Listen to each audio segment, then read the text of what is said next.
Oh, we're doing great.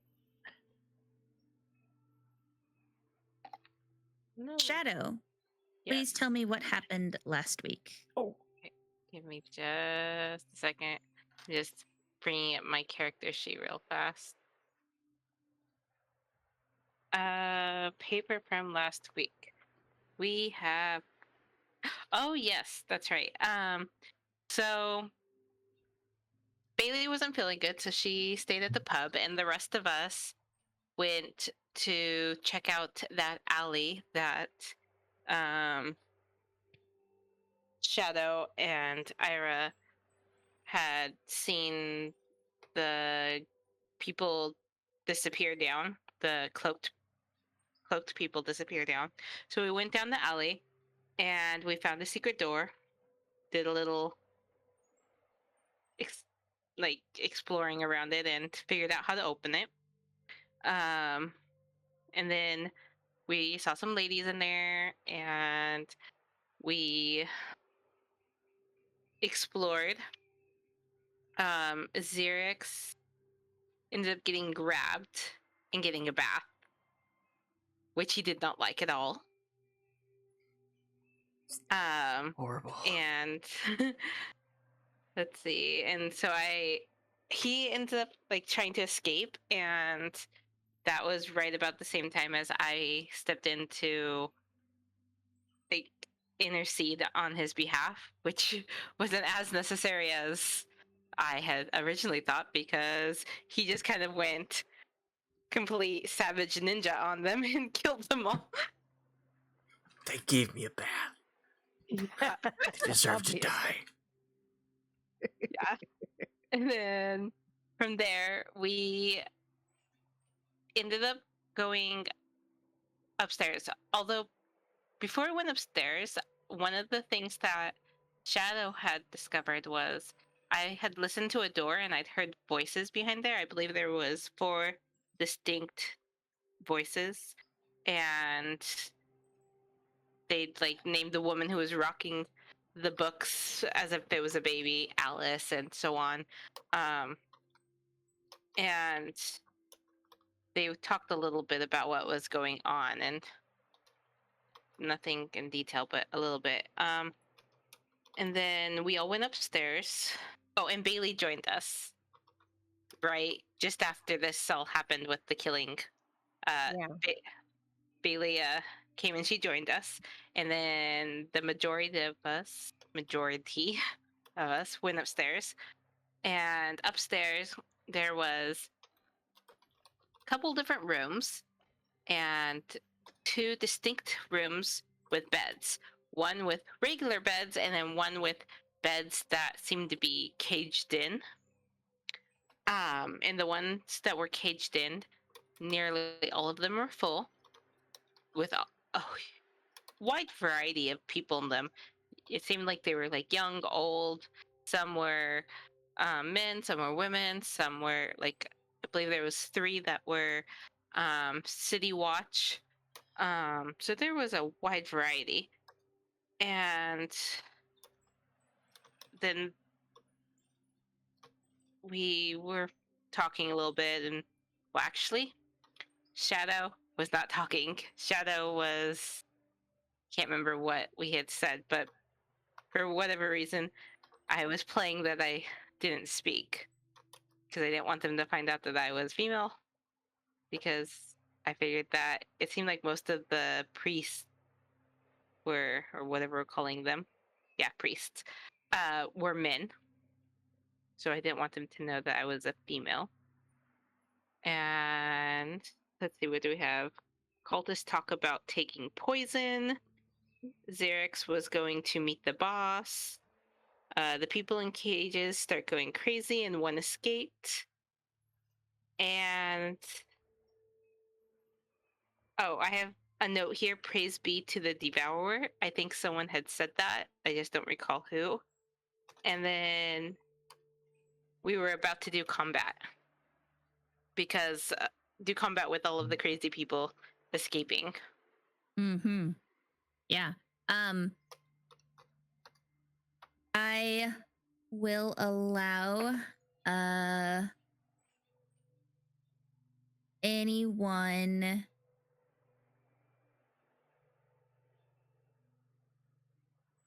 who is up and sees the creatures in the cages, who can like see this creature. I will allow you guys to. We're on the map. Yeah. We're not on the. Excuse me. We're not in our place. Yet. Move you to there. There you are.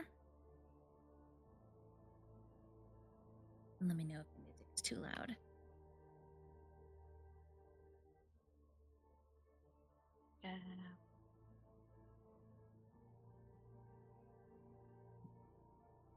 But anyone who is up here and sees like this creature, saw this incident happen, they are welcome to roll a history.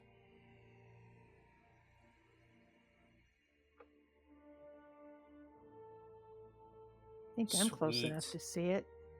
First one. That's of the game. That's a good history. I mean, I can see, but only like half of this second one right there. So I'm not sure if I should roll or not. I think I am not rolling.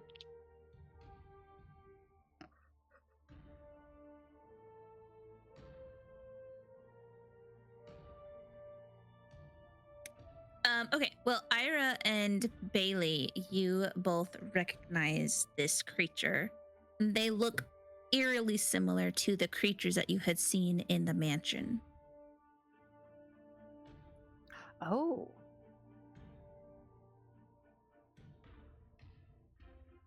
Okay. And I will. Okay, yeah, two natural ones. This is going well. All right. With that, everyone have their. Gosh. Looks like turn order's up. Yeah.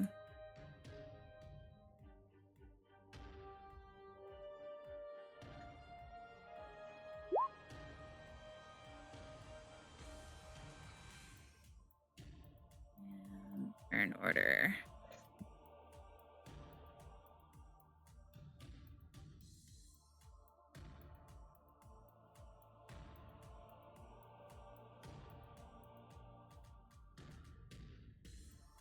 Okay, cool. Let's go ahead and everyone's thing is in there. So, cool. It's gonna go first. He obliterated that guy. This one is going to move here. Attack this priest.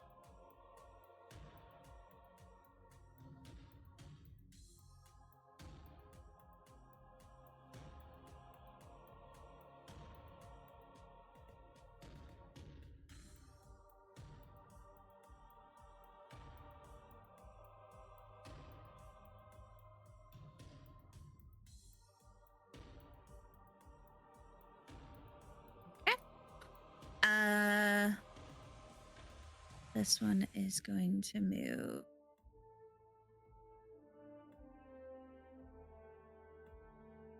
And this one is going to move up. Go there. Okay. Ayre, it is your turn. Question. Mm-hmm. Have I noticed any of these priests having weapons? I mean, you haven't seen them attack anything. You saw the guys downstairs and they had attacked with scimitars. So you're kind of the assumption that maybe these priests as well have some kind of armament, but you just know the ones downstairs that you had murdered. That's fine. I just was trying to remember if any of them had any weapons at all. What would you like to do? I am going to move up and attack this first creature here.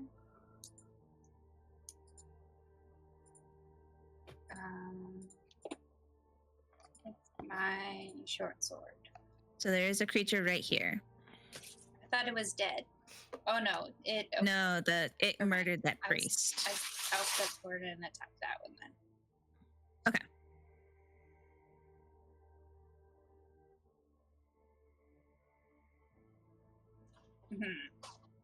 Or not.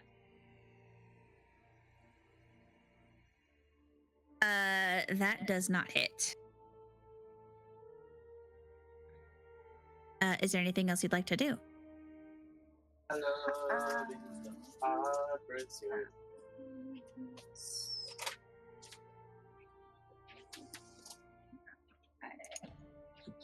Turn this off so I can see which ones I have prepped.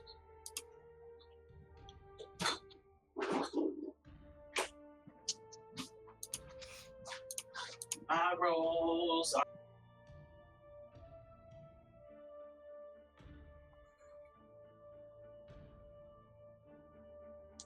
I think that's it for now. Okay. Geldloth, your turn.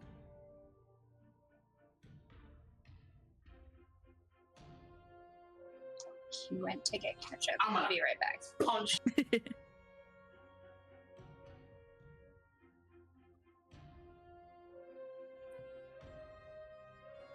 Waha! What would you like to do? Is fleeing an option? All right, I'm at Yeah, I'm at- fleeing's I'm at- always an option. I'm at the front. Yeah. So one, so we can see this guy's dead. That's Yes. He's being attacked by that, He right? is being attacked. This creature used claws on him, and Uh-huh. this priest, you know he's getting attacked. You're welcome to roll a perception if you would like, or a medicine. Can I roll apathy? Okay. Well, there's nothing. What? Hmm? I have no idea who that is. I can't see them. So, but there's only 3 of the little gremlin dudes that I can see, correct? Yes. Okay. And this one's running towards us. I'm just gonna step up. Let's see, to here, and that puts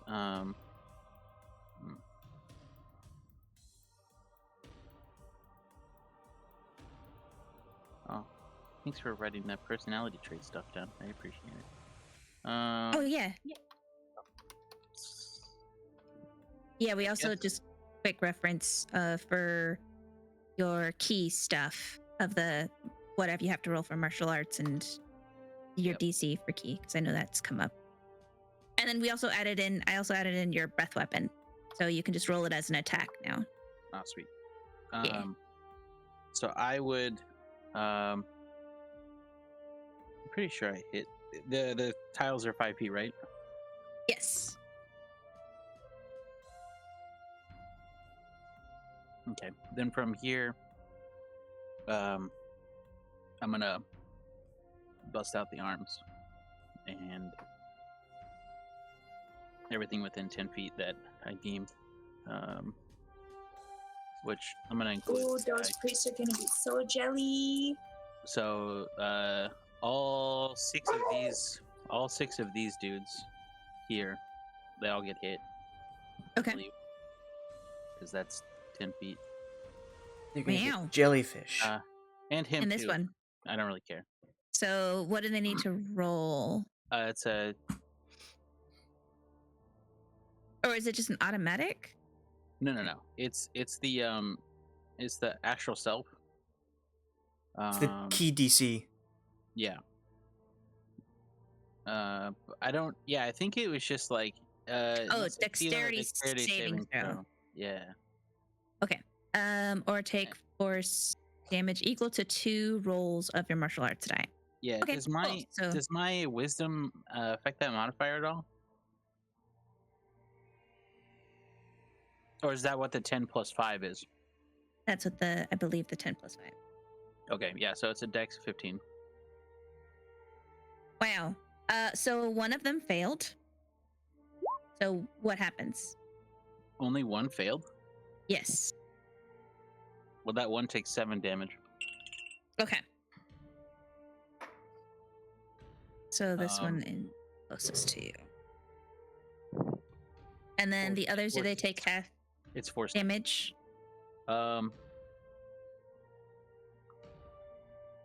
You can see within 10 feet must make succeed or take. No, it's just either or.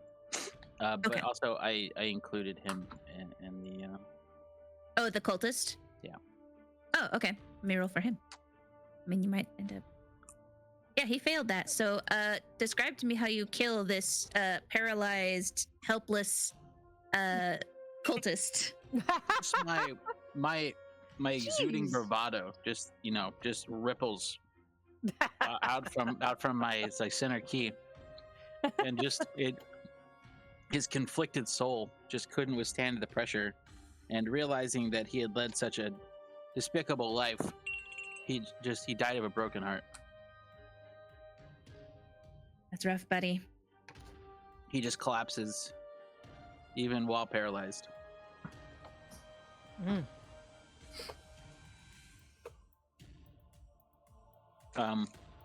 That's my bonus action. And then for my actual action, I am going to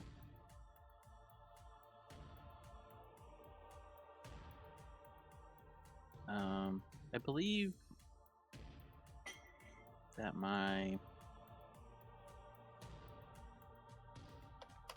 15 foot, 5 feet wide. So if I aimed it like here, here, it would. So if I did my breath weapon, it would hit this guy, him, and him, right? Let's see. Your breath weapon is something like 10 feet. It's 5 feet wide, 15 feet long. So, But I don't know. I guess it's 2.5 feet on both sides of me. I don't know how that would work. Oh my god, indeed. Fuck off. 5 feet wide, 15 feet. Amanda. 5 feet wide, 15 feet long. So this is what it would look like for your range. And you're trying to get Just as many as possible. so I think the best course action would be to go right in front of you with these guys here. And that's the most that you're going to get in them. Can I see what like this would look like? You would only be able to get this one. You can't get either it's not size wide because they enough. would, yeah. If I was to like move here and then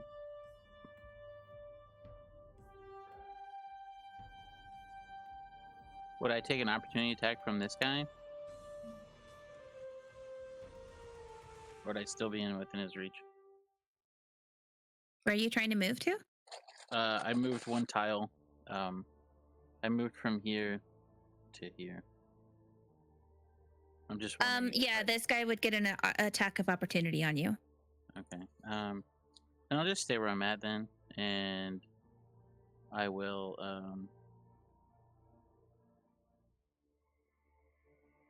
use my my bludgeoning unarmedness to wallop the little dude in front of me. Then I suppose. So we'll do that. Okay. That hits. 7 damage. Anything else you'd like to do? I don't think so. No, Okay. not for now. Not for right now.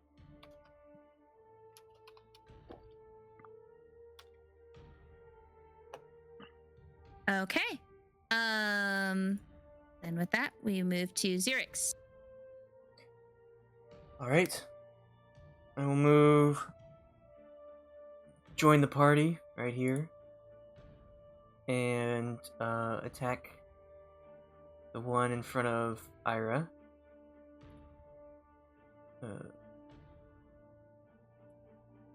12. That does not hit. All right. Then. Oh I wait, no, will- yes, that does hit. Excuse me, that does hit. Okay. Yes, Uh, because his AC is 12, so Okay. that hits. for 15 damage, Nice.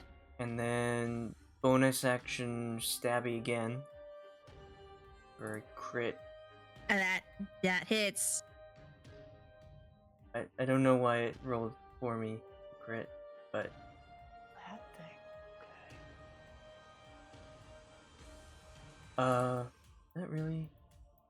Yeah, it's only 1 damage, unless a crit does something extra. It's usually double damage, right? Depends on the game. That's what it did. It rolled the 1d4, and then the +2 is the crit damage. Oh, okay. So it's a total of 3. Yeah. Okay. All right. Anything else you'd like to do? That's it. Okie dokie. Next is Shadow. Okay. I'm going to move up. I think I heard someone say there. Okay. Okay. Now I can see even more. Loose and about. That was what, 10 feet. So 15, 20, 25, 30.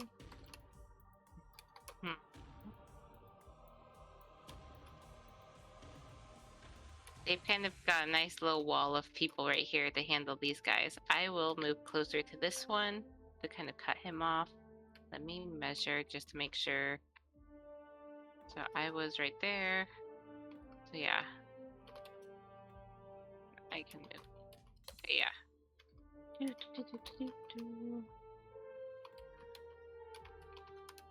There. And I can't. Well, actually, I guess I could probably do like a spell. Let's see here. What do I have?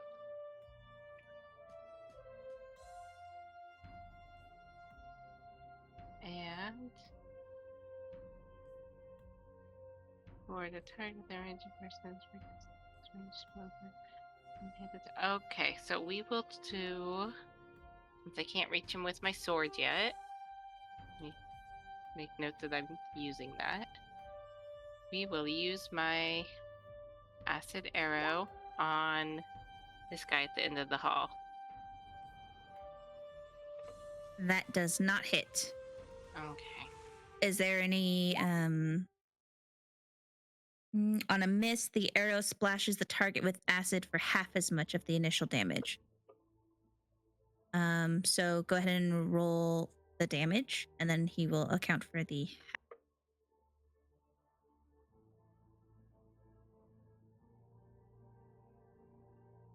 So half would be 5.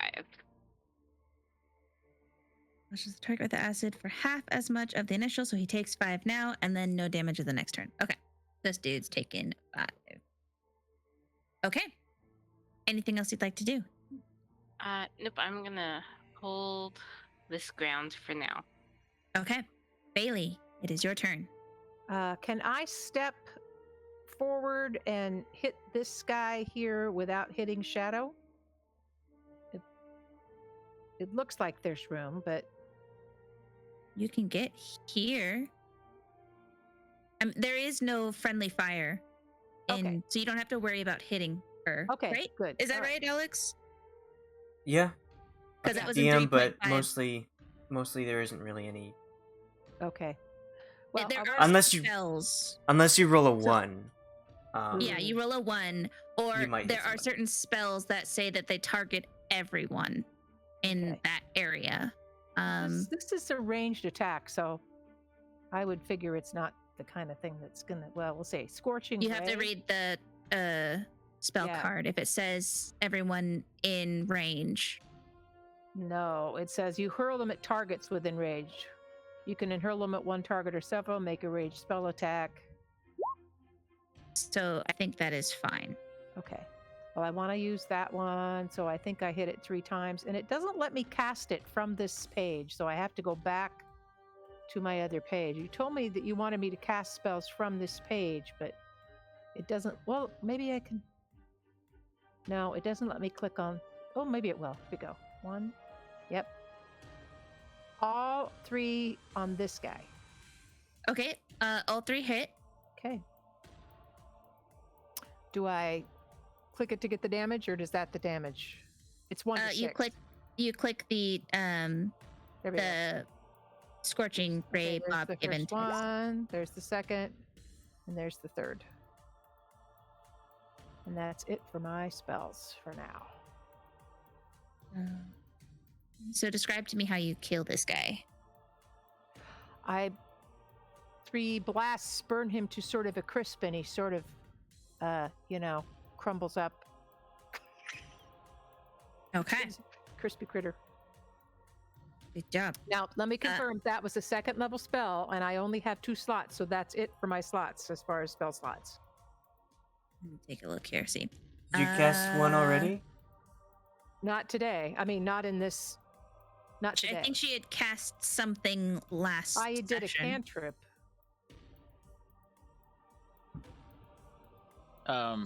So if you have 2 spell slots, that means you can cast 2 spells of whatever level. Oh, I thought since it was 2nd level, that uses up both of my spell slots. No. No. No. So you have one more spell slot. You have Okay. one more spell that you can cast, and it can be in your level 2 or your level 1. Okay, thank you. So you have there you go. So you have the one. Okay. You see scratch right. Anything else you'd like to do? No, I'm in a good spot. I like where I'm at. Okay. Next is this ghoul. I would like Geldloth, Ayre, and Xerix to roll a perception check for me.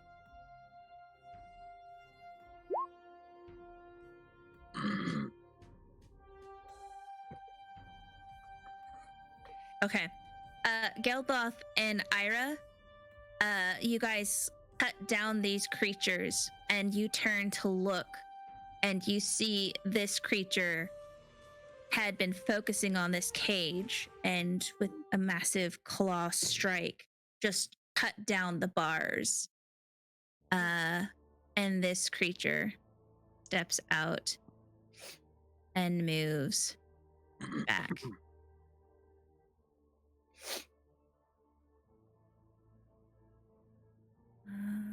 And then this creature is going to move here. Okay. And that is it for them. And the cultists, those ones are dead, so you guys don't have to worry about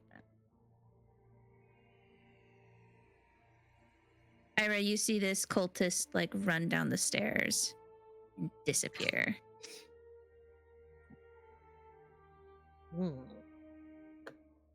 Both of them? Yes, you saw one go into this room through this door, and the other run down the stairs. Okay. Next is this ghoul. This ghoul is going to attack Geldloth.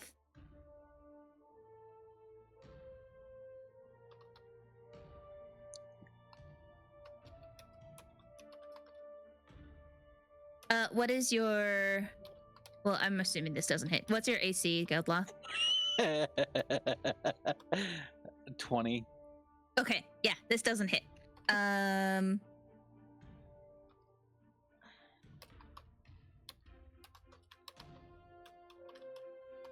assuming the effect only happens if they hit. So we're gonna go with that. And that's what that creature does. This creature is still alive. He's going to attack Ayre. Ayre, what's your AC? Clack, clack, clack, clack, clack. Ayre? She just got up. Her Oh. AC is 2. What's your AC? My AC, I think it's 17. 17. Okay, cool. Yeah, 17. This thing is going to attack. Okay. This one.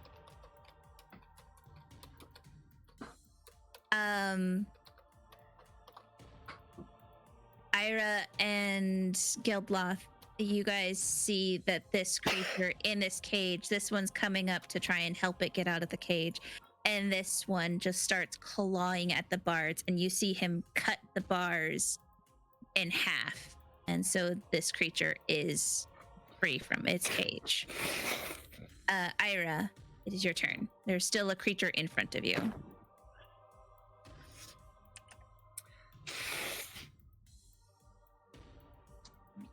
Please.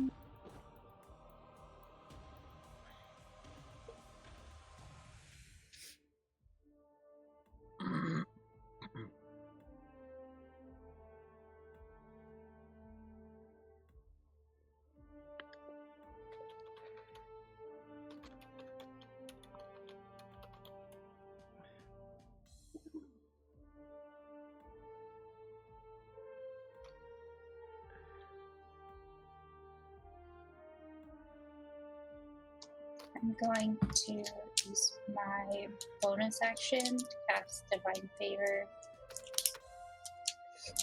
on myself, obviously. Okay. And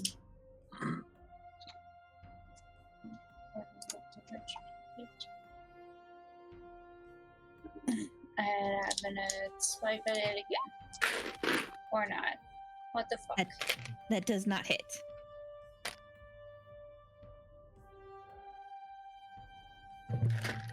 Is there anything else you'd like to do?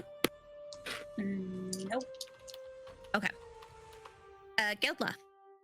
Yep. Got this buddy in front of you still. There's this There's defenseless. one there too. Yeah, there's one there. My breath weapon now. Can I hit 3?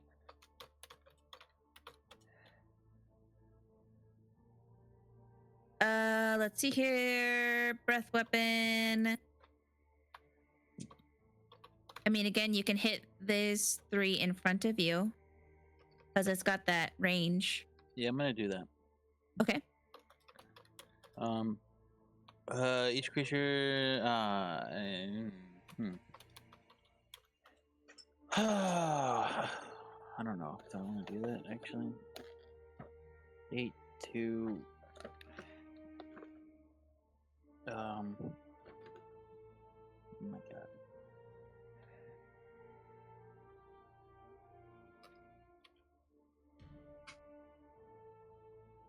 So you've already used one breath weapon, right? No, Oh. I haven't.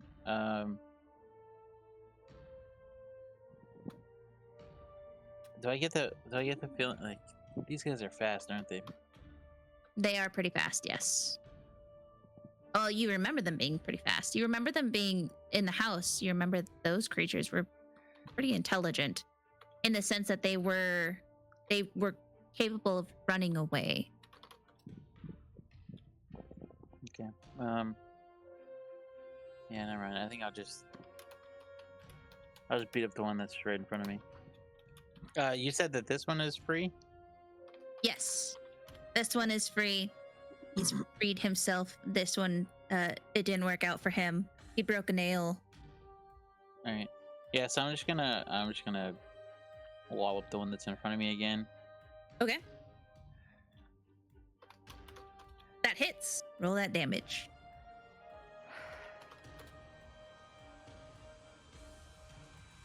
Six damage. bludgeoning. Okay. Anything else you'd like to do? How's it looking?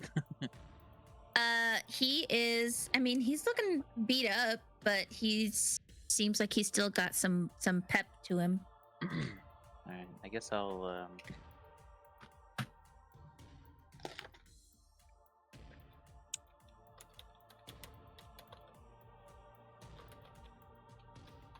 I'll use a flurry of blows. Okay.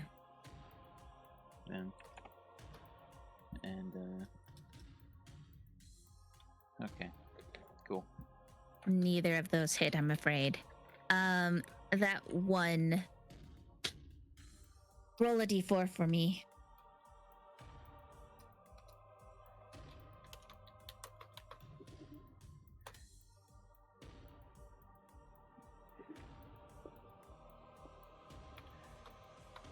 Okay. Roll damage for that one strike. That So, 8. like, my unarmed. Yes, the monk unarmed strike. That was the one. Oh, of course. So 8. Okay.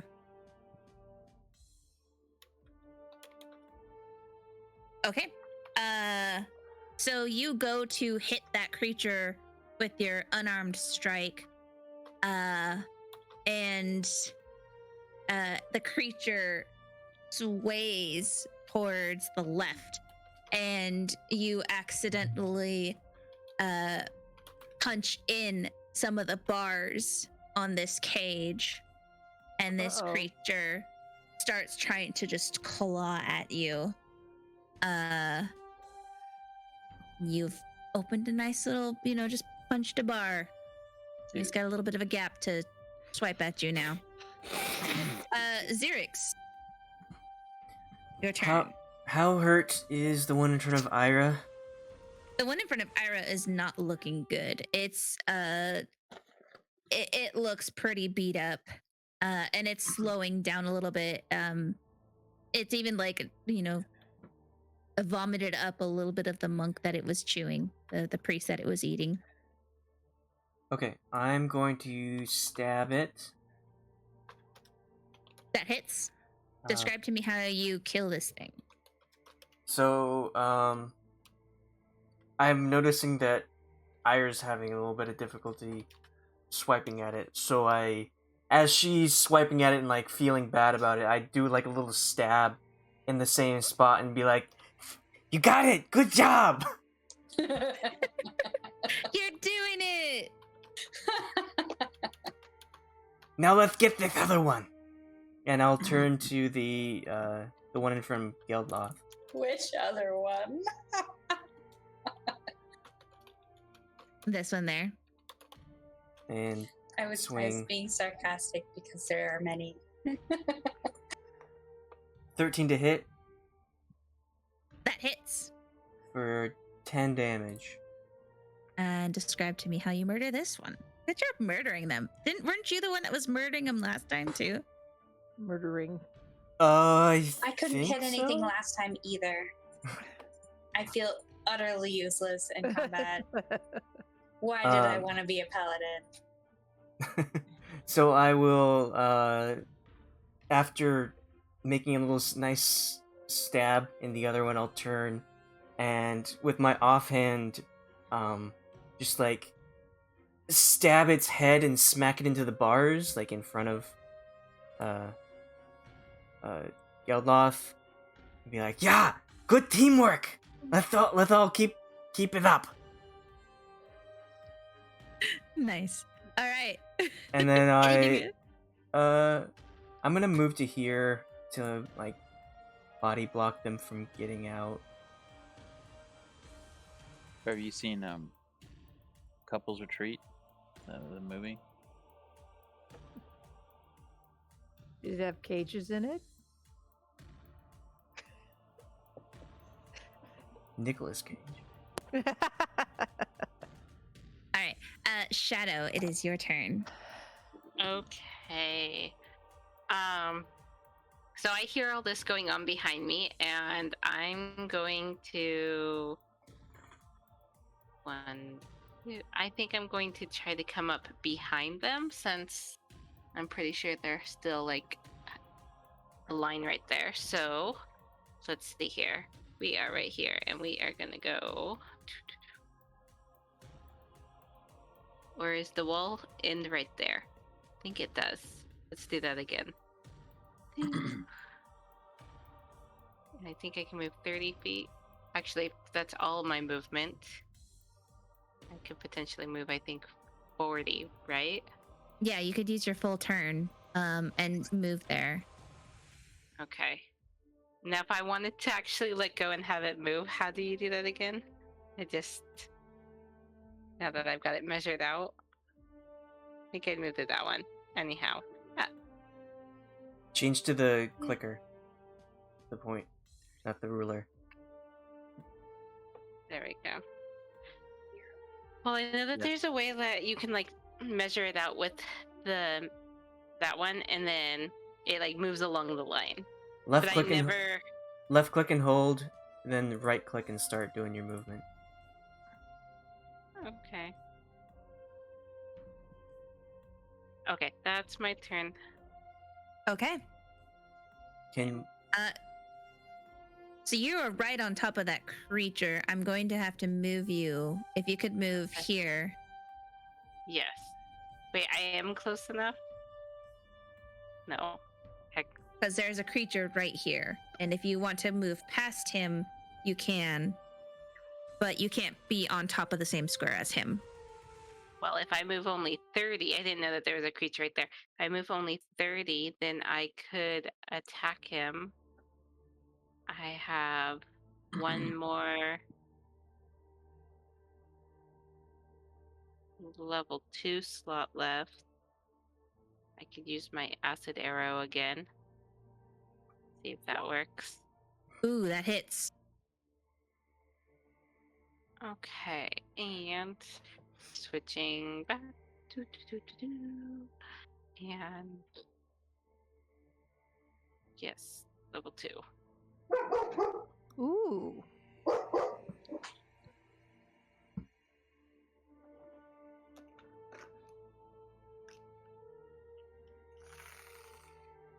Okay, nice. Anything else you'd like to do? No, I am good for now. Okay. Bei-leigh, it is your turn. I'm going to follow shadow. So it's like 30 feet, 35 feet to there. Oops. Oops, no, that doesn't work. There. And then it's 20 feet to here. 15 feet to there.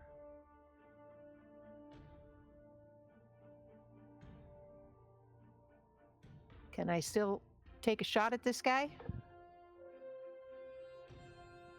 You can, but you will have to move. Have you used your full movement?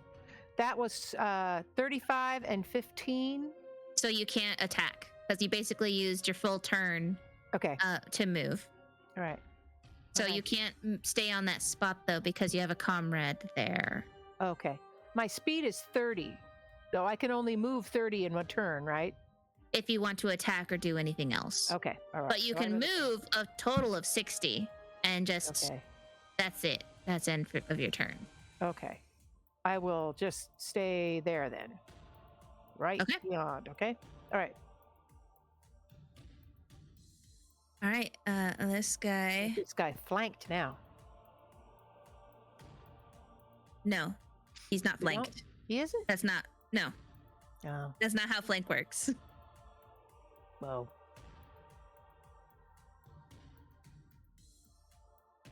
Okay. You guys, Shadow being just right there, you see this guy just swipe at these bars and cut all of the bars, and this creature comes out and moves up to you.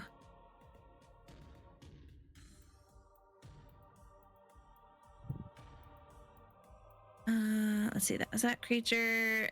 This creature is going to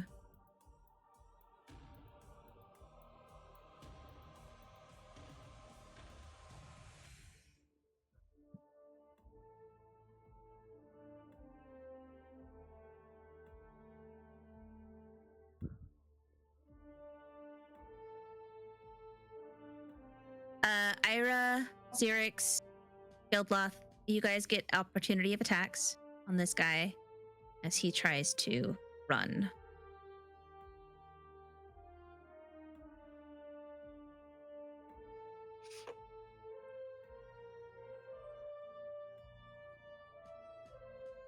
Ayre, that hits. So 4, 5. I don't know why it rolled for me. And Geldloth, that hits. So go ahead and roll damage. Okay. He gets to here, and Ayre and Geldloth finish him off. So he died trying to run. This creature is going to come out. Oh, and this creature is going to swipe at Geldloth.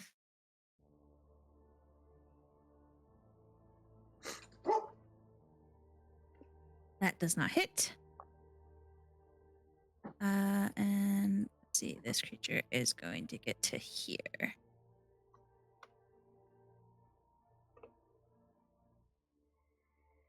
Yeah, okay. Xerix, what is your AC? 17. 17. Okay, cool. Does not hit you. Is gone. That is it with them.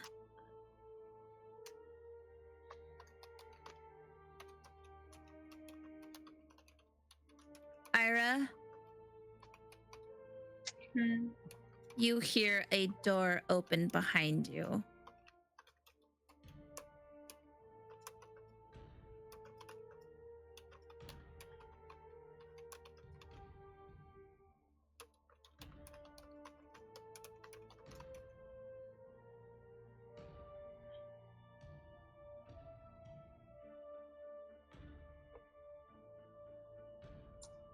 Did they say anything?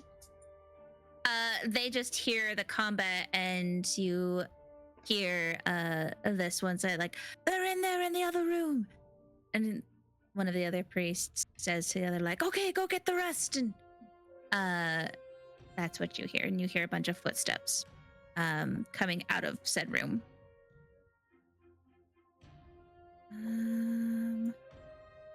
And this lady's going to go down the stairs. She wants none of this. He's dead. Okay. Ayre, it is your turn.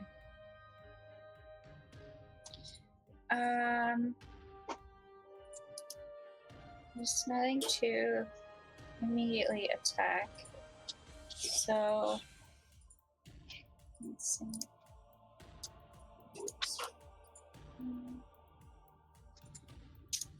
Ayre's gonna use all of her turn as movement to come over here by Bei-leigh and try and talk to the person that's in this cage. Okay. What are you saying to this person? I just want to try and like figure out who they are and if they seem to want out. She's kind of terrified. She's looking at the battle, and she's kind of crouched up against her cage as much as possible. And she's like, I don't think I want out yet. You guys, I guess, could you let me out? That would be great. And this guy over here has been yelling in the cage as well. Geldloth, your turn. We are.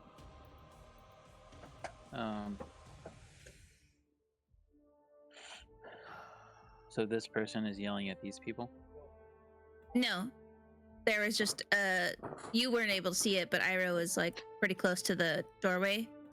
And she just heard a door open and people yelling at each other. I'm gonna go up behind this one then. Okay, so 2 creatures are going to make attacks of opportunity on you. What? 2? The one here in front of Xerix, Oh, I didn't know what that was. and the one in the cage. Oh, can you move the X1 back then? So we can tell. Oh yeah. I didn't know that there was. Okay.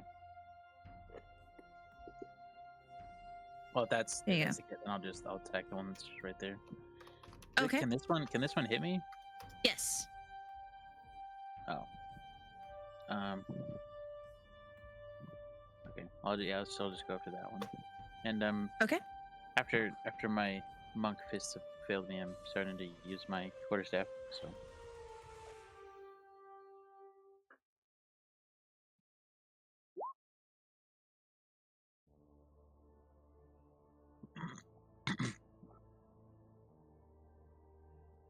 So is it 22 to hit?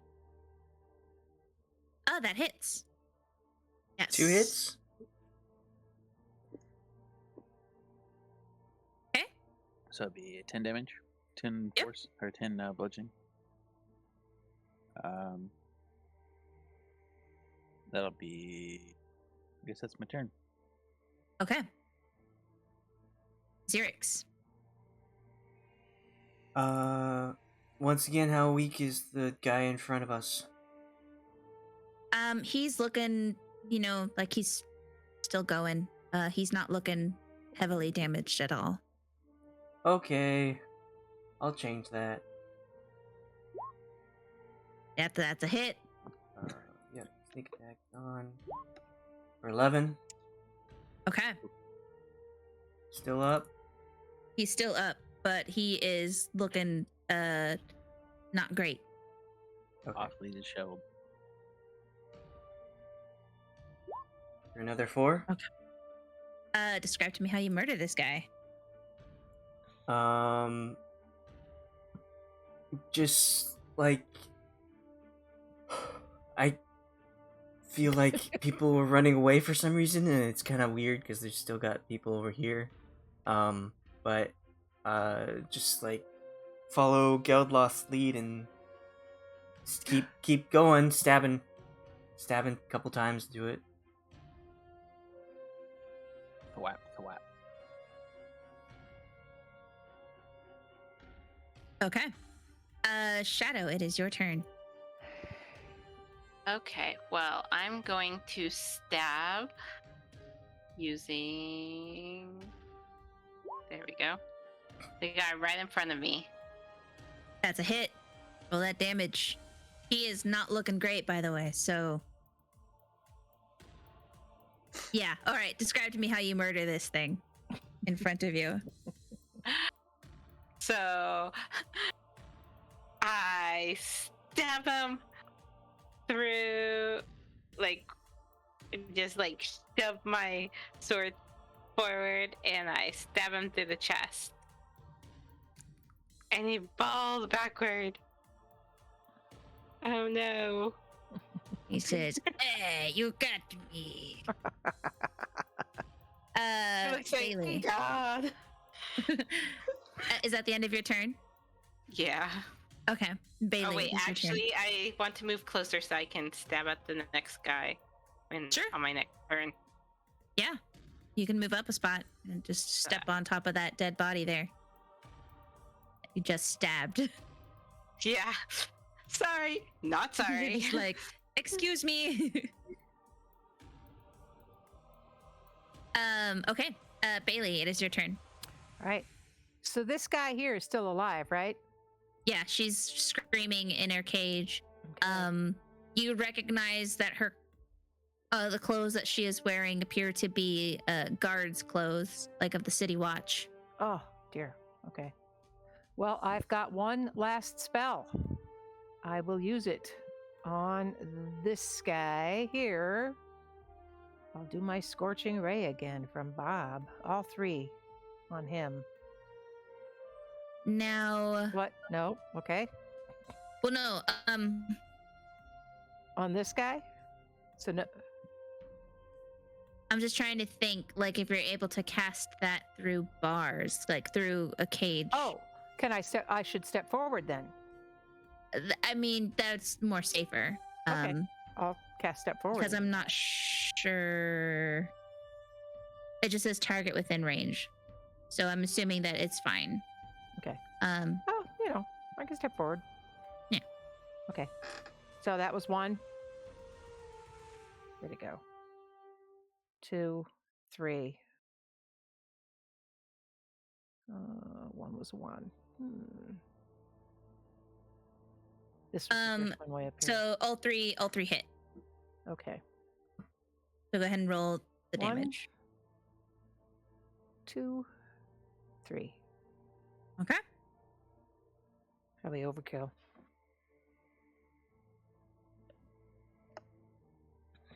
Oh yeah, definitely overkill. Sorry. Well, describe to me how you kill this creature. He just kind of turned black and kind of crumbled up a little bit. Whoops. Oh, sorry. Were you gonna? Sorry, Fire Shadow. descended down and just crisped him up. Yeah. Okay. That's it for my spells. Okay. This guy. The fire frisks him. Yeah. It smells a little like barbecue in here right now.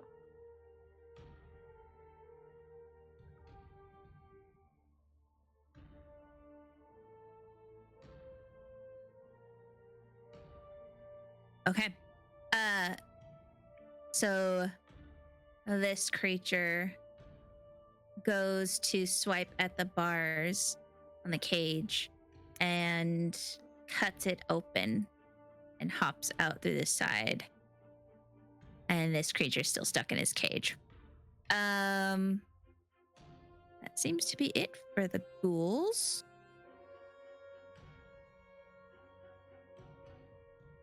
This lady leaves the room and goes downstairs, screaming.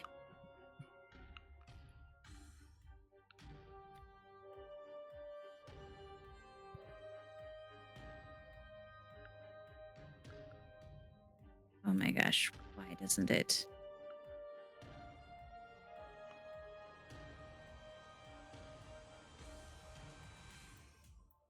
Okay, pretty much all of them come out.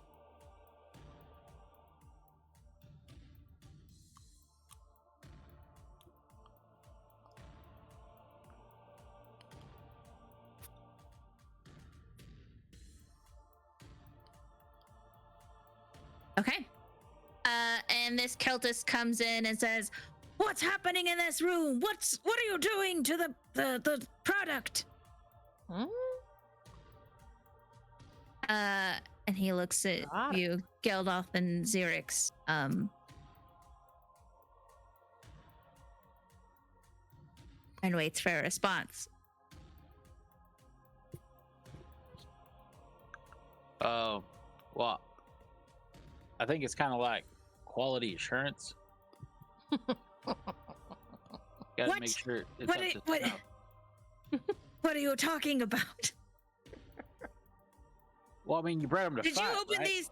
Did you open these cages? You bred them to fight, right? I mean, that's what they seem to be really good at. You started this, didn't you? Product is trying to escape. We are preventing that. Well, none of you are escaping here. Oh, well. Oh, you want to fight them then? Ayre, it is your turn. Right. Underneath all the yelling, I want to whisper to this. You said she was wearing the guard clothing? Yes, Two? the two people that are in the guards, so this person is wearing guards clothes. They look much nicer than a lot of the normal guard attire that you see. And this person is just a straight up city guard. Okay. I'm gonna, while they're yelling, I want to whisper to her, since Shadow and I are in disguise, that we're here to help them escape. And then I want to let her out and hand her my sword. Okay. But that way she knows that even though we're wearing the clothes, it's like a disguise. basically. You say anything to her? Like you're just Yeah, no, I just tell her that. We are members of the Lollipop Guild. Like, we're here to figure out what's going on. Myself and this one at the end of the cage are in disguise, but it looks like we're gonna have to fight our way out. We could use your help. she looks at you and she says, "Oh, thank God! Did the mayor send you? Yes. It's about time. I really thought that they had abandoned us. Yes, if you could help me out of the cage, I will help you. But we have to survive and get out of this." So I use my turn to help her get out of the cage, and then I'll. Okay. I would like you to either roll a my gosh, what is it? A sleight of hand, or an athletics. So you can try and break the lock with an athletics. You can just straight up attack the cage, to break it down, or you can do a sleight of hand to try and pick the lock if you have that skill. I do not. So I'm gonna do athletics. Okay. Just try and break the lock off. Okay. The DC you have to beat is Oops. okay. Hang on. Well, that doesn't Hang Higher on, than let that. me use my inspiration. do Since it. I have The shitty rolls DC today, you have to apparently. beat is 15. Nah. Oh, Oh, so close. All right. I hand her the sword through the bars anyway. Okay. She gratefully takes the Maybe sword. she can. Maybe she can get it. She's like, I'll bust myself out. You guys, you take care of them. Make sure we have a clear entrance to get out of here. And then I also want to move up here. And I know I can't do anything, but I'm gonna basically say the same thing to this guy. Okay. So you're moving here, and this guy's like, I just want to go home. I don't want to be a member of the guard anymore. This sucks. This place is weird. He appears to be panicking, just very freaked out.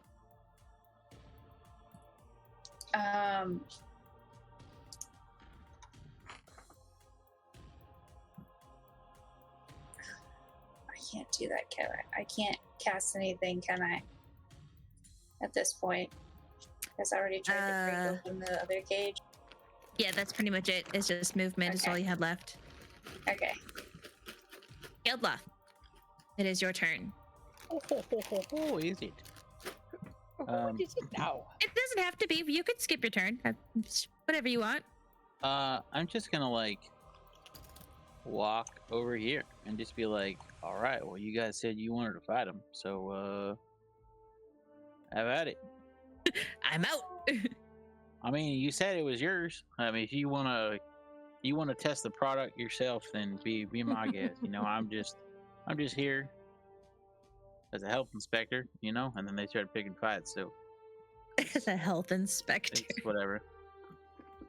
All right. Anything else you want to do? Oh no, that'd be it. Okay. Well, I guess I'd hold my quarterstaff so if anything gets, you know, unfriendly right in front of me, I'll just bop it. But until then, you know, I'm just yielding. Give it a bop.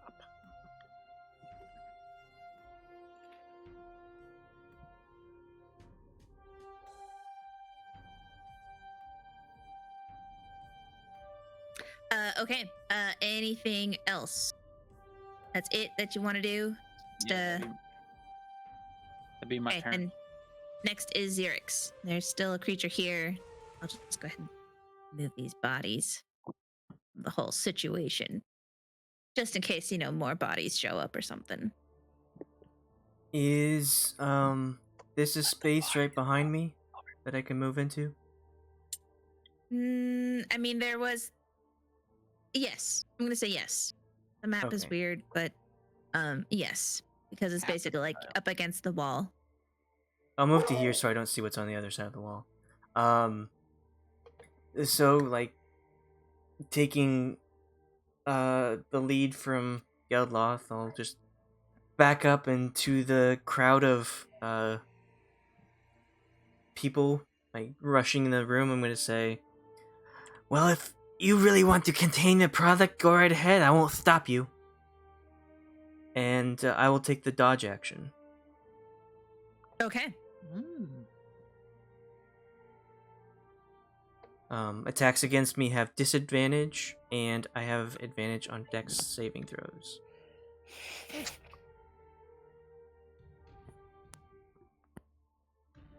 And that's it.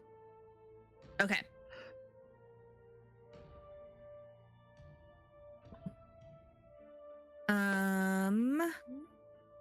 Next would be Shadow.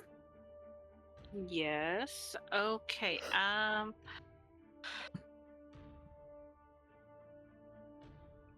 Well, I think I'm going to continue on what I've been doing, and I'm going to move forward past Ayre, and I'm going to attack this guy.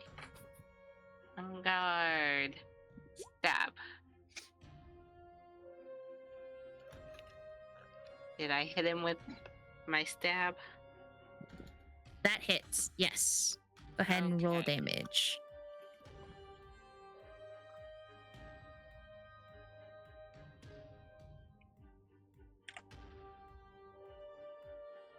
That hurts. Okay. Anything else you want to do? I'm going to stay right here.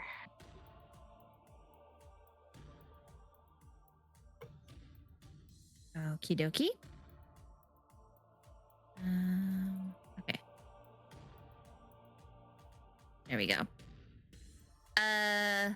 Next is Bei-leigh. Okay. Was I close enough to hear the people talking to the Geldloth and No. Xerix? I was No. not. Okay, so I don't know what's going on down there. All right. Should I try to get this lady out of here? If you want to. She's still trying to get out? It's probably not her turn yet. Yes. So Ayre gave her a sword and she is working on it. Okay. I'm not very strong or dexterous. All right. She's working on getting out, and she's probably better at it than I am, so I'm going to move forward, and I'm going to talk to this guy here and see if he needs help getting out. He says, yeah, that'd be great, but I just want to really get out of here. I don't want to be here anymore. I don't want to be a guard anymore. All right. I guess I'll just do a strength check and see if I can break the lock. I don't have any thieves' tools or anything. Okay. Is this cage locked? Yes, it is. So Okay. you can, you don't have thieves' tools to do sleight of hand. You can do a strength to try and just break the lock, or you can attack the cage. The DC you have to beat is 15. If you're breaking the cage, you have to do at least 8 damage. Okay, so that would just be in a. Where would I find that click? Just click on strength or. For an athletics, if you're trying to break the lock. Well, okay, I'll attack the cage. I'll attack the cage, and what? Okay. With what? A dagger. Just Whatever you, yeah. whatever you want. Nope. That does not hit. That does not hit. Okay.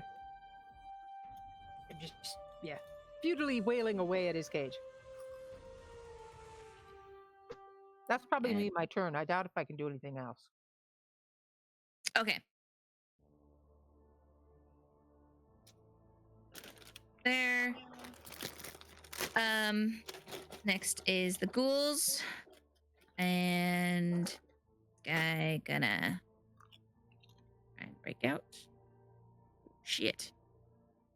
This guy cuts down the bars and comes out of his cage and immediately goes after this cultist. Just pounces on him. Just and this one's gonna turn around and attack Ayre or Shadow.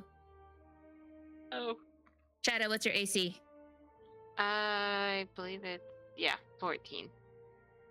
Okay. You take 9 slashing damage, and I need you to roll a Constitution saving throw. Slashing. Damage. Okay, and you said Constitution saving? Yes, Constitution saving throw. Okay. Nice. That's it. Cool. This creature slashes at you, and you feel your skin from the fresh open claw marks sting and burn, and you feel your body try to freeze up, but you power through it. You just strengthen your muscles and relax a little bit, just trying to resist the poison, and you feel fine. And the cultists are going to continue to come in. Obviously not that one, but this one's going to come in here. This one's going to come here and attack Xerix. With a scimitar. This one would have been. This is my. I was holding my attack for someone to get close to me. So if I can hit him, he's being hit. Okay, it'll be your attack will go after the cultists because it's their turn right now. So then basically your turn will come after. Okay. And that will be your new turn order. Oh. So I'll go ahead and move you there.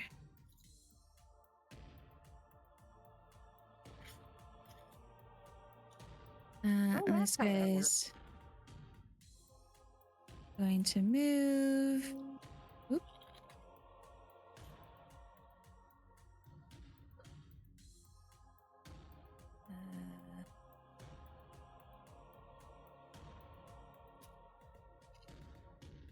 He could get it there. That's why I said, I was holding it for as soon as someone got in range. I was gonna hit him if they came after us. Regardless if it was the creature or if it was one of the cultists that decided to come after us.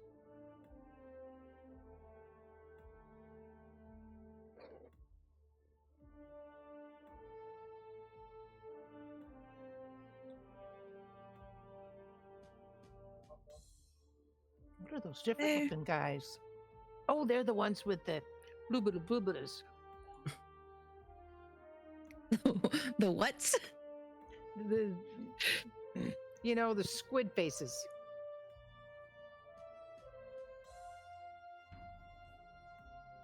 Squid faces are after Xerix. And that is the cultist. Oh, wait. Cultist. This one comes up to you, Xerix, and attacks you with 21. Does 21 hit? Is that with disadvantage? Well, his disadvantage is 20. Okay, well that still hits. Yeah, so 21 is the normal, and then disadvantage is the 20. Damage 3 slashing. So take 3 damage. That's okay. As he cuts you. Ow!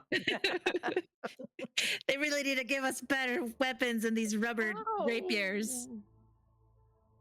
Geldloth. Oh. Now you may take your turn, and you're attacking that guy. Here. Let me look at this cultist here. That hits.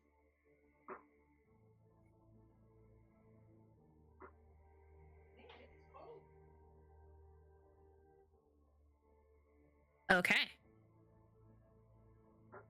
Damage.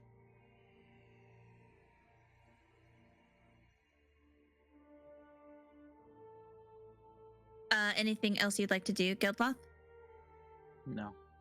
Okay.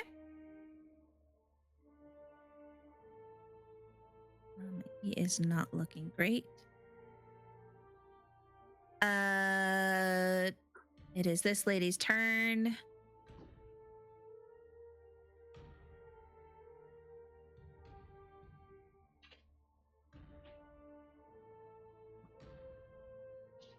know what? Yeah, she's gonna do that.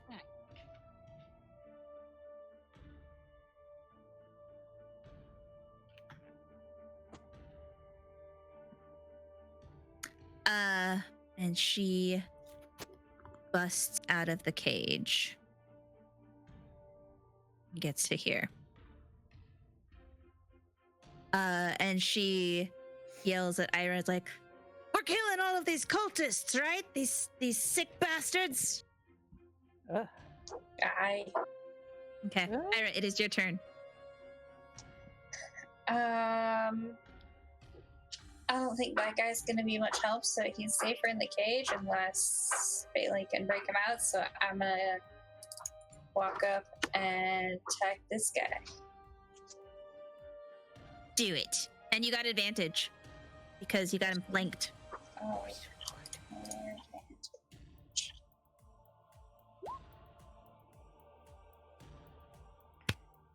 Nice. 5. that's Oh with yeah. the- Okay. He's that's dead. with the crit. Okay. Tell me how you murder him. He's like- out her trident. And is he facing? He's facing me, right? Yes, he came up to you. He turned around to look at the lady that burst, just like exploded out of the cage. And he's just like, what do you two ladies think you're doing? I'm gonna teach you a lesson. So he's facing her. He had turned around. He was his body is facing you, but he had turned around at He's the looking sudden at her. Okay. explosion of her getting out of her So cage. He looks behind him and he's like, "Wow, how did you get out?" And Ayre hefts up her trident and just stabs it straight into his chest. Ooh. And then kind of uses the cage to wipe him off of the trident to pull it out. Gross. And then she'll step over his body and head to the hallway. So 5, 10, 20, 30. Okay. Nice. All right. Xerix, it is your turn. So Geldloth held his turn. Does he get back into normal turn order? Since that turn is Doesn't he over? Once you hold your turn, doesn't it stay in that turn order? Like that's No. his new placement in the turn order? If you hold an action, you can do it as soon as the action it is was like a- completed. Reaction. It's just like waiting for something to happen, and then as soon as that thing happens, then you take your whatever action you had prepared. But if it was like a spell, then the spell would be wasted if the action never happened. So he'd be still back in front of me. He just waited for a moment.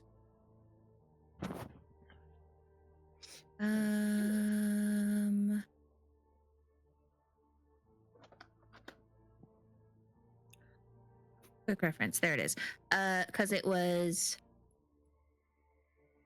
hold, right? Hold action. Yes, I think so.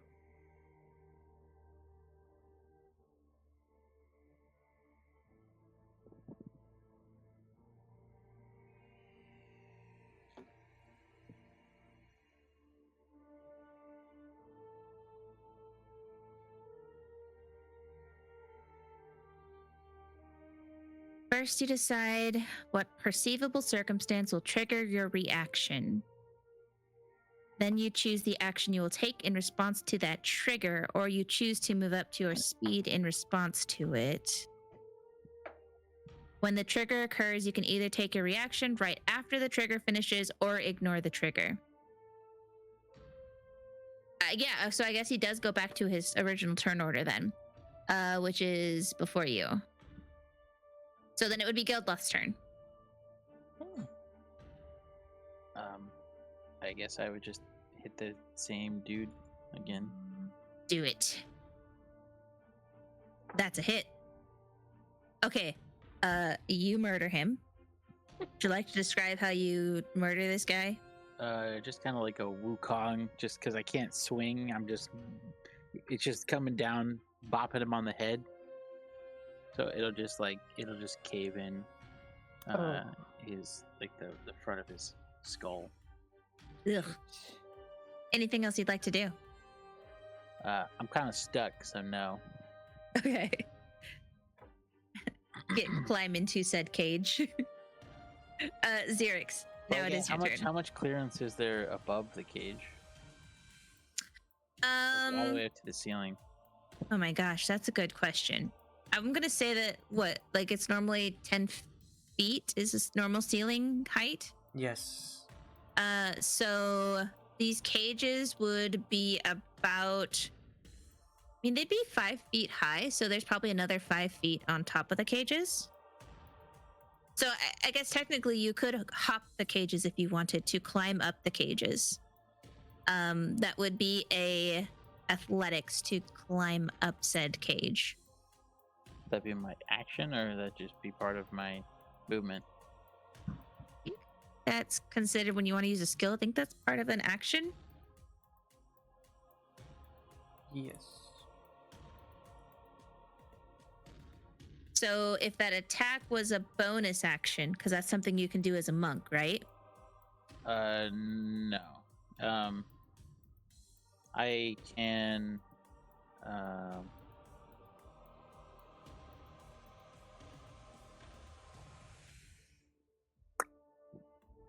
I don't think so.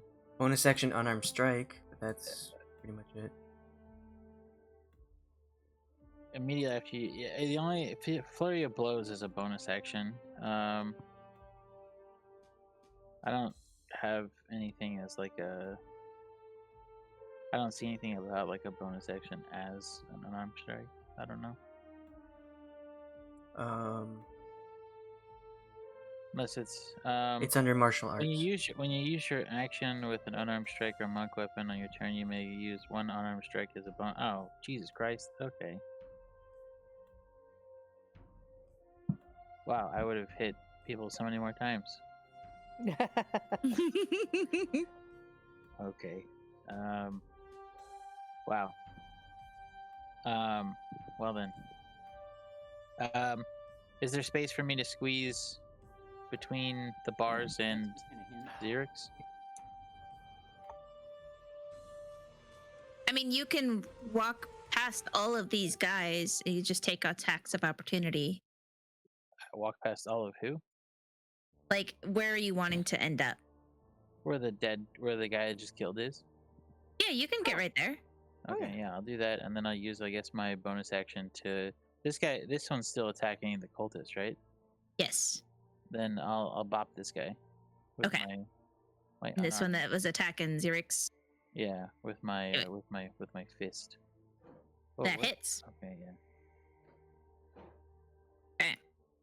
Why is that so Man, high? Oh, these that's cultists are super weak.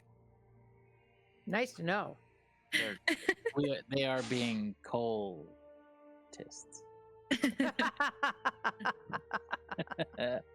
Being a cult, there's not enough culling going around. Cold. Okay. Xerix, it is now your turn. So this one perished? No, he's still up. Oh. He's not looking great with that bop. Eh. He's looking a little confused. All right. I will. Bunny foo-foo. I don't... On the head. And bop him on the head. No, I'm And just gonna. shake him. I'm gonna take the attack of opportunity and move here. If he wants to. Okay. He wants to. Oh shit. That's a 23. Yeah. So 7 damage. Good thing he's not strong. But that's 7 damage. Slashing. Okay. And then would you count these two people being enemies? Would these Go ahead two and individuals be enemies? Go ahead and roll an insight for me.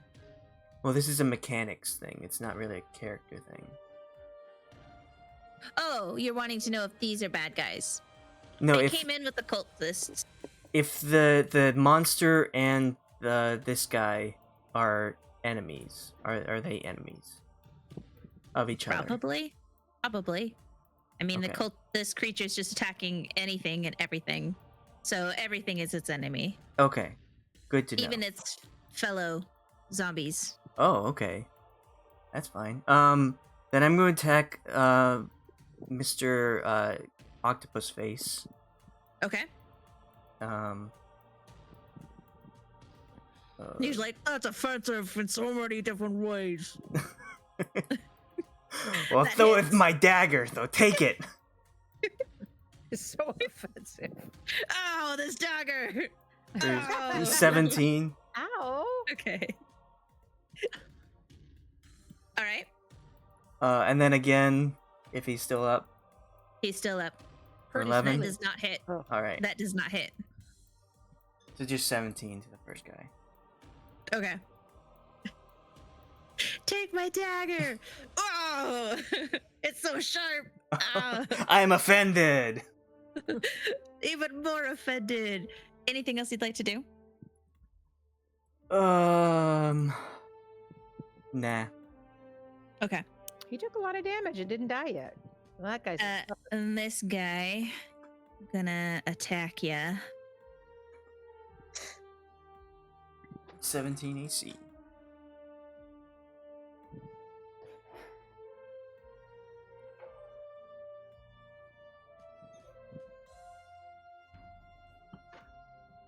Okay.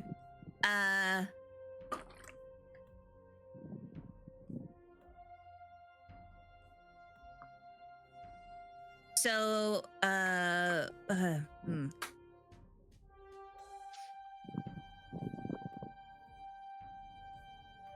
What's your AC?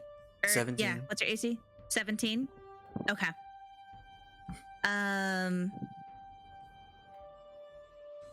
This is just an attack, so that misses. And he's going to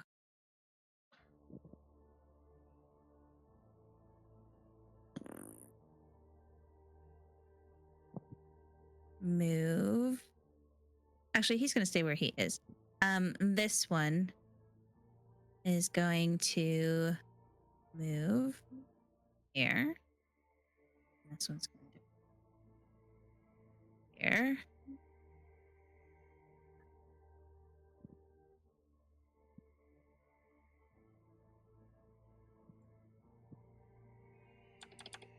There.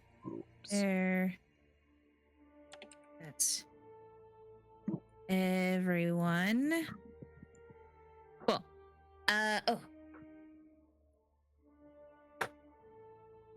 This one's going to attack you, Ayra. Ayra. But I'm disguised. That's true. Oh, here, I'll have him roll a intelligence. He recognizes your behavior. He'll get disadvantage on it too. Yeah. Oh, he's like, brother, what are you doing? We gotta stop these people getting in here. The squid face man wearing cultist robes approaches you. It's like, go stop that lady. Get her back in her cage. I hold out my trident and be like, I have already taken care of her. That's not gonna get here. That's gonna get there. Well, but she's right over there. What? Shadow, it's your turn. Okay, well, this guy in front of me's gotta be nearly dead.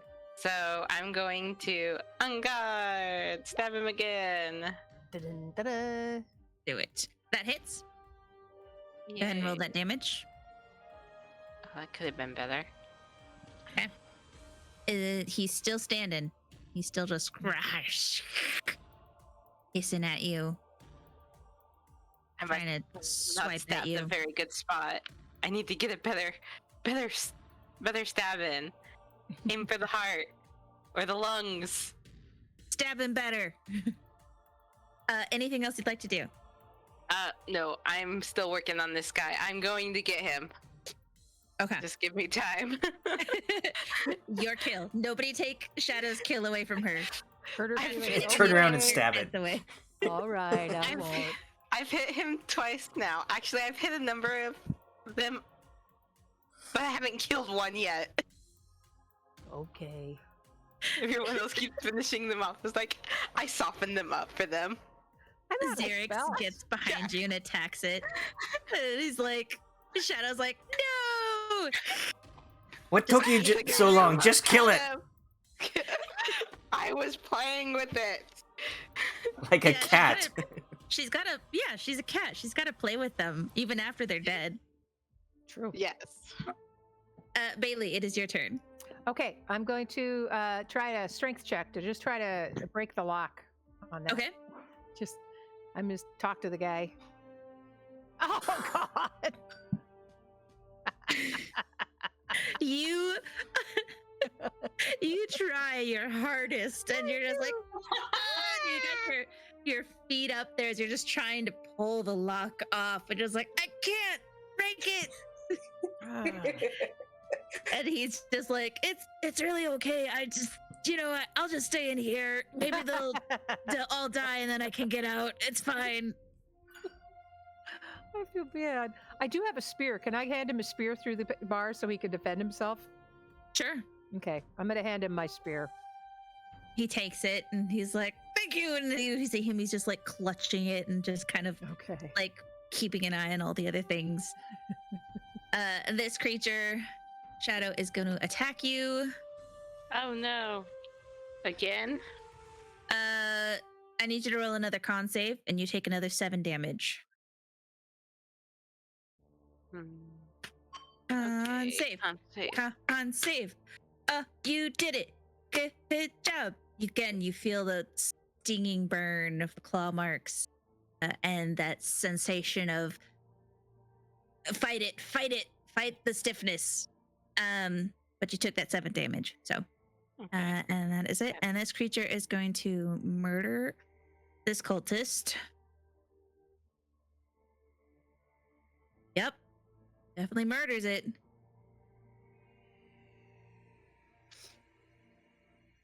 I don't know why they're mad at us for trying to kill these things.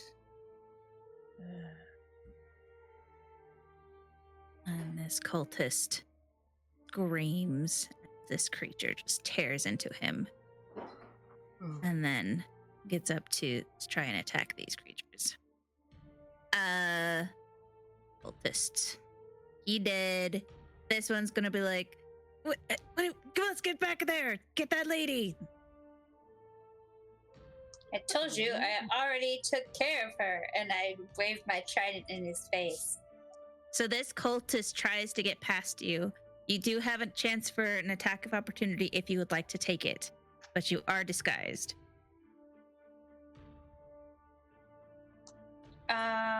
You let him just go past you? But he still goes past regardless of whether or not I attack him? Well, I mean, you could kill him. I don't think that's happening. It's this guy right here that ran past you because he was right here and he came over here. So if you want to take that attack of opportunity, you can. Otherwise, he just gets past you.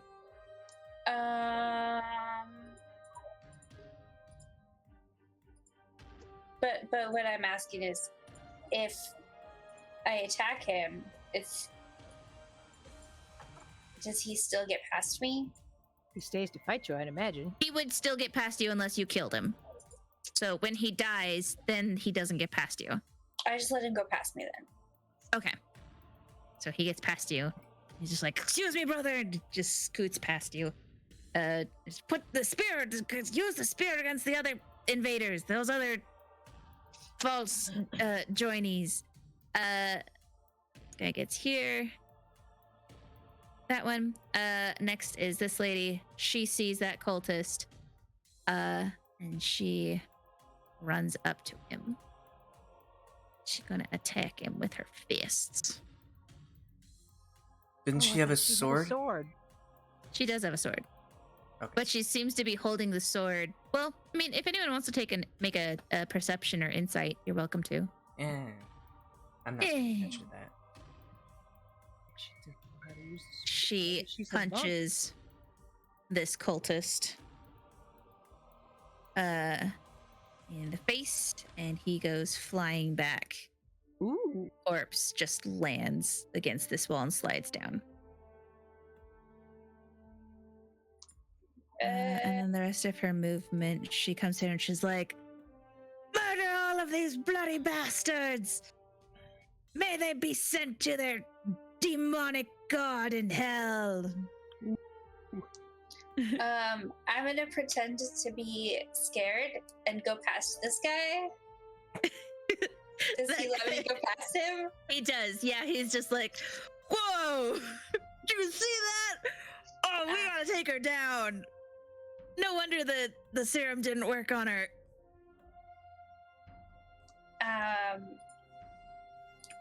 And then once I'm past him, I'm assuming he's facing her. Yeah. I'm gonna try and stab him in the back. Too brutal. Oh. Do it. Do it. That hits.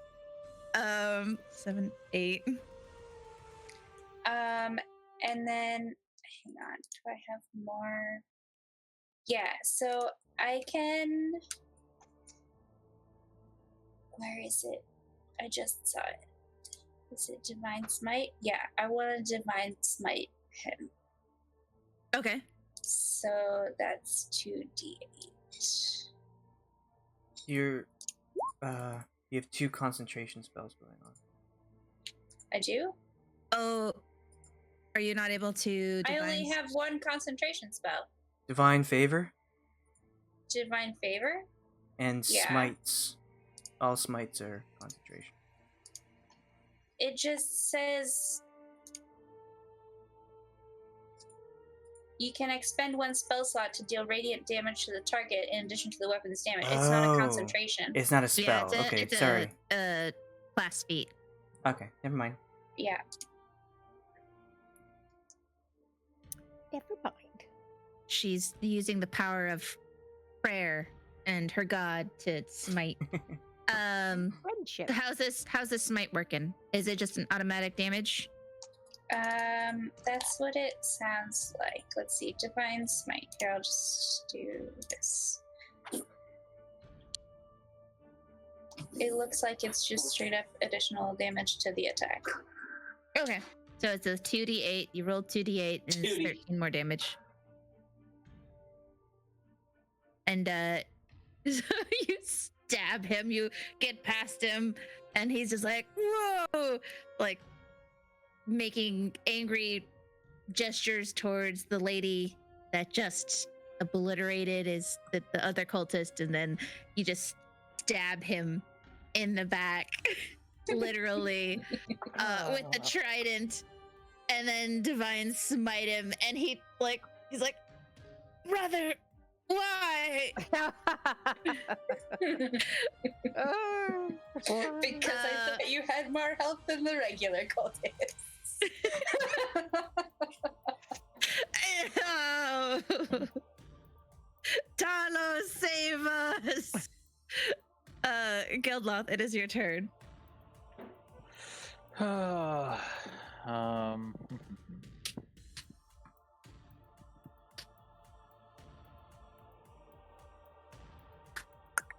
Well,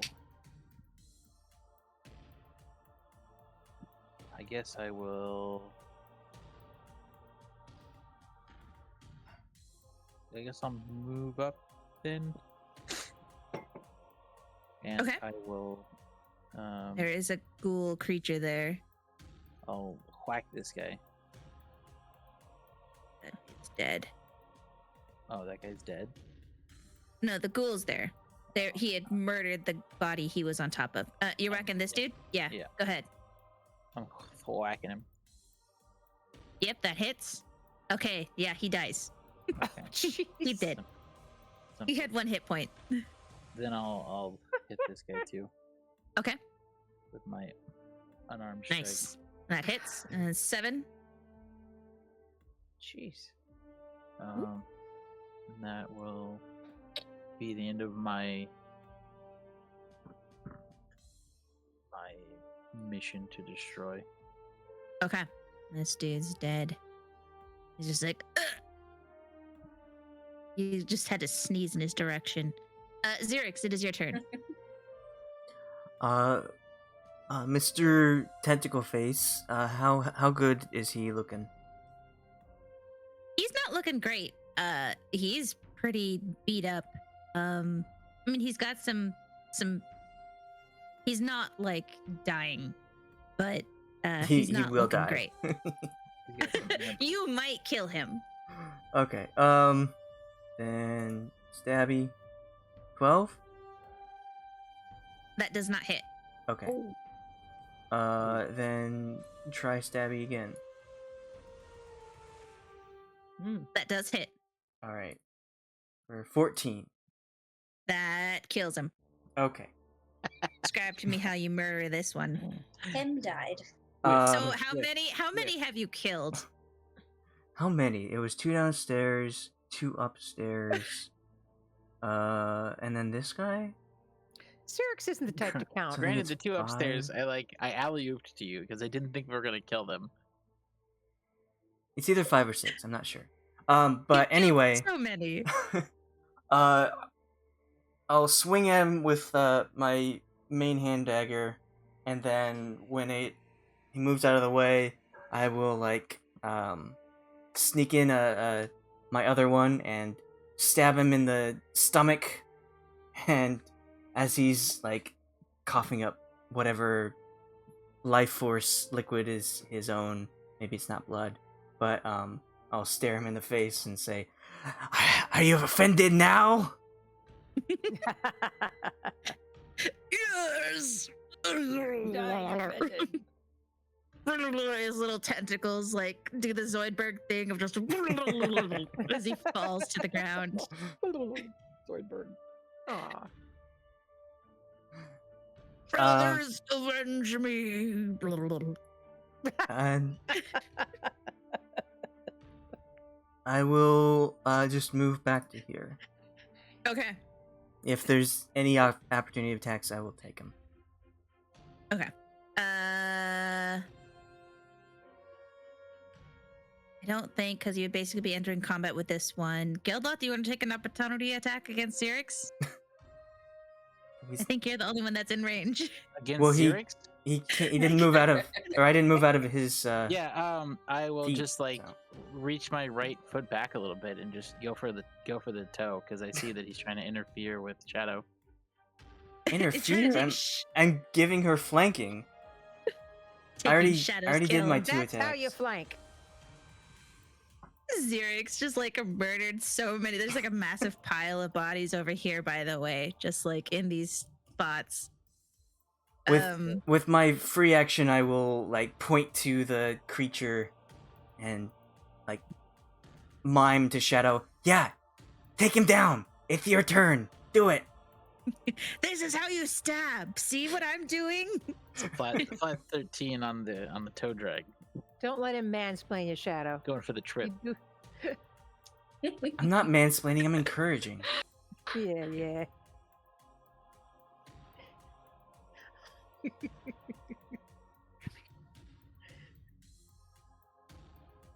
Well, it's almost my turn. We'll see. Maybe this next time.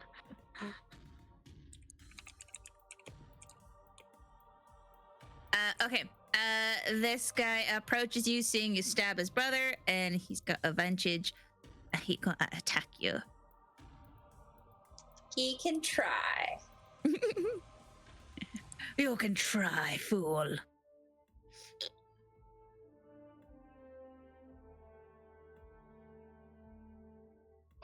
Yeah. What's your AC? 17.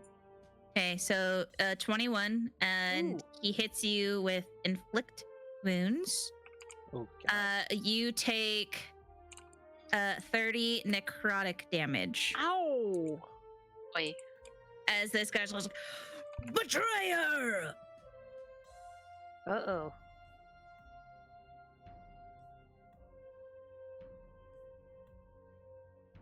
And then this dude gonna attack that ghoul.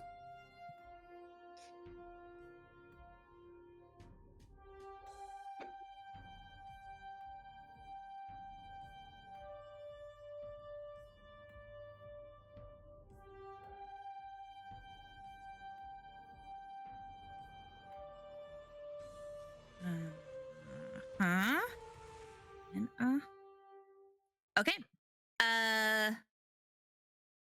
And this guy is going to turn around and also attack you, Ayre. Oh.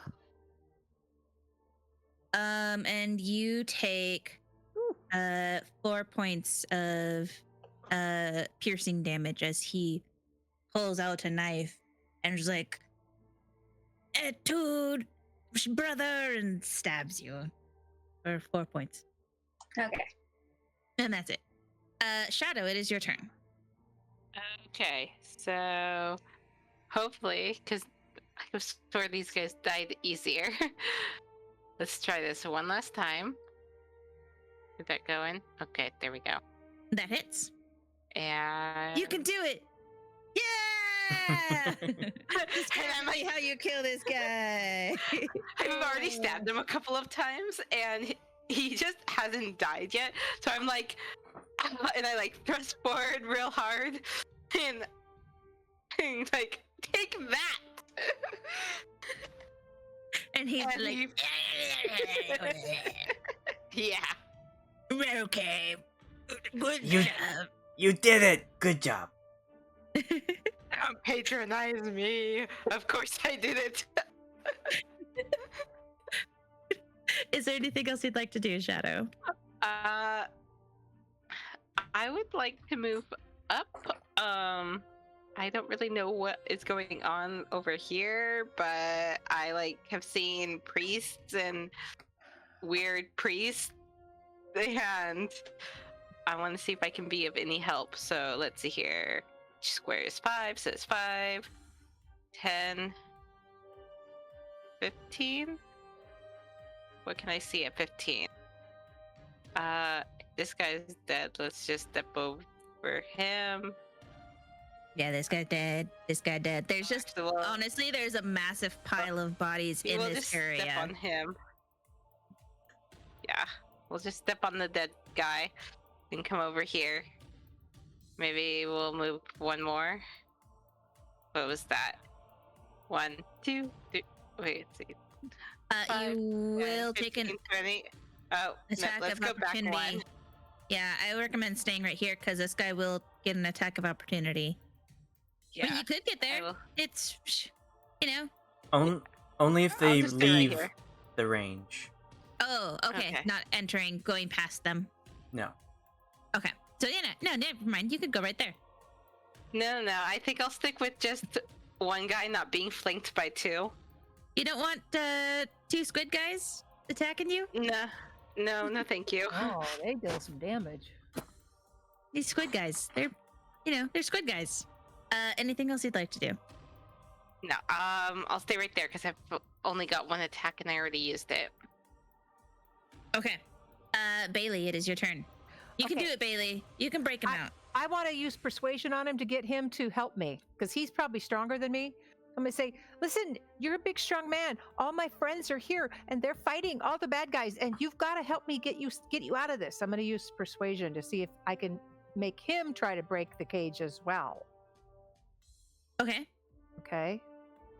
Go ahead and roll. I've got a lot of marks in that too.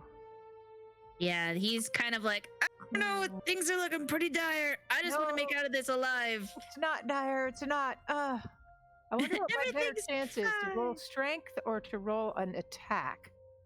Because both of them use strength, don't they? I'll use my dagger. I guess it's got a +4, so I'll just try attacking it again. Ooh, I got something.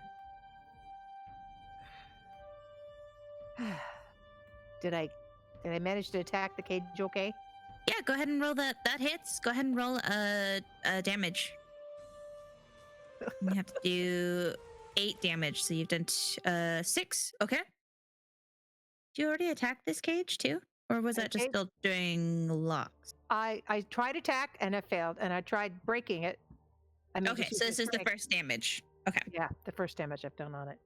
Okay. Come on, maybe the guy I'll try too. It doesn't sound like he's gonna. All right. Ghoul's turn. Ghoul is gonna do ghoul stuff, and that is, just murder. Ghouls just want to have fun.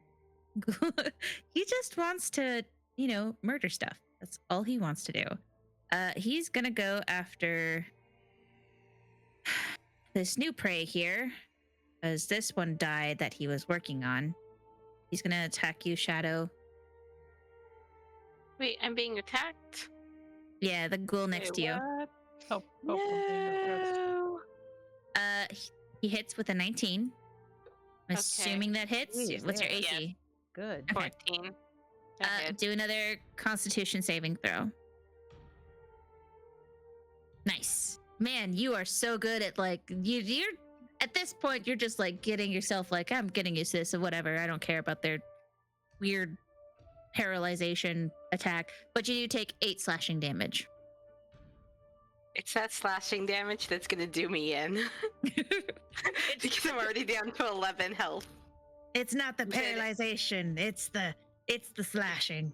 Yeah, you said 8, right? Yeah. Okay, It's yeah. the open wounds.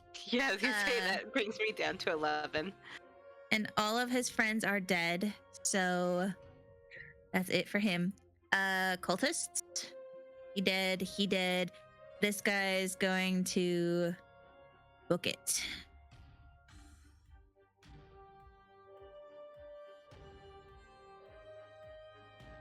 Is that the guy that was trying to get the servant to escape? He was the one that was just kind of told to come into this room and take care of these things, but he's kind of no, I'm gonna go. Screw this.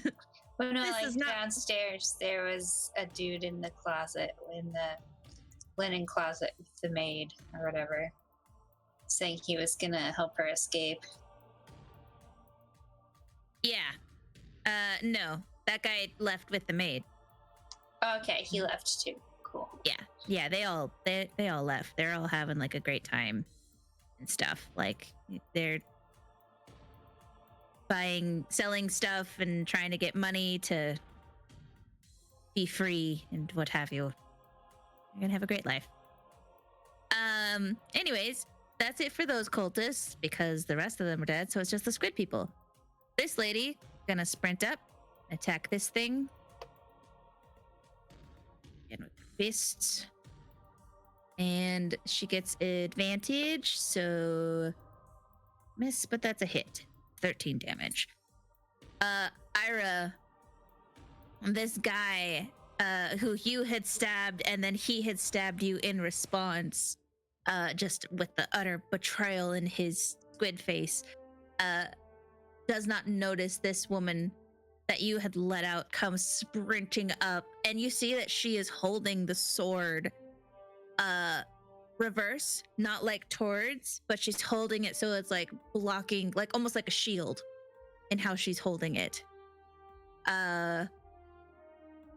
And you see her with her other hand just come sprinting up and just punch her fist through this squid person's chest, and you see her fist burst through the cavity of his chest and then burst out, and the squid person falls to his death.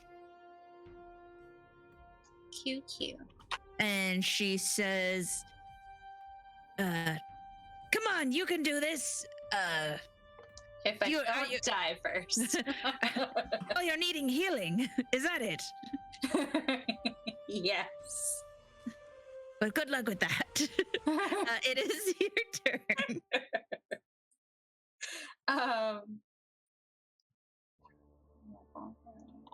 So that's right. Okay.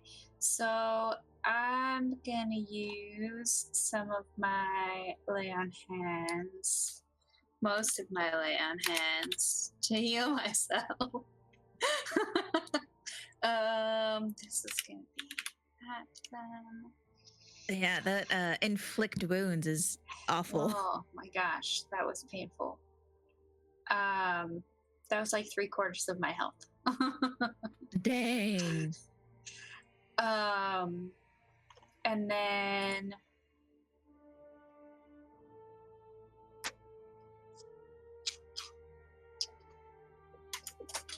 as a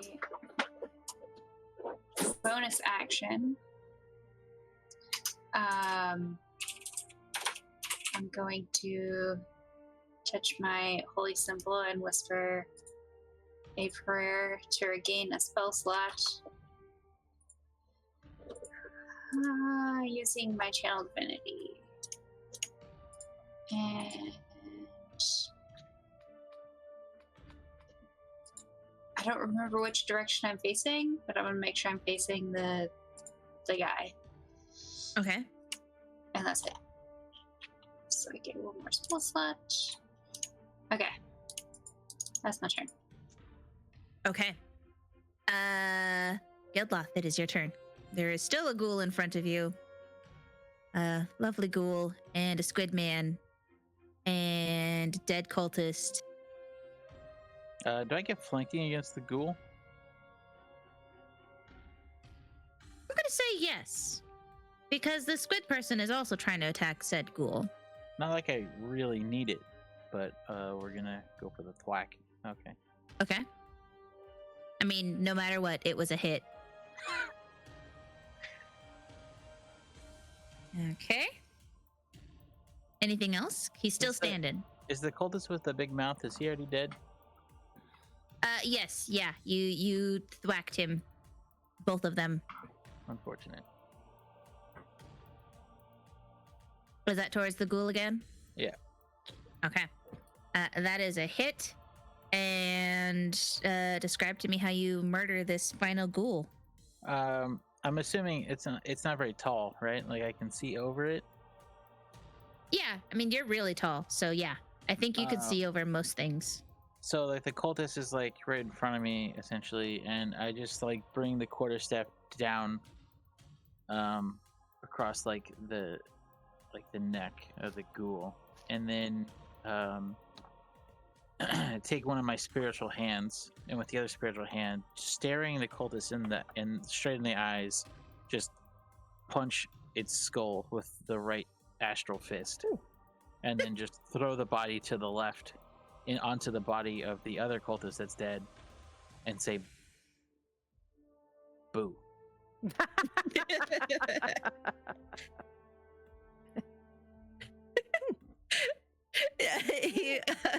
You know what? Let's see what he does. Okay, yeah. He just like sees all of that happen, and like a little bit of like blood from the kill gets on his face, and he like vomits up like some sort of fluid from his tentacle mouth. Gross. That's worse. That's the worst thing we could have done. Is there anything else you'd like to do, Geldloth?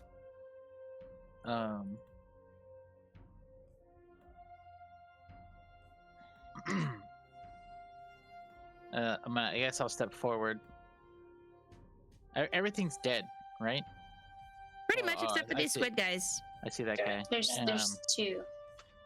After I said that, I guess I'd walk up and I'll just say, it appears we're out of product, and that'll be my turn. Okay. Product. Xerix, it is your turn. All right. I will for my bonus action, I will use steady aim to give myself advantage, and okay. I will throw my dagger at the cultist I can see. Ooh, nice. Do it. Threading the needle.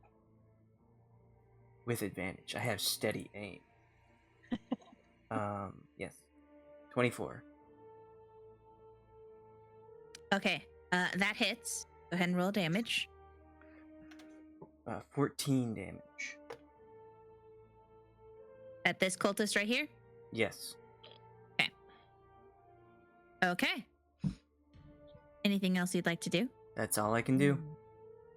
Okie dokie. Cultist man is going to... Here, I'm going to move this thing down below. He is going to attack Geldloth. Cool, you can go away since you're gone. Dead. You're dead to me. And he is going I didn't to intimidate him into running away. Okay.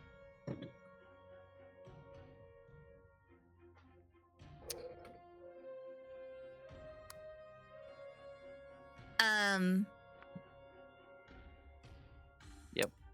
So Uh-huh. let me try and find the thing. Uh-huh. Need the weapon.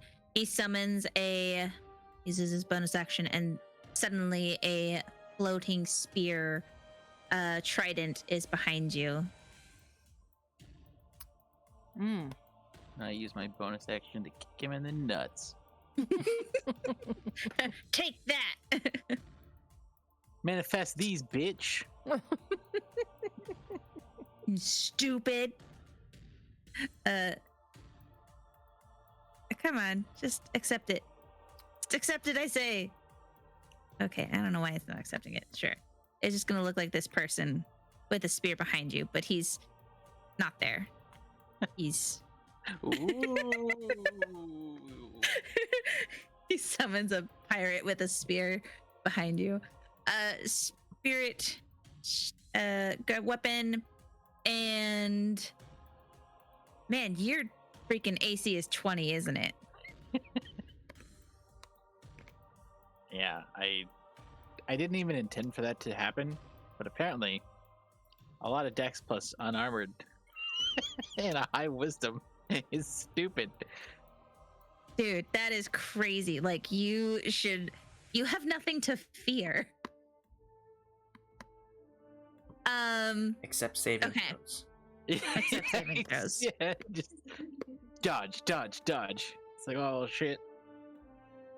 And you're like not wearing armor. I am just nimble. You're just wearing like cloth fabric, and they like try and punch you, and your muscles just like flex and bounce their fists off of your chest and they hit themselves.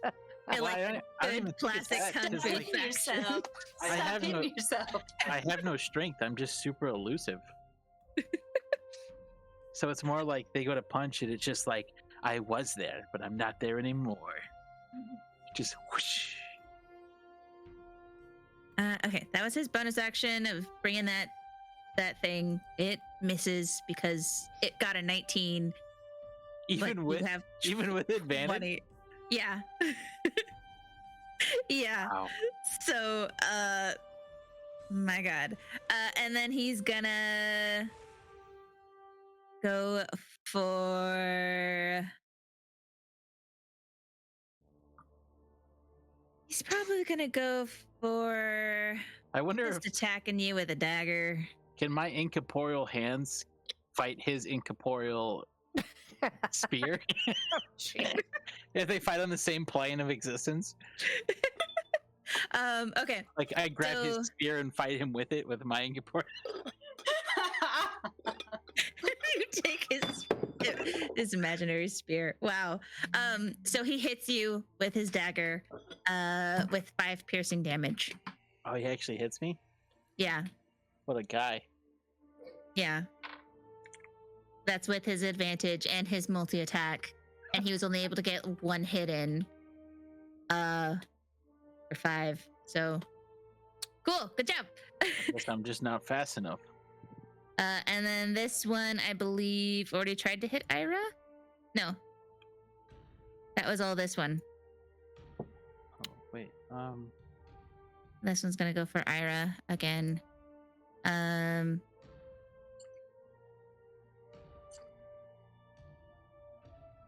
he's gonna go for another inflict wounds.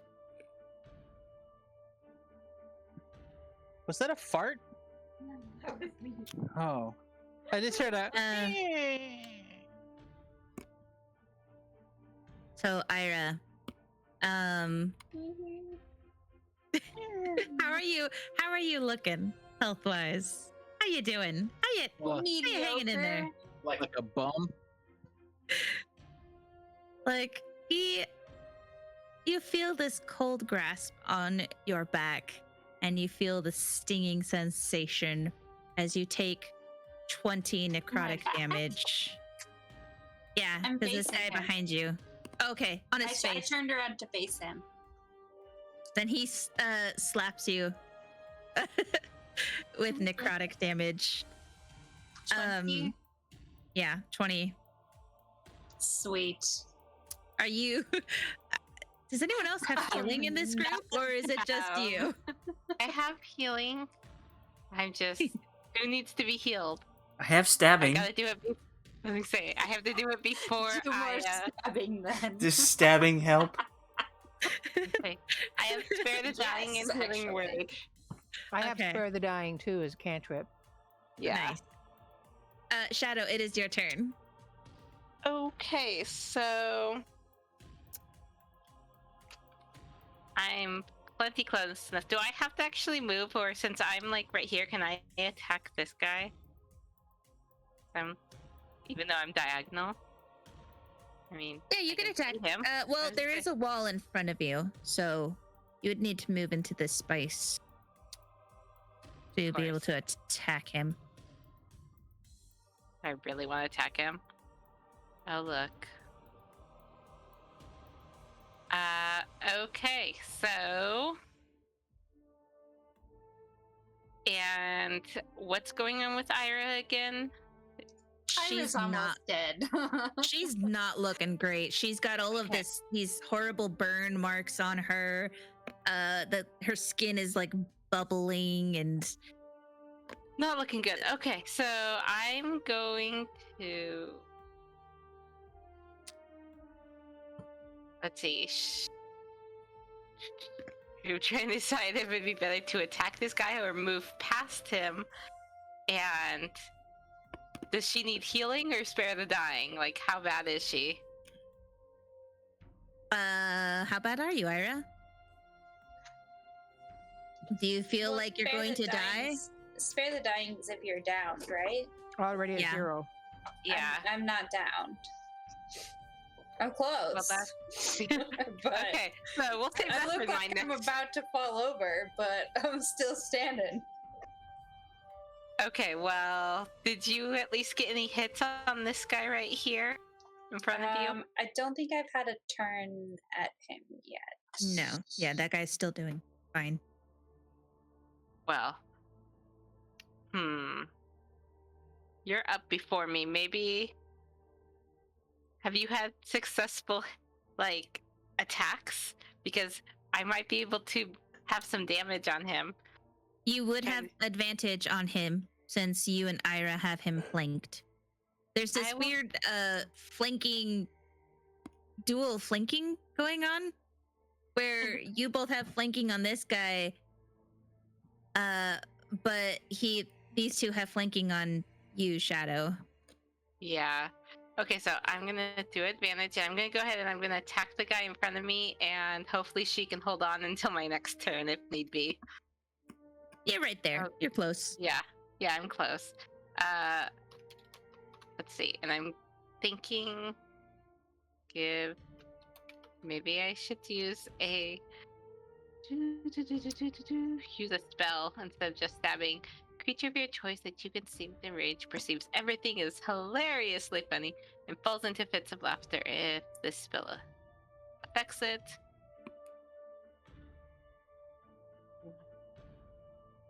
Creature intelligence score 4 less at the end of each of its turns, and each time it takes damage, the target can... Okay, so I think I'm going to try this. This looks like this could be helpful. Maybe?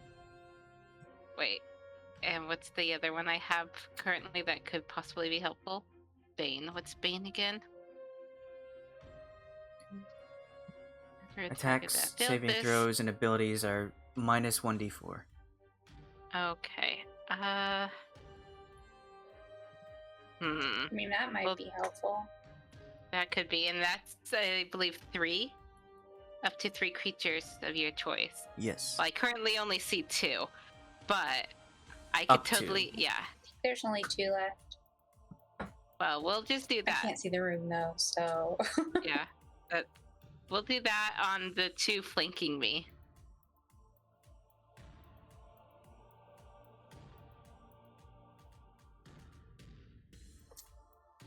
Okay.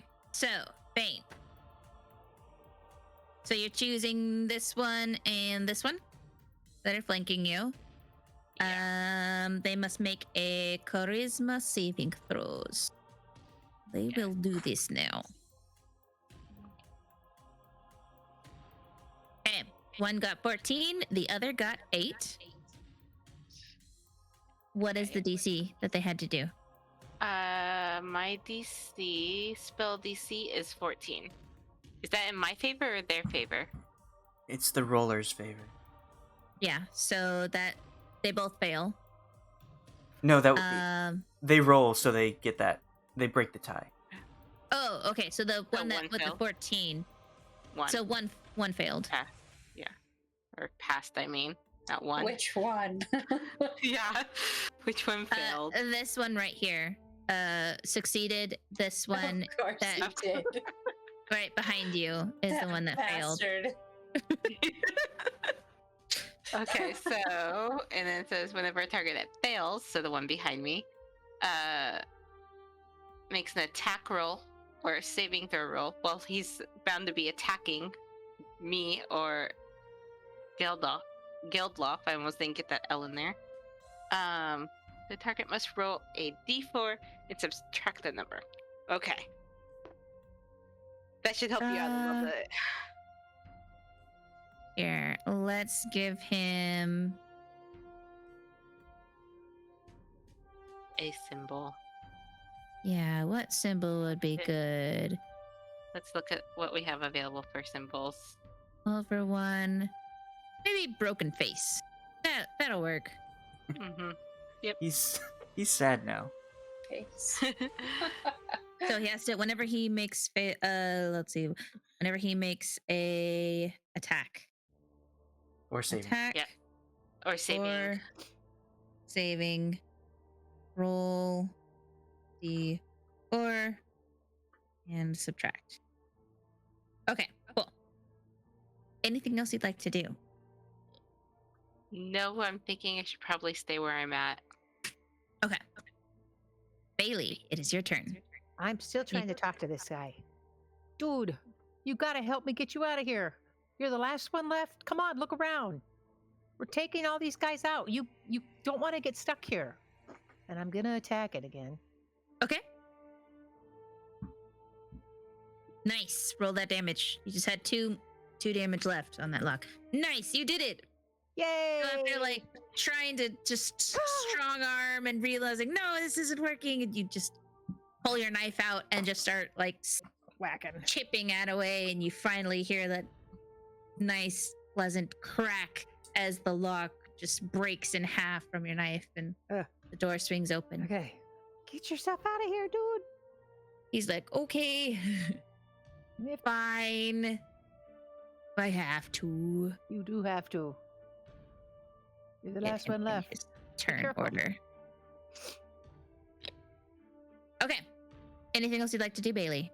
How much movement can I do? Can I run towards Xerix and them guys? Yeah, you 30 is your movement. So, Okay. well, you were here, Five, so 10. 5. So you could get to here. That's where I'd like to be, right there. Okay. What's this right here? Is that the broom or the trident? That's the the trident. Okay. The enemy trident. Okay. Ghoul, you're dead. You're dead to me. Cultist, you're also dead. Shield lady, you're not dead. She is going to run up and punch this dude in the face. Nice.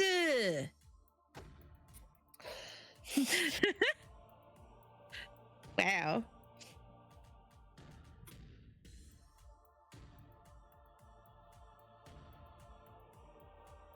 And then she's gonna get back. And she's like, She gets into your space, Ayra, and again you see her holding the sword like it's a shield, you know, where it's blocking her forearm, and you see her just going for punches. And you can hear the whack as these punches hit this cultist in the face, and he looks really badly damaged. The guard is gonna get out. He's gonna go this way. Ayra, it is your turn. All right. I'm gonna try and attack this guy and hopefully kill him. You do have advantage. Kill him before he kills me.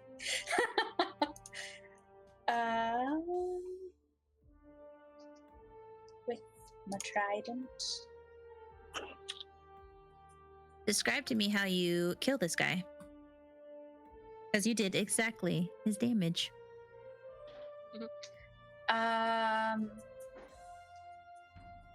Instead of going like straight at his chest, this time she'll kind of like almost uppercut him with the trident, like into his throat and head, and it just kind of like slices his head partway off, and he falls to the ground. Gross. Nice. Is there anything else you'd like to do? You want to move? Rude, sir.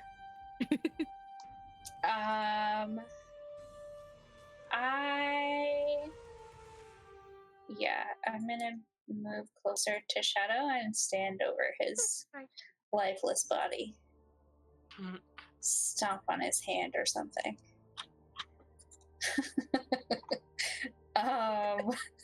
You step on his tentacles, and as he's dying, you just step on him and just like, oh.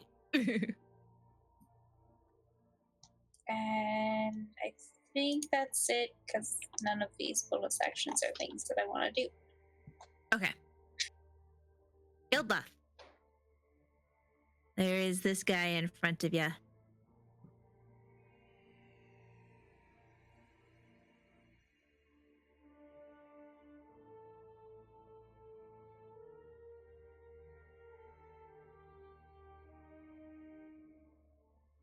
Geldloth?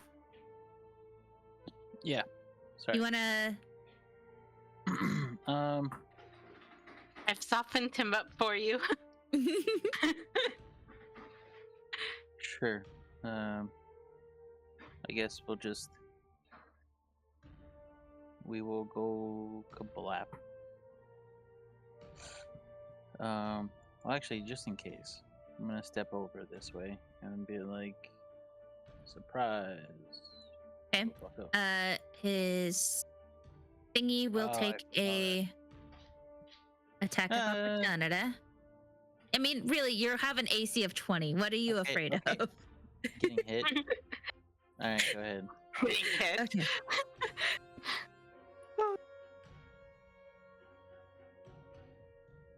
You're gonna make me regret this. Okay, so he misses. And I believe you are still in range of this cultist, so he doesn't do anything. So yeah, but his spiritual weapon misses. So that's a hit.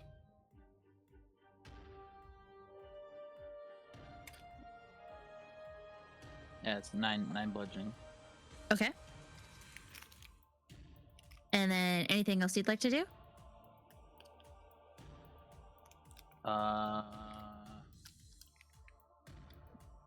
Is he still up? Yes. Okay, then I would unarm him as my bonus action. That's a hit. Yeah, okay. 7 more. Okay. He is still standing, but he is not looking great. Wow, impressive. Alright, that's my turn. Okay. Xerix, it's your turn. All right. With my last weapon, I will use steady aim again and throw my other dagger. Do it. That's a hit. I mean, yeah. For 14. Describe to me how you murder this guy from afar. I guess just seeing everyone just take down enemies, I'll get my dagger in position and take a deep breath and just like do a nice flick and stab it in its squid face and falls to the ground.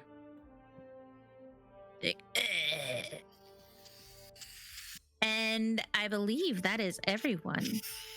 You are now out of combat. Now I heal 8. Is it like a dentist? It's like a dentist Dremel. Good job, everybody. Here, we'll take. Do you guys want to take a quick little 15-minute break here? Sure. And then, okay. So we'll take a quick little 15-minute break here.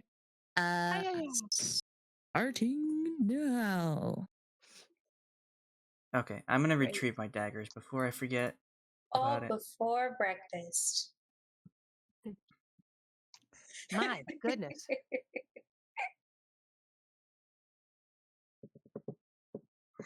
I feel like I need a.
What's in here?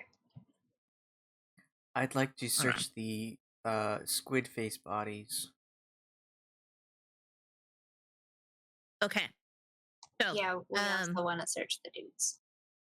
go ahead and roll a. Excuse me, I'm eating pizza right now. Go ahead and roll a search, investigation. I would like Cool. to participate in this search. Let's see here. Investigation. Oh, that's supposed to be normal, not advantage. There we go. So the first one for me is a 14.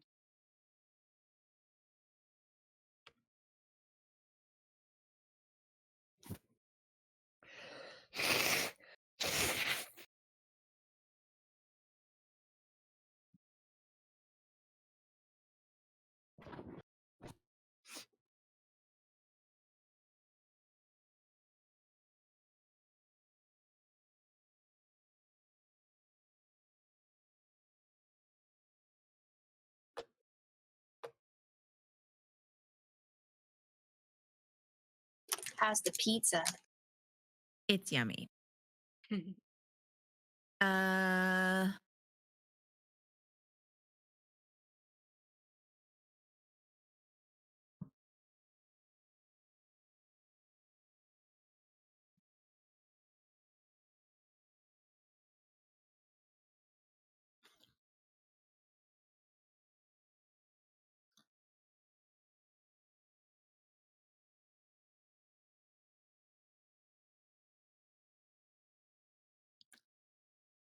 All right. Shadow, why do you have advantage? Well, That was the just 14. from the battle. So yeah, it was a 14. I switched it back after I Okay. clicked it and realized it was on. So all of you find on the bodies, they all have the same inverted Talos pendants.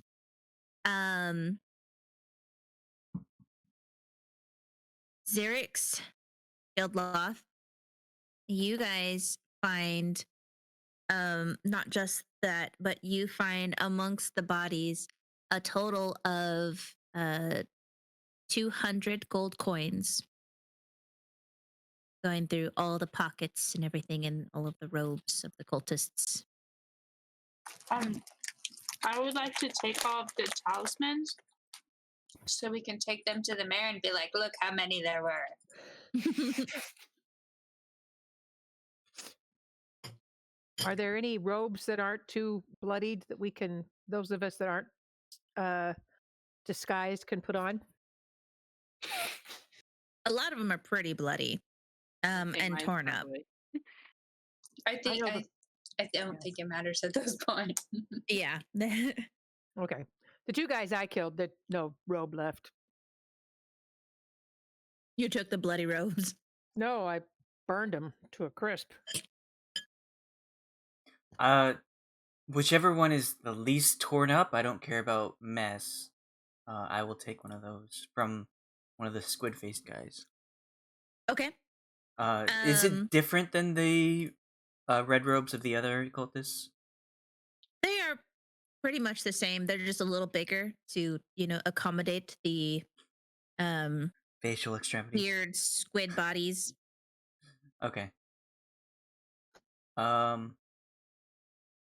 Then if they're the same, I'll just take one that fits or is close to fitting.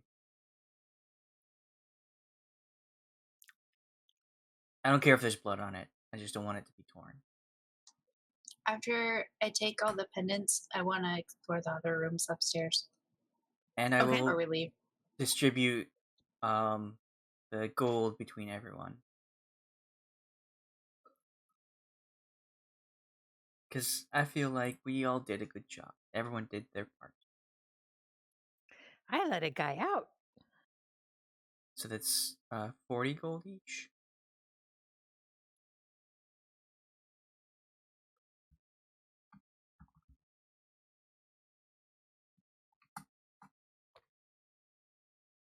Alrighty. Okay. Thank you. Yeah, there's 5 of you, so there's 200 gold. Thank you. Okay. This woman looks at the bodies and she's like, ugh. She like touches it with the scimitar she has, and she's like, disgusting, foul creatures. Thank you for your help, and thank you for breaking me out. And this guy's gonna come running up. It's like, Sergeant, there's no other survivors. It seems that we're just it from the troop. Do you have any idea Sorry. what they were trying to do? What were they trying to accomplish? And why did only some of the creatures turn and not you two? Well, and she looks at you and she says, I don't know why we didn't turn, but we're members of the guard that was in charge of trying to find these sick bastards and see what they were doing. But we had a feeling that they might have been the ones bleeding out the drugs that's been plaguing our town for quite a while. And we were wondering if it had any connection to do with this mysterious sickness going around. But I don't know why we didn't turn. I'm gonna They ask were for making their us. names. Okay. This lady. I had her name. She says, well, my name is Victoria. And the guard, and he's like, gestures to him, and she's like, this is Oliver.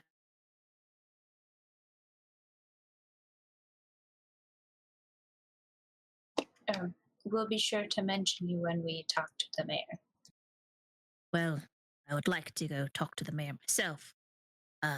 Yes. Being as we've Perhaps been here you would for... like to come with us and to clean up and get some breakfast and go talk to the mayor. Sure. That sounds good. Did you happen to see any other cages around or any other guards that might have been captured? There were 8 of us. No, but we haven't fully explored everything. Why didn't you go with us while we search the other levels? All right. I did hear some voices downstairs. I'm not sure if they came upstairs during our Who are these people in confrontation. here? You see, Do they, into do, this they room. do anything when I walk in? You see this lady is cowering in the corner, and this guy is just sitting on the bed. He looks impatient. Okay. Xerix, you see 3 people cowering over here in the corner. And they all look to be frightened.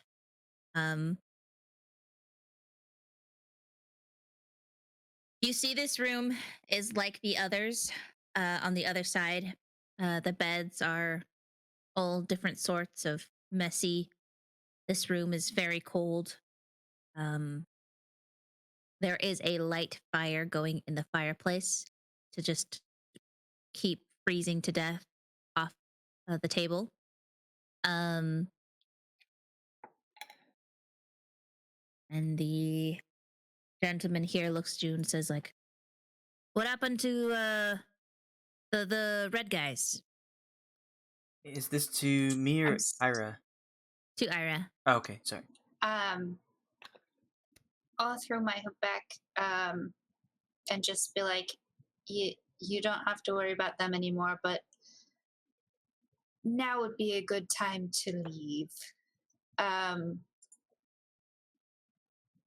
find other employment. Well, I don't work here. Well, how am I supposed to get my hit if I'm to leave? Oh. They welcomed us here. And it's almost lunchtime. What about the lady in the corner? She is shaking, and she sees the conversation, but she's still just kind of hiding behind the bed. I'll give him a gold and tell him to get out of here. He takes the gold, like, just swipes it out of your hand, and is like, "Fine, just go spend this anyways, and at least get my next hit." Leaves. And I'll go to this lady and just kind of like, it's okay. They're gone now.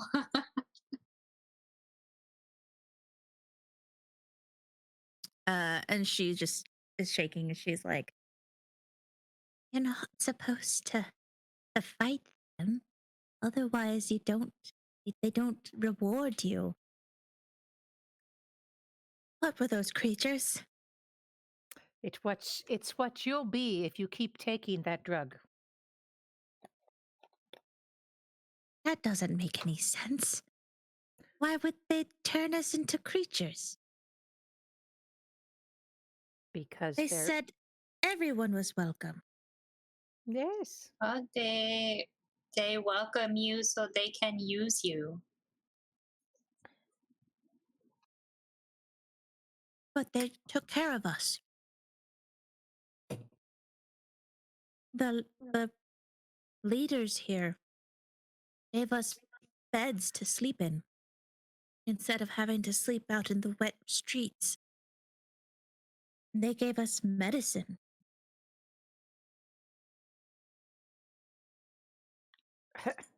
It wasn't medicine. Did you and the others staying here also help out?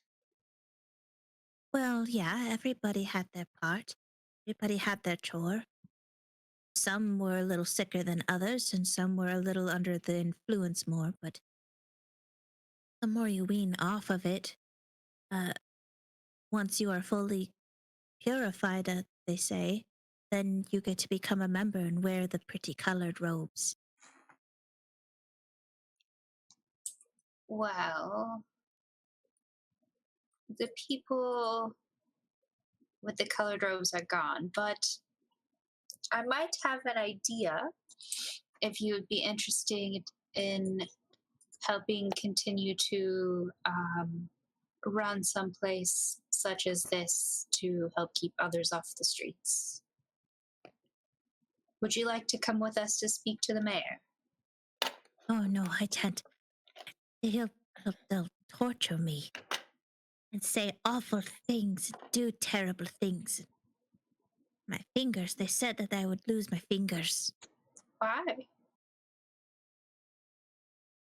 'Cause happens if you tell anyone where we are or what we do. Ah.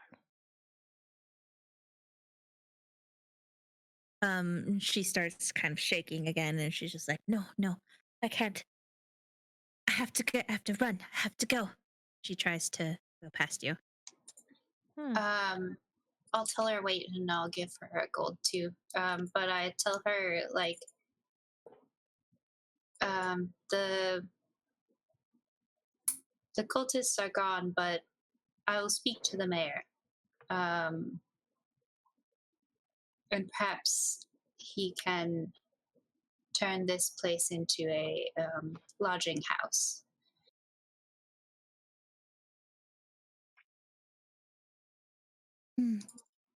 We shall see. We shall see. They abandoned us.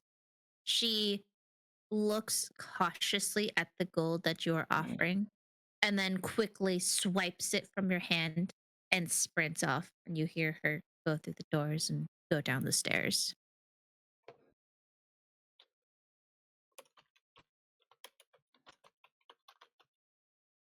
Xerix, these three people are just kind of like they're staring at you, and they appear to be very afraid. So this is before Ayre shows up. She's been talking to all those people up there. Yeah. But in my super bloody, torn up robes, that I just got, I want to like shout to these people. You have to escape. The people are changing into things You have to get out of here before. Oh my god, I'm changing too. Ah! They start running. Xerix, They're you do that. to me. That was easy. I would say that this probably happened before, like when you were interacting with the lady and the lady was trying to leave and you were offering her gold. Yeah, and they just- rush out past me, and I'm like, Xerix, what was that about? Some people need a little bit more motivation to run for their lives. Uh-huh. Well, there's nothing to run from anymore, so... Well, this is not the main entrance of the cult. This is just the hideout. There is plenty to fear in this city. What's in here? This room appears to be a master bedroom, but it has been modified into an office. You see that there is a few papers on the desk, and there are some books lined up here. There is a large fireplace that has no fire in it. And this room, when you enter, feels freezing. It is so cold. It doesn't look like a perfectly human person was staying here at all. I want to just grab the papers and stuff off the desk. Okay. And just quickly look and see if there's anything that seems important. Because I don't want to hang around too long. These appear to be attendance numbers, or how many people have come through. On the Okay, papers. yeah, I definitely want to grab those. Okay. So on the papers, it says that there were... What was it?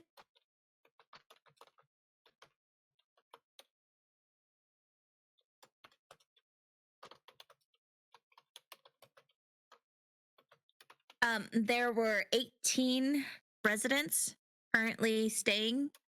There were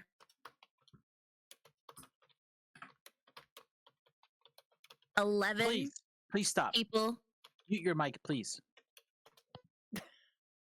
for Cynthia for typing. Oh, you could hear me? I'm Yes. sorry. I'm so sorry. Gosh, how Do you have your noise crisper on? I don't know. Let me look. I apologize. It is. Me to turn it off? No, you want to leave it on because it helps mute more things, but you're typing very loud. We can hear it. All right. Sorry. So just mute yourself when you're not talking. Oh, I can do that. There were 11, and on the notes it says that there are 11 test subjects in the cages. And it kind of describes how many doses that each person was getting of what's something that is called serum B.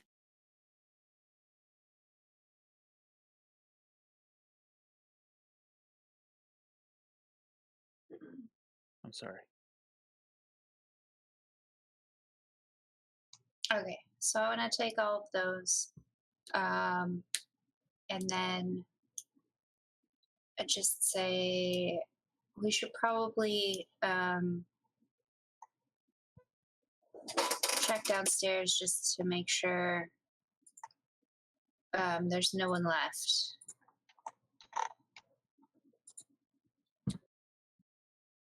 Before we go to the mayor. The woman named Victoria looks and just was like, all right, but I don't know what saving a bunch of druggies will do. Feel like it's more important to get to the mayor.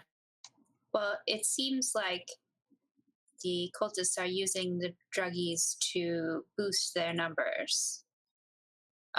So... Wait, you're saying that the cultists have been creating the addicts? No, it seems like they've been getting the addicts clean and then using that to recruit them. Is what I'm saying. Hmm.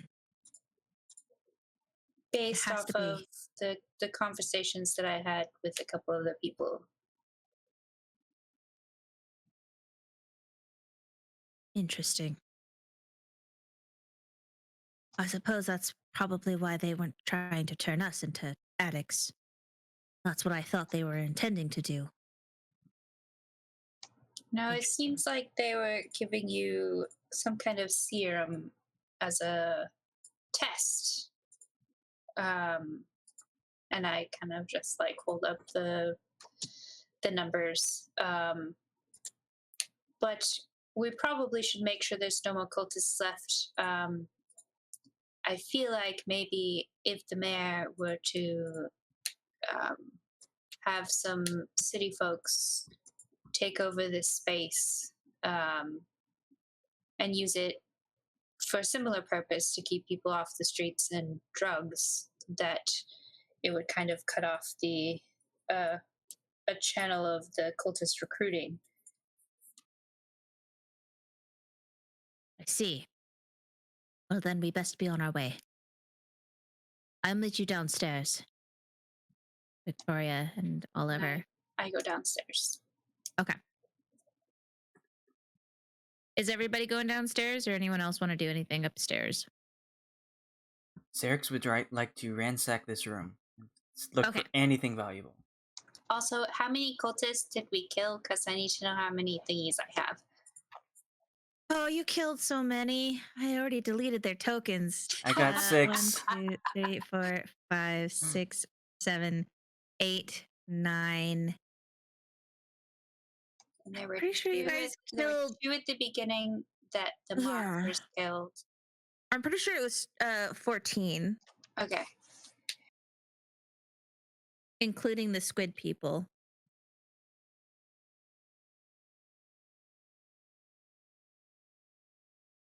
Okay, we'll go with 14 then. Okay. So, I'm going Xerix, downstairs too. you're going downstairs as well. All right. Let's see. I've been in there. Didn't go in the bath area. Is there anything special in here aside from the bath? It's a bath. Hold on. Let me do Xerix real quick. So, Xerix, you'd seen Ayre come in and go through some papers and take some stuff. There's a bookshelf here full of books. There's a bed. It is very cold in this room. There's a fireplace with no fire. There's like a little bench here, a little work table over here.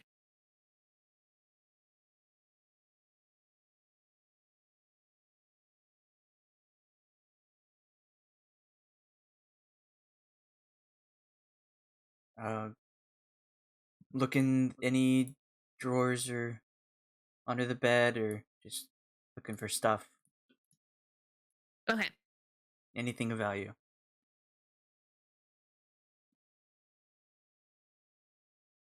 Go ahead and roll an investigation for me. Cool. Well. 10 out of 10.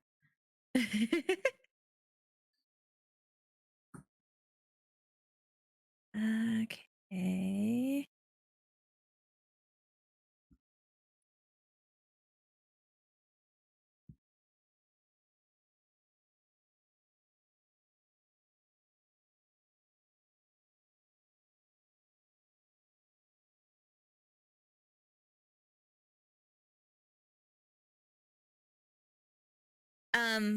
So in this room, you find a light wooden shield, and a small potion, some sort of green, sickly looking liquid in a small container. Green, sickly looking liquid, you say? Yes. I'm very excited about that. I'm going to taste it. Just like a drop. Why would you do that? Oh gosh. Okay. Well, if it's poison, I don't get affected by it, so I'm not afraid. If it's acid, then yes, it would hurt me a lot.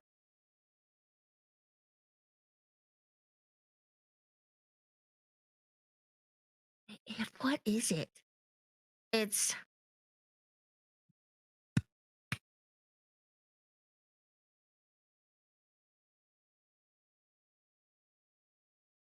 okay.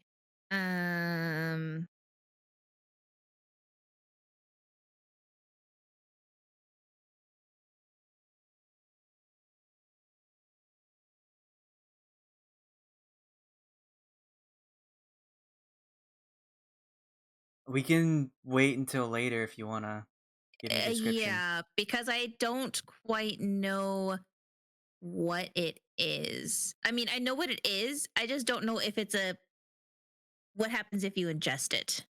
It's not something to be ingested. Okay, that's fine. We'll So I discuss don't know it how later. to I guess let me have you do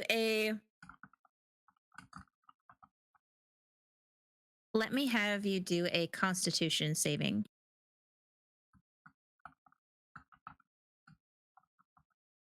Okay. On.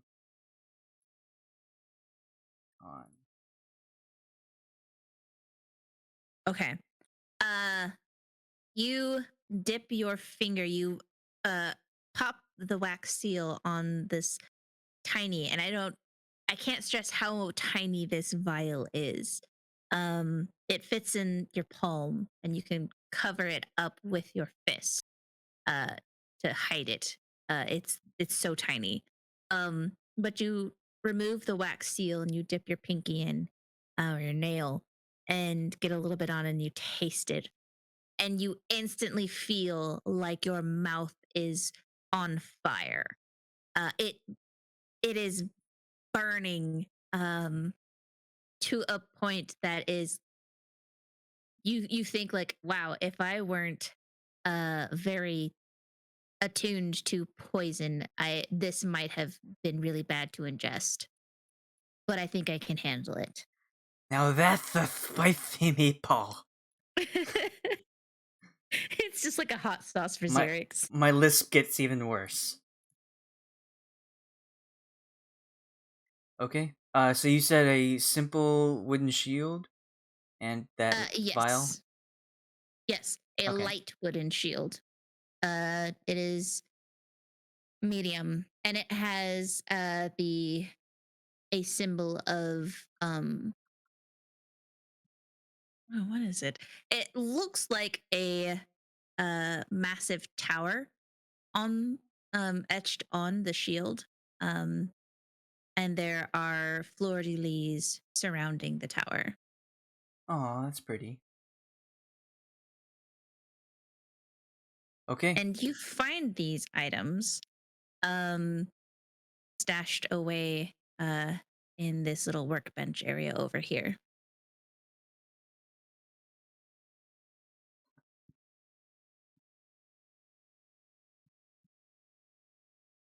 And that's what you find in this room. If that's all I find, then I head downstairs. Okay. Move you downstairs. Who else is going downstairs? I'll go downstairs as well. You'll go downstairs as well? And Bei-leigh? Okay. Assuming they want to go downstairs. I'll go downstairs. Let me move you downstairs. There you go.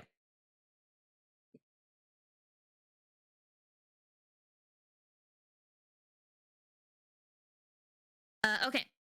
If everyone is downstairs,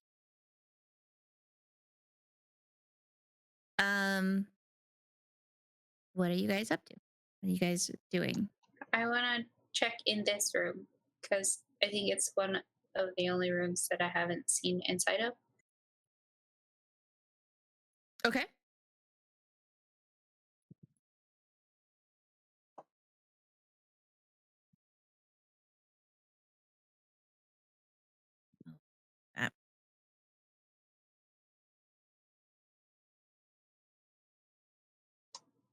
Is this a shower? This is a Library?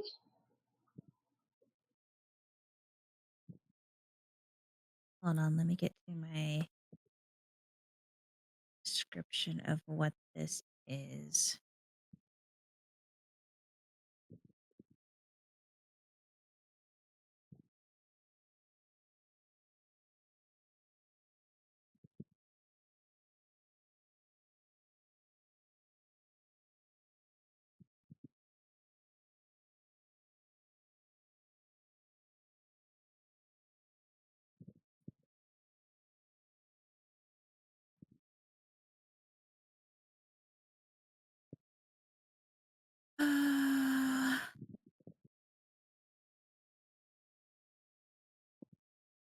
Can't remember what it is, and I can't find my notes for it.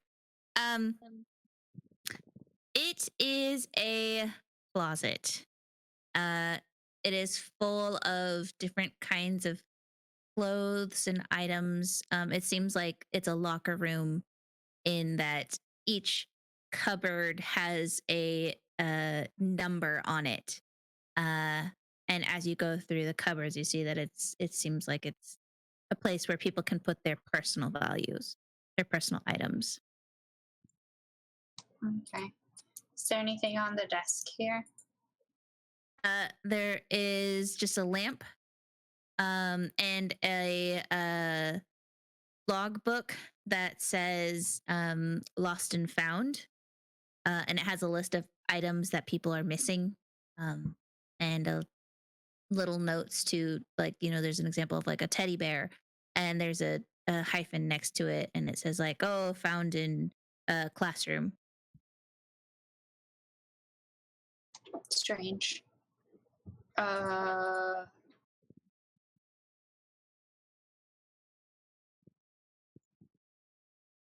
Okay. I will leave it there. Is there another door at the end of the hall here, or is this just like the end of the... There is, yes. Okay.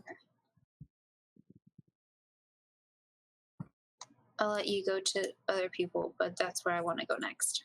Okay. What is everyone else doing? I want to see and to check out the room here at the I wanted to see the room that I had heard the voices in. Okay. Yep. So you're going into this room? Looks like the door's already open, so you can go in there. Okay. This appears to be a dining room / prep room. There are a bunch of tables. There are 4 tables with chairs across them and dishes set out to prepare for a feast or Yeah. lunch. Obviously, nobody's in here, so they must have come upstairs when they heard everything. And I'm gonna go ahead and go down the hallway and follow Ayre through these doors. Okay.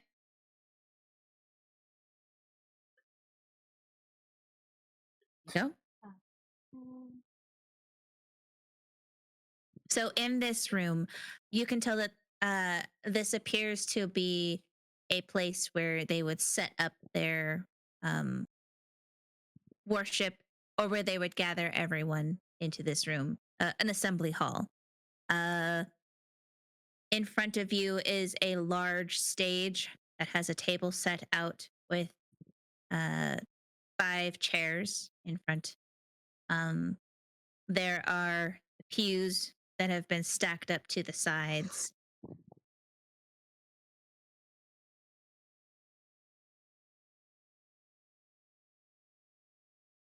Is this just like the serving area?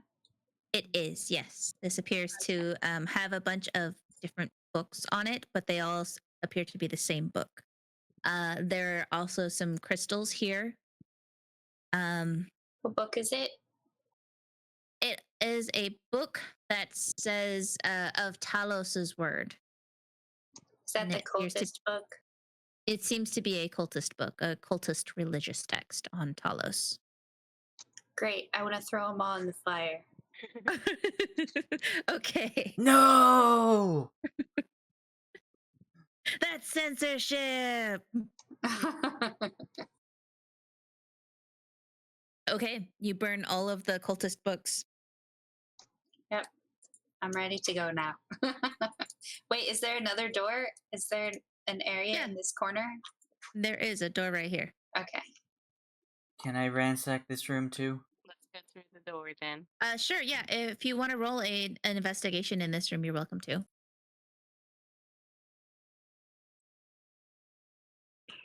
Same. Another 10. Yes. Okay, well, there were the books and there's the crystals. You're not finding anything nice and hidden. You do find what appears to be a sketch of Talos, but it looks like it's a comedic drawing that maybe someone did making fun of. It's a political cartoon. I take it. All right, you got a sketch of a Talos political cartoon. And the crystals what are they? Are they just rocks? You aren't sure. There are different sizes, and they are laid out on a nice green velvet cloth, like they must serve some sort of religious ceremony purpose. Okay, I'll roll them up in the cloth and take it. Okay. There are 2 large ones. There are 6 small ones, and there's 2 medium-sized. How much do those weigh? So the 2 large ones are each half a pound. The 6 small ones each weigh about 5 ounces. And the medium ones weigh a quarter of a pound. So the small ones, I would just put them at 0. They weigh nothing.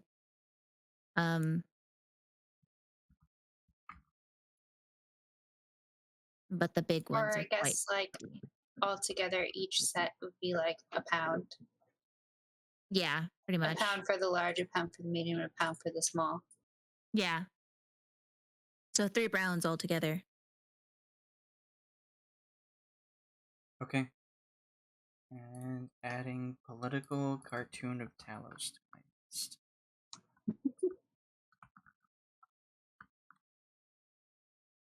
I will send that to you later in Discord. Nice. Okay.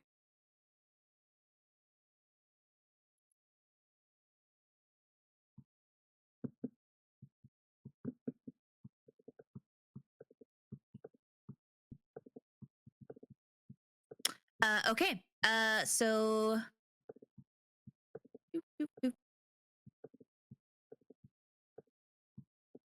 Okay. And you're opening this door? Yes. You open this door. And you see that this room is full of desks in neat, ordered rows. There is a strong smell of old paper, of chalk, and wood polish assails you as you enter. You see that there are bookshelves and cupboards filled with textbooks, writing equipment, and teaching aids in the cupboards along the walls. And you see that there are children and adults mixed, sitting at the desks. There is a gentleman at the podium and standing in front of a large chalkboard, and he is giving a lecture. And he hears you open the door, and he's like, "You still wearing the cultist robes?" He's like, "Oh, hello, brother. Talos be with you." Hallowed be thy name. I'll just be like, oh, good, everything is as it should be here, and I'll back out of the room and close the door. What? Okay. He starts going back to lecturing.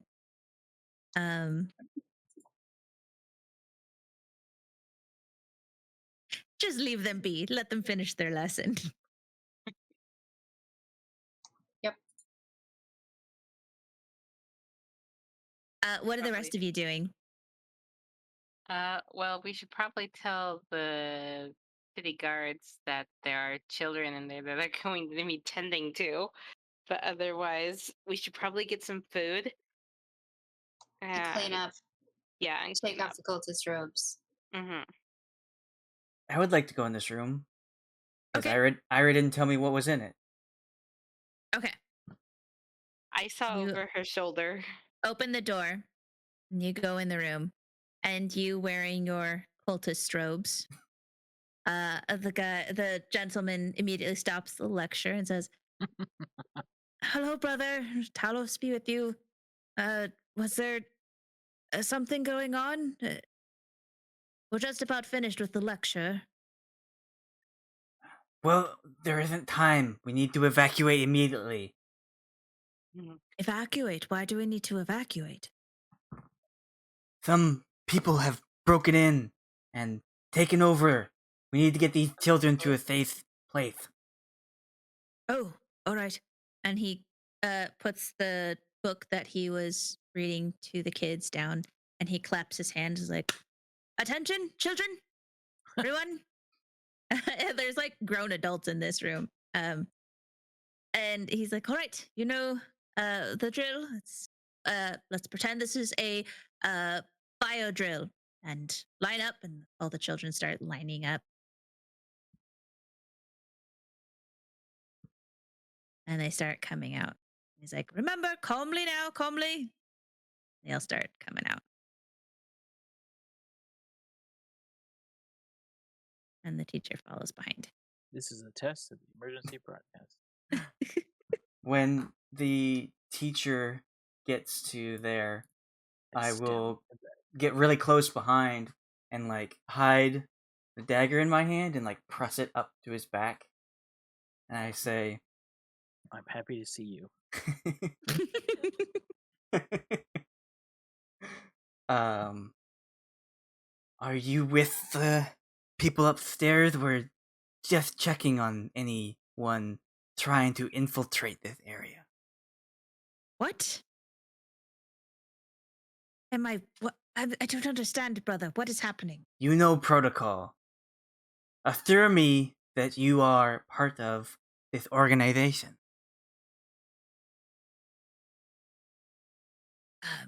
Of course, And he pulls out the Talos pendant. He wasn't wearing it around his neck. He just had it in a pocket. He pulls it out and he holds it up.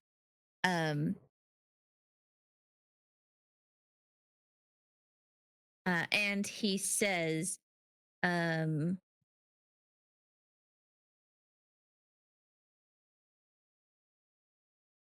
he sighs and he says in deep speech, you hear him say, "To call him the beginning, a sacrifice must be made. So the devourer claims, so the devourer says, so shall it be. Beginning of devouring the end." Is there anything else, brother? And he says that back in common. The Yes. children, I have to be with the children if we're to evacuate. Yes, there is one more thing. And I'll say in deep speech, the devourer requires your sacrifice. And I'll stab him. No, this poor teacher, just trying to help the student. If he didn't have a symbol of Talos, he would have been fine. Well, he has to have one to get in. All right, go ahead and roll that Like stab. he was wearing it around his neck. Yeah.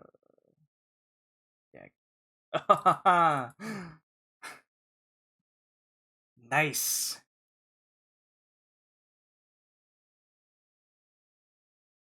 what is like the health of an NPC?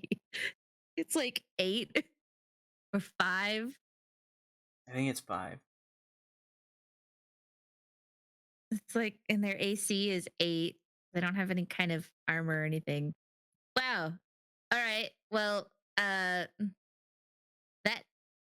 doesn't hit.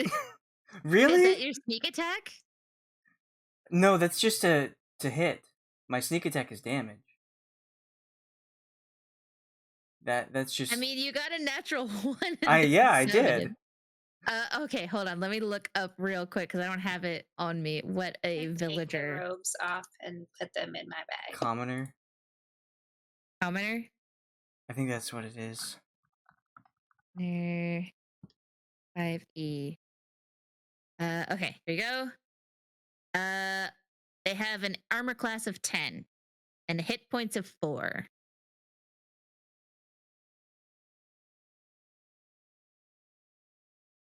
So he's weak, but he's got 10 AC. I don't think a 1 would hit anyway. Yeah. So you try and stab him, like, and he like drops the Talos symbol and jumps back, and it's just like, I don't want any harm. I don't understand why you're doing this. And he looks and sees Geldloth and is like, who are you? What is happening?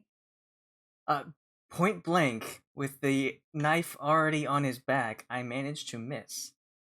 And I want to kind of just like pull it back and like pretend like I was pricking my own finger.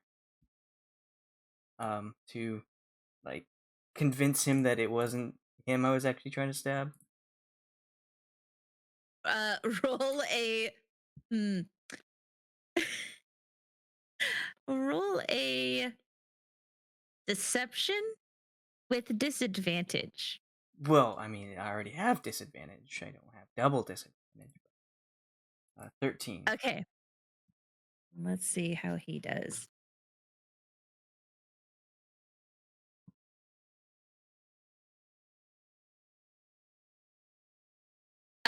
He looks at you and is like, bullshit. That's it. I'm through with this. This is insane. You're all insane. And he starts running to speed. Oh my gosh. Do you want to roll initiative to kill this NPC?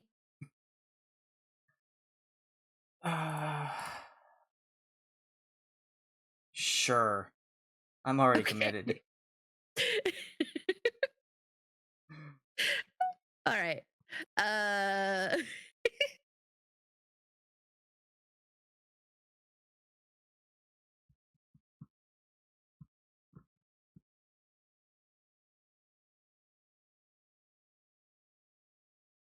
my gosh. Always whisper rolls. Here's the commoner token. Let's have him roll initiative. His initiative is 11. What's yours?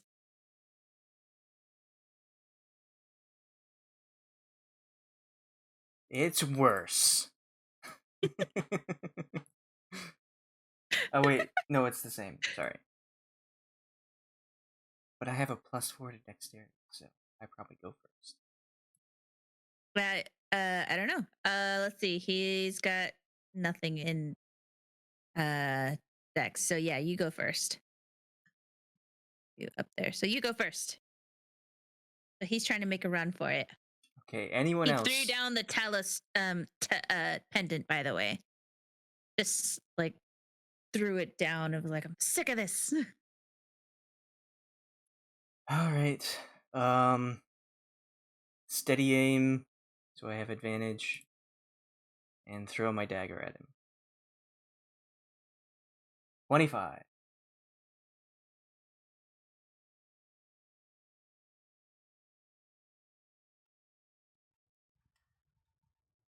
Okay. That hits.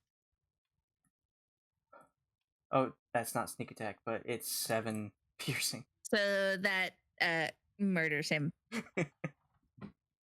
So he's like, it's like, this is bullshit. You're trying to kill me. And he's trying to make a run to these doors, and you just knife him in the back. falls down, dead. He reaches towards the doors and he's like, "Children, tell them they were good students." And dies. Was that really necessary? He was poisoning the minds of these children. You don't think that was a negative thing? You want this cult to get out there? Ayre and Xerix, I want you guys both to roll a I'm gonna say a insight on what he was teaching the kids. Or, I could just go in there and look at the book he was reading from. That's true. Yeah, you could do that too.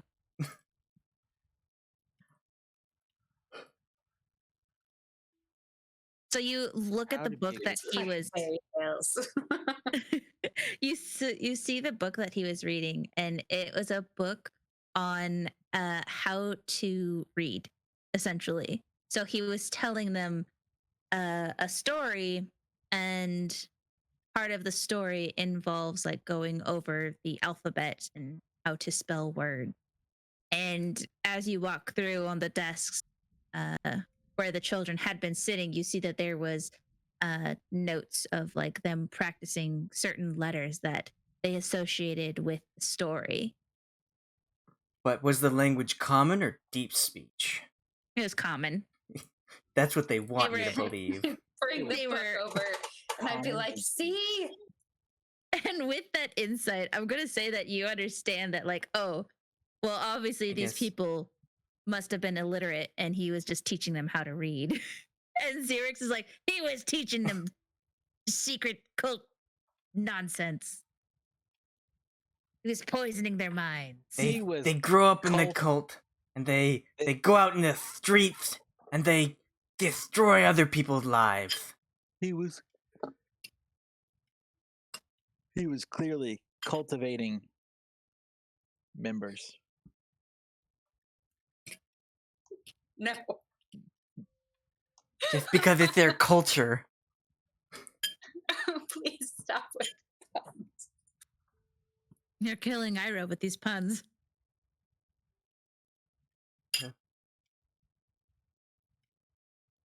Ayre sets the book down on the desk and just like pushes Sarath out of the way and walks out, stopping to grab the teacher's talisman. See, that's another, 25 gold? 20 gold? Just for its talisman, yeah? Yeah. Ayre shakes her head at him. You should probably take off those robes before we head out. Has everything been searched? I have been in every room. But did you check for secret rooms? There's more people! Stab them!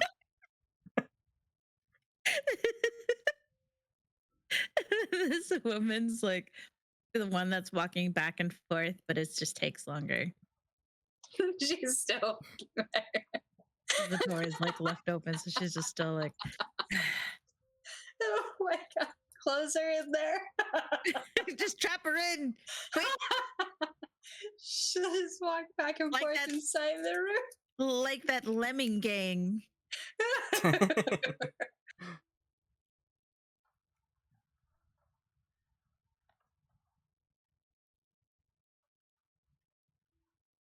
Oh, what about these stairs?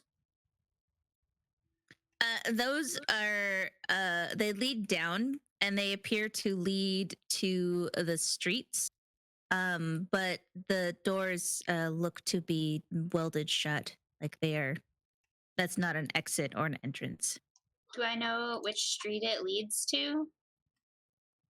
It on the map, it would have been towards the docks area. Okay.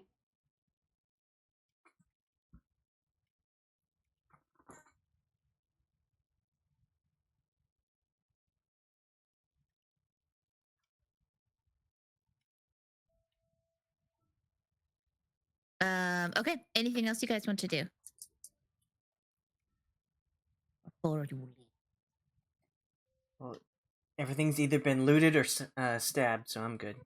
Yeah, but like, where do they keep all the gold? Where do they hide all their treasures? I mean, I think we found all their gold on their persons. You think so? You don't think they stash it under like missing floorboards or something? You can There are plenty of missing floorboards. spend the don't rest of the see day anything looking there. at this stuff. I think we should give it a 4 times over. Let's go. Light it on fire. Burn it down. Okay. Oliver and Victoria are like, yes, finally, let's get on out of here.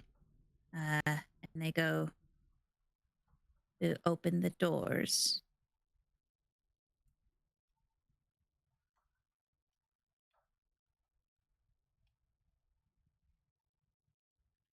And they immediately stop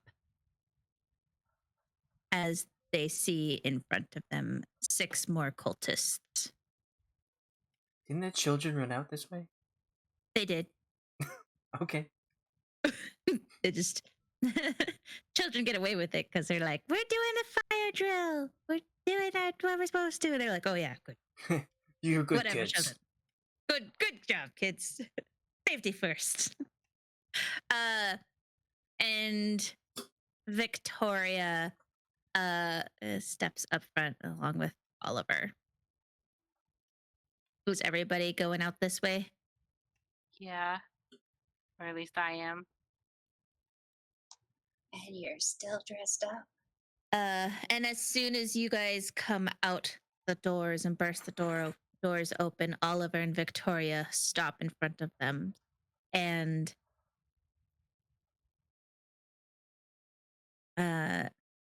they immediately just feel the rain hitting them.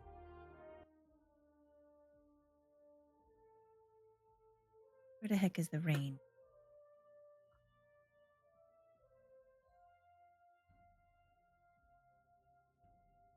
Stormy?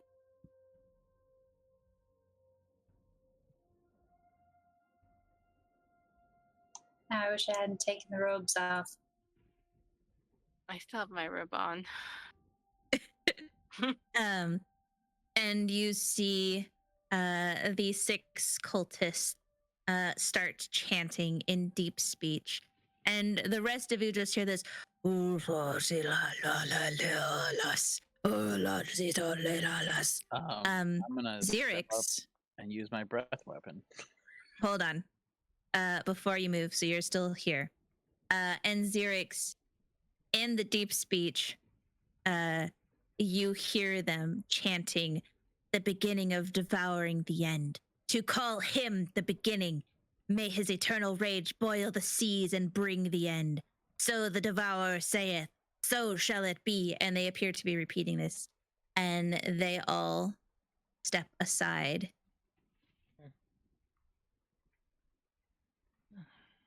And this I'll chant with them. gentleman, you're just like, yeah, that. You're like one step off. And this gentleman, as they step aside, approaches you all. And he says, so, you think you've discovered our lair? You tiny group. I'm gonna run forward and hit Think him. that we can... Hold on. No speech. No speech. None of this. All right. No monologuing. As you try to approach him,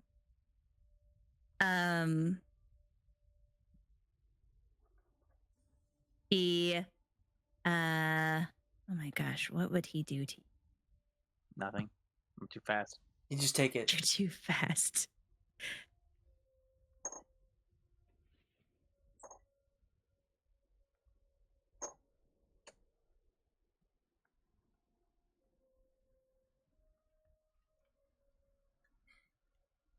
Oh, right. See? How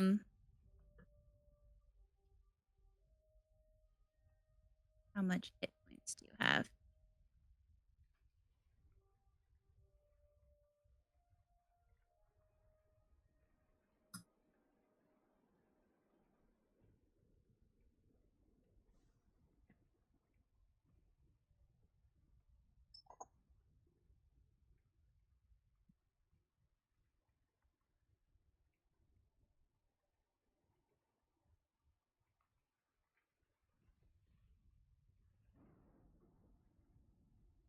So Geldloth, as you run up to him, I will go ahead and allow you to make a hit on him. You will allow me. Mhm. Okay. Like make an attack or like actually hit him? Yeah, make an attack. Make an attack roll and try and hit him. Come on. That hits? What? That Okay. hits? Okay.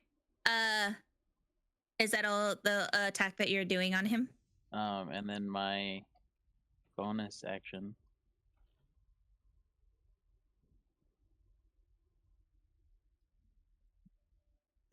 That's double max damage.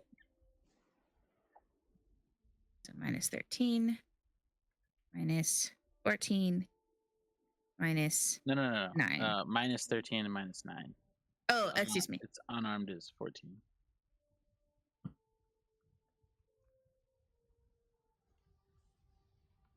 And then I guess I'll use my last key point to do flurry of blows. Okay. Or I guess if I already use my unarmed strike, I can't do flurry of blows. If you can, if you use a key point to make one more unarmed strike.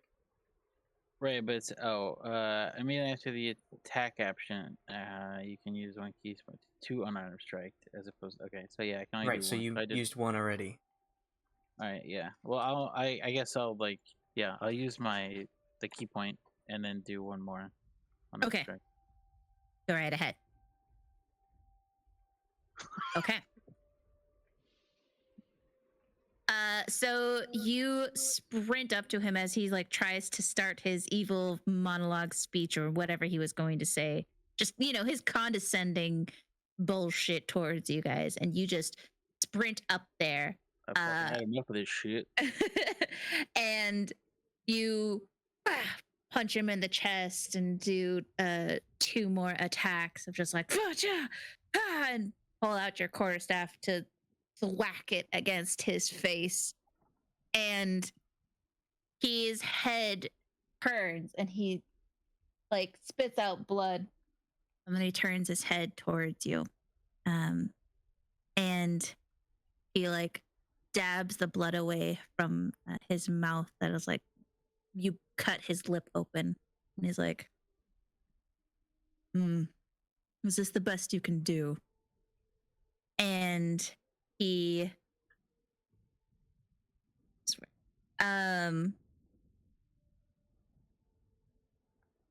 looks at you, and you hear him say some sort of magic word, and you see his hands flicker, and then he meshes his fingers together and then turns them towards you, and you pass out. You are asleep. And let's see, your hit points are what? 29. 29. Yeah. Okay.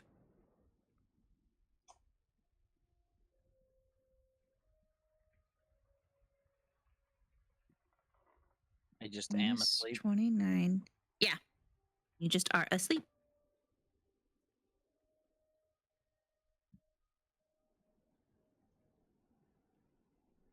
I use slow fall. Dramatic fall to the ground. Point you choose within range.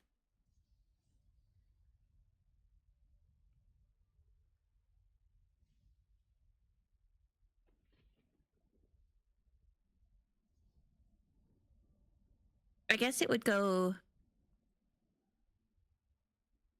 Well, he's picking the creatures, so it doesn't have to affect all of you. But you see, Geldloth, after all of that attacks, you see Geldloth just slump to the ground, snoring.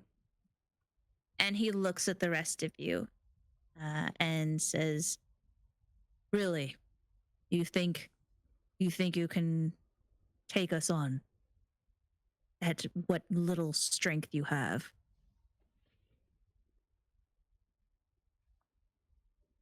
And he just looks at each of you. And Ayre,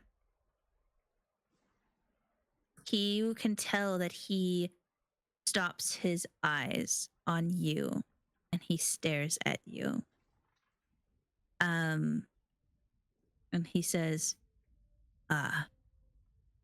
finally. We will meet again.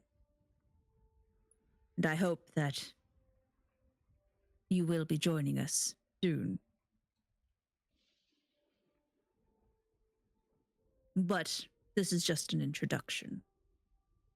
Have fun with your little day, your parade. We will meet again. And see him do more gestures with his hands and say that he's casting a spell, obviously. And suddenly a bright flash of light pulses around all of the members. And they disappear. And Oliver and Victoria look at each other, and then they turn around and look at you guys and be like, "The fuck was that?" Xerix is still Don't know. chanting. But we probably should inform the mayor. "Do you know them?" Victoria asks you, Ayre. And Oliver's like looking at Xerix and just kind of getting more cautious. No. I mean, I know they're cultists, but we only just arrived, what, yesterday? Day before yesterday? Seemed like he knew you. I mean, I do kind of stand out. I mean, that's true, but so do the rest of you. But he really focused on you. Well, we should Kind go of talk to the mayor. unsettling. Do you want help with your buddy here? Yeah. Oliver looks at you, Xerix, and he's like, is this? And he talks to the rest of the party. Victoria starts slapping Geldloth awake.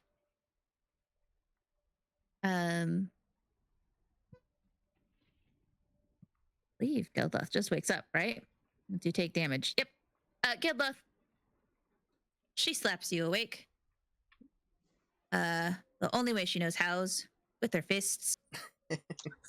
My kind of girl.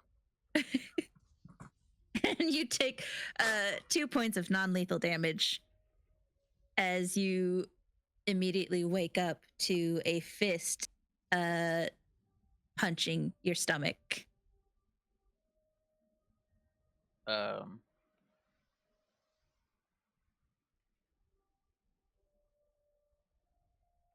And she says, "Oh, there, he's awake. Now we don't have to carry him. He's quite large. You okay there, buddy?" He's just kind of laying there, just looking at her. "Think you might be in shock. We should take him to the hospital." And she starts trying to pick you up. I don't think that's necessary. I think you'll be okay. Come on. And I kind of like nudge him with like my foot. Come on. And he'll just do like the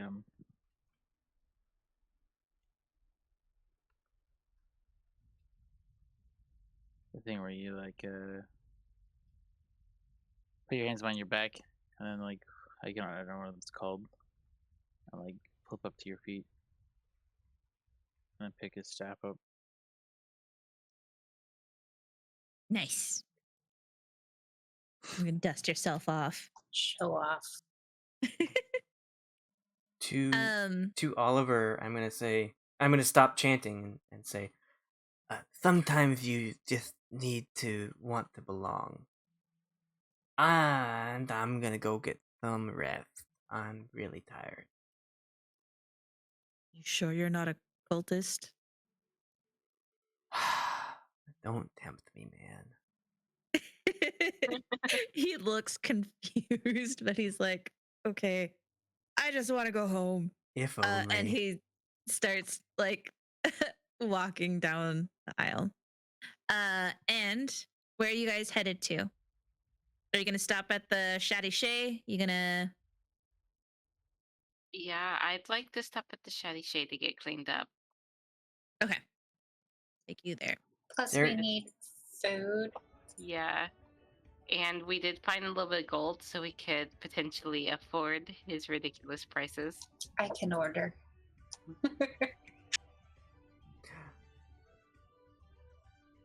And you all arrive in the Shaddy Shay. You see that there are no patrons in here.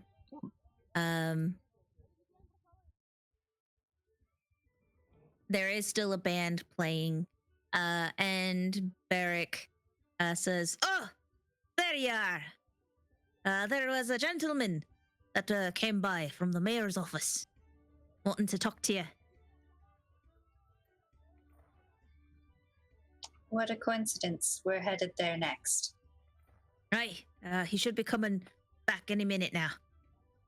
Is there anything you've been eating? We're just going to get cleaned up really quick, but we could use 5, 6. Did Oliver come with us? Oliver did not. Oliver said he was going to head to the guard's house and then come home. Okay. Then head. We could use 6 lunches. We didn't have breakfast. All right. It's been a long morning. Okay. You can put it on my tab. Because I Very gave well. them way extra when I first ordered something. That is true. Okay. So he's like, all right, I'll be just back with that. And he hops through the door. And you guys have a seat at the table, just kind of resting for a little bit. When I think a some of us go gentleman- upstairs and clean up. Yeah, I need Okay. to go upstairs and clean up. I'm probably fine. Since all of mine was like on the robes. I need to take a 1-hour rest time. So the rest of you that are downstairs, as Barrick hops off, this little short fellow walks in,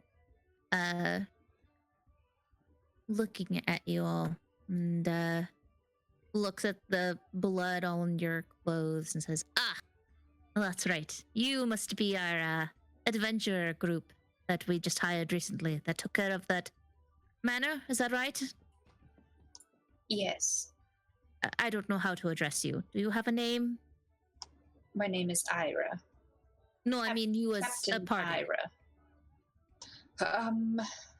No. We'll have Alright. to discuss it. I see. Well, I am Jostin Locus Vormop. I work for the mayor. I am usually his messenger, but he has sent me to gather you all and see if you would be willing to have an appointment with him later this afternoon. There's something that yes. he would like to discuss after going over the information you brought him. We do have several things to discuss with him as well. Well, then we will be expecting you at later this afternoon. That sound good? Of course. Okay. Is there anything you'd like me to tell the mayor in the meantime?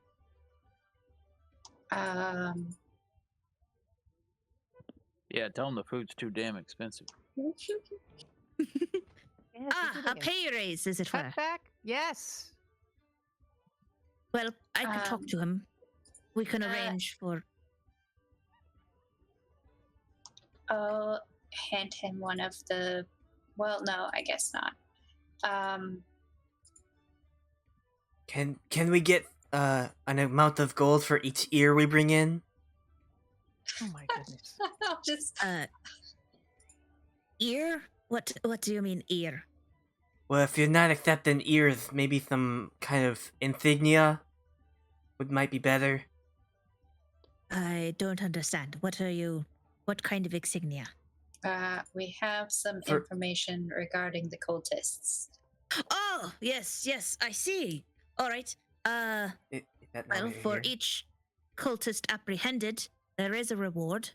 I believe... let me think here. And he pulls out a small notebook, and he's looking over the prices, and he pulls down some tiny little reading glasses that he has. He's looking over it, and he's like, yes, I believe it was 70 gold for each fake priest apprehended. Apprehended. What what's the fine print around the word apprehended? Well, They need to be alive.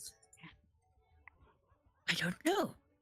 Well, I guess to be fair, nobody's ever called on it before. It I might be will something say to that discuss with the mayor. I will say that we dissuaded several dozen from continuing practicing.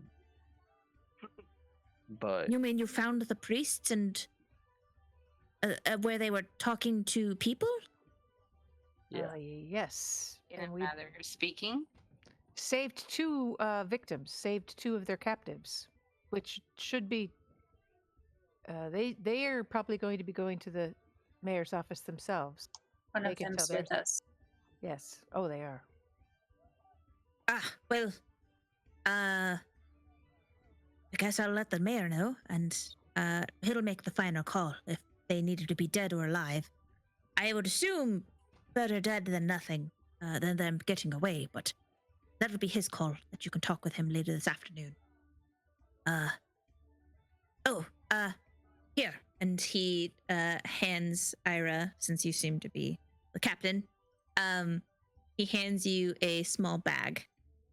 And in it are 3 health potions and 50 gold.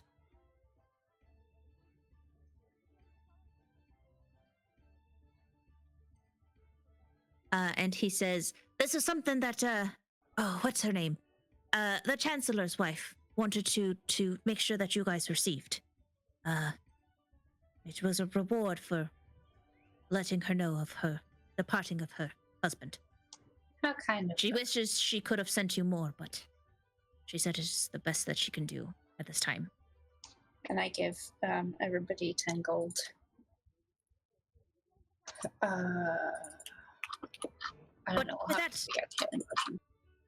With that, I must be on my way. I'll let the mayor know that you agree to meet him later this afternoon. 3 p.m. sharp.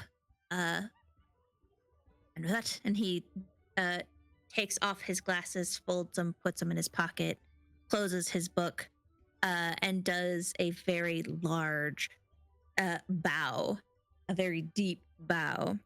He says, I bid you all farewell.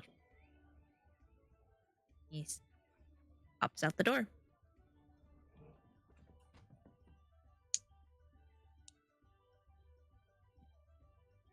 Barrick comes back after some time with your food. And Ayre, what charge? What prices?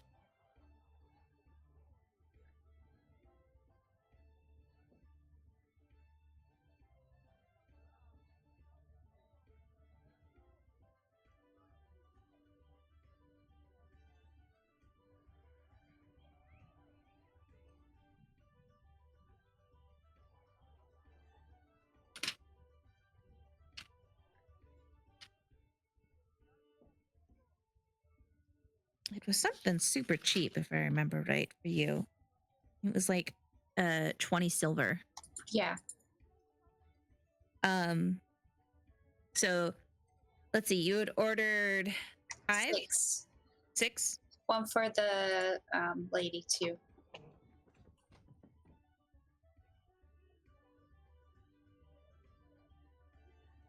Okay.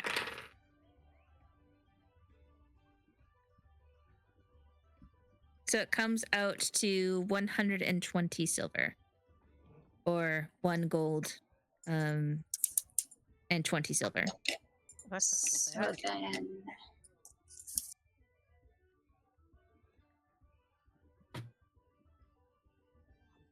So then he still has 3 gold and 60 silver. Okay. Because I had the meal the night before.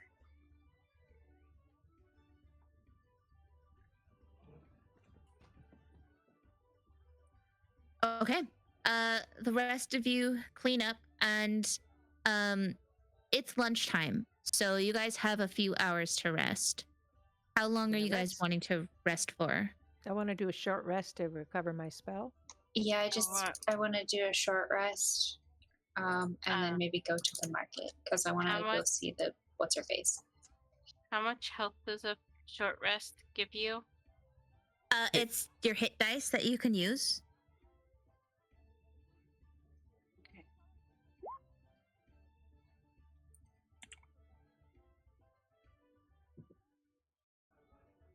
During the short rest, I would like to try to identify the potion, Sure.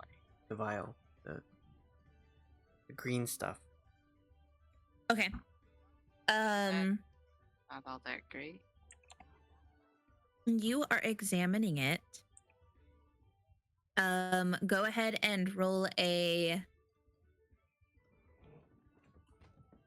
Oh, what is it that you need? I guess a nature?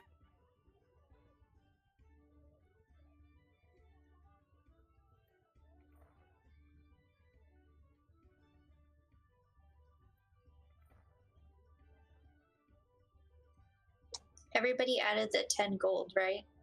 Thank you. Yes. I did. No, thank you. Let me add it. And then I guess I'll keep 1 potion, give 1 to Geldloth, and who else is melee? Is Shadow melee? Or What's just his name? Xerix? Do you smack things in the face? I I don't am with my remember what weapon. class you are. I use my sword. What class are you? After I'm all this whatever time. uses my sword. I have spells, but they aren't really meant for battle. I guess I'll give necessarily. the 3rd one to Shadow. Just because in Ira's mind, like, Xerix is super sneaky anyway, and he's not gonna let himself be the target of attacks if he can help it. Shows what you know.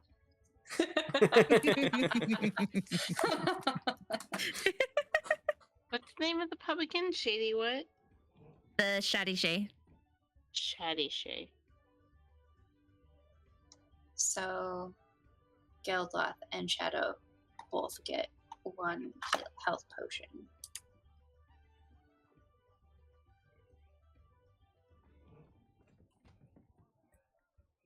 Do we have time for a long rest? Just wondering, because even with my hit dice, I'm still only at 15 hit points right now. You have 15 out 4 of hit dice that 35. you can You roll. have, yeah. Oh, I have 4? You can Okay. do more than 1. You just need to bring that number down however many you roll. So I rolled 2. I'm not full, but I'm Okay. kind of hoping we don't have any more combat for the day. So, I mean, I guess they refresh overnight, right? You get half your hit dice back after a long rest. Okay, I'll just use 2 then. Yeah, I'll just use 2. Plus 7. A little bit better. At least brings me up to 22. Okay, so Xerix, You're trying to identify what's in the vial, right? Yes. You just know that when you had taken the little taste, it had burned your mouth. You know it's not a poison. You can tell that it's some sort of potion, and it does something to it does something to what feels like your mouth. You can't quite tell if it's your mouth or your neck, but you just remember the burning sensation. Are you like continuously taking this, like dipping your finger in it, or? So is it magic? I mean, yeah. Okay. In the same way that a healing potion is magic? It does something to you so that you can be in a specific environment. Okay. So I think if you focus on an item for an hour, if it's not magical, you can identify what it is. I'll have to like look it up to make sure. But if it's a potion, I can like figure It is it a out potion. in that time. But I wouldn't get you don't get a short rest benefit for identifying these items in this way. What do you mean short rest benefit? Like the hit die, Like, or you don't get abilities be back. able to use a short rest. Yeah. Okay. So it is a potion. Are you wanting to do that instead of hit die? Yes. Okay. So in the time that you guys have stayed at the Shady Shay and are resting and cleaning your wounds and such, you determine you believe this to be some sort of tiny potion of water breathing. You know that a normal full potion of water breathing gives you an hour after drinking the potion. But with this one, since it's such a tiny dose, you aren't sure if that's still the case or not.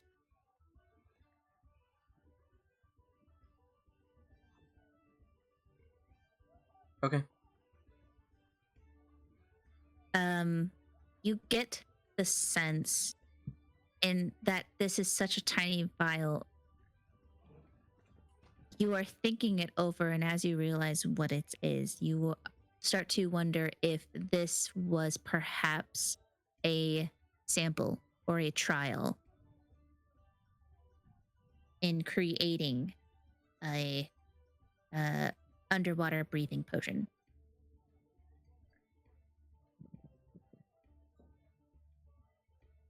And that is what you learn in the hour's view that you've spent examining this. All right.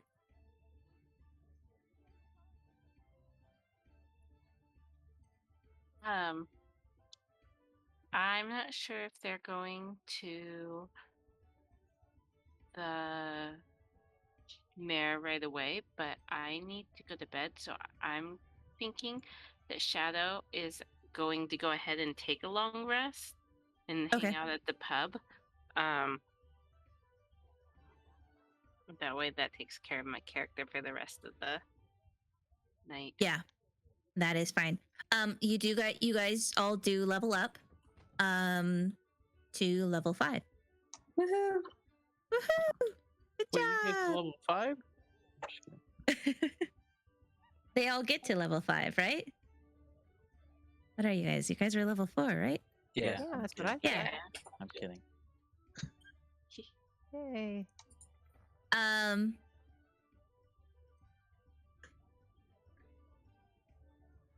Is there anything else you guys want to end it here, or do you guys want to just role play quickly going to the mayor, like the few of you going to the mayor and dealing with that? Well, regardless, Xerix is going to take his long rest. Okay. So Xerix and Shadow are resting. Well, if we're ending it now, is Shadow still wanting to take that long rest, or next time go with them to Yeah, I talk think to the I'm still mayor? gonna do the long rest just because I would like to have my hit points at full capacity in case I end up in another skirmish. Yeah. I think some that's sort. fine. You not all of you have to go to the mayor's office. Cool. So if you guys want to continue just role playing to going to the mayor's office, we can. Otherwise, we can call it here if you guys want to call it a night. I at least would like to go to the market and talk to the what's his face's wife.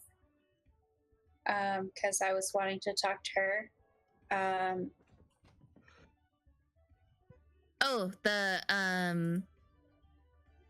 guess we could also do the mayor if anybody else is up for it, or I could go by myself. So you wanted to talk to the wife of the chancellor, Yes. Sarah McLear? Mm-hmm. Okay. Did you say Sarah or Clara? Tara. Tara. Okay.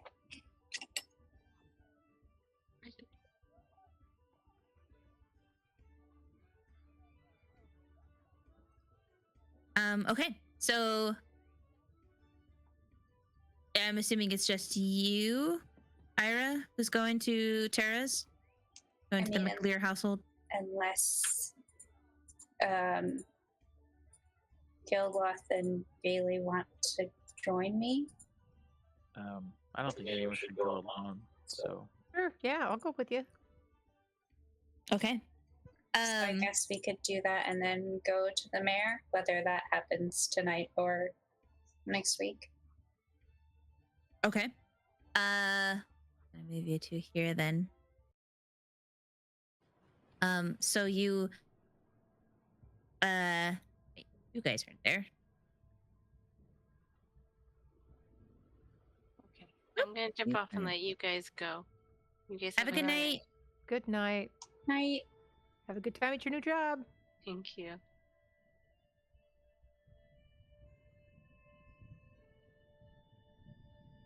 Okay. So you guys, the three of you head out to the district. You head to the castle district. No, I want to go to the market first. Oh, you want to go to the marketplace first? I need to get tea and cookies. Okay. You go to the marketplace. There is a few shops that are selling different kinds of tea and cookies, and there's even a shop that's selling like a nice little gift basket of a variety of teas and cookies, like a sampler.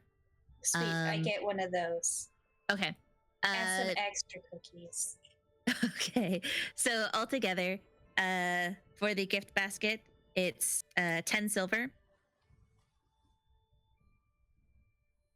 And then for the extra cookies, it's 2 silver. Okay, I'll give. Oh no. I just deleted that and I don't know how much silver I had. I think it was 50. So 30. I will give them 15 silver. Okay. They take the 15 silver. Woman hands you the stuff and she's like, "Oh, thank you. Come again." And then if there's anything else that anyone wants to buy in the marketplace, otherwise you guys head to the castle district. Yep. Okay. I believe so. So you make your way to the castle district and go down the street. In front of you is the Chancellor Ian McLear's home. We killed 2 cultists downstairs, right?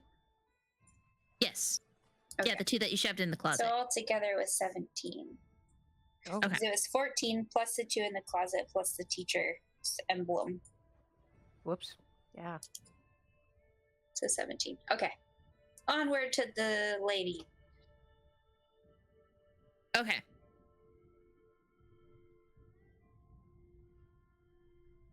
All right. You head to her. You're in front of her house. You see that it is past noon. Probably like about 1:30. And you see that there are lights on in front of the house. I knock on the door. Okay.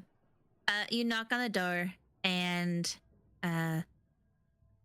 after some, like, you hear some little steps, and then the door opens, and you see the little girl, Cindy, is like, "Oh, hello. You here to talk to my mom?"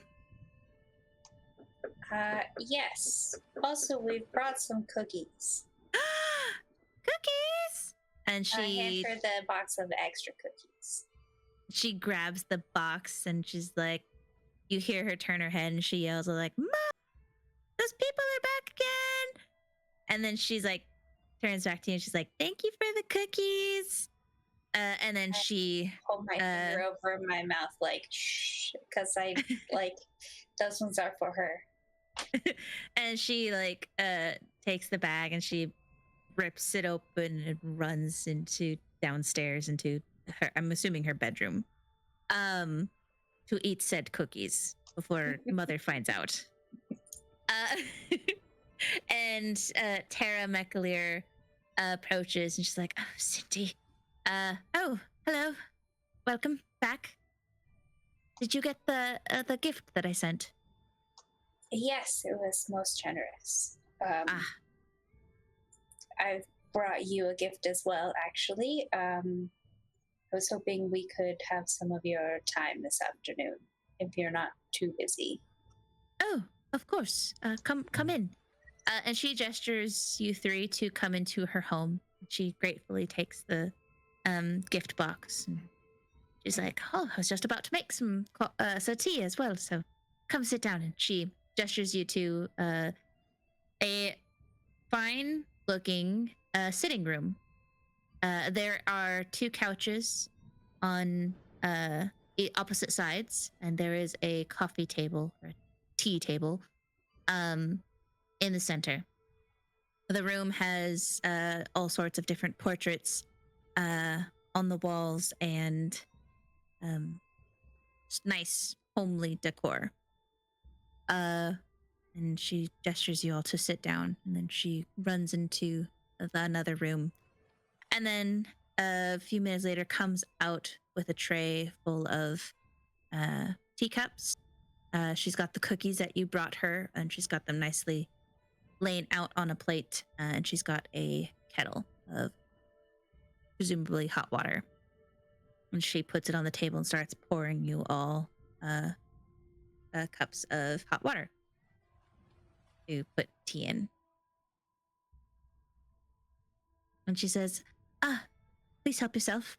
And she picks up a tea cup. Do all the teacups look the same? Yes, they all appear to be the same. They are porcelain with blue etchings on them. Lovely. Oh, thank you. I take a sip of tea. She looks at you and she says, "So, may I, is there something that you wanted to ask me?" Yes. I thought perhaps as the Chancellor's wife, you might have some insight into how the clans work. Well, we're investigating some things for the mayor, and we've come upon some confusing information. Oh, well, I can do my best. I'm not a native of the land. I'm not a clan folk. I come from the mainland, but my husband, I've been married to him, was married to him for many years. And him being a chancellor to the mayor, he had to deal a lot with the clan. work as well. How long have you lived here? I've lived here for about 20 years. Our little Cindy was born here. Few years after I had come here. So we'd gotten married on the mainland, and then came here to raise a family in his homeland. I was curious if you know who the head of the McClear family is. Oh, I believe it is Simon McAleer. I think he's the head priest at the temple, or he's one of the big leaders at the temple. The temple of the Seven, just near the Caer Caladir. Yes, we have been there. I think he's the youngest, or the least experienced of the clan leaders. I don't know of the other two clan leaders, but I believe he hasn't been a clan leader for very long. Who was the leader before him? The leader before him? The leader before him was Hamish. And what did he do? I don't really know. I never met the fellow.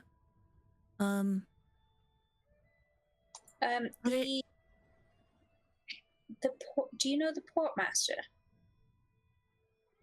I've heard of him, yes. I actually knew his wife, a sweet lady.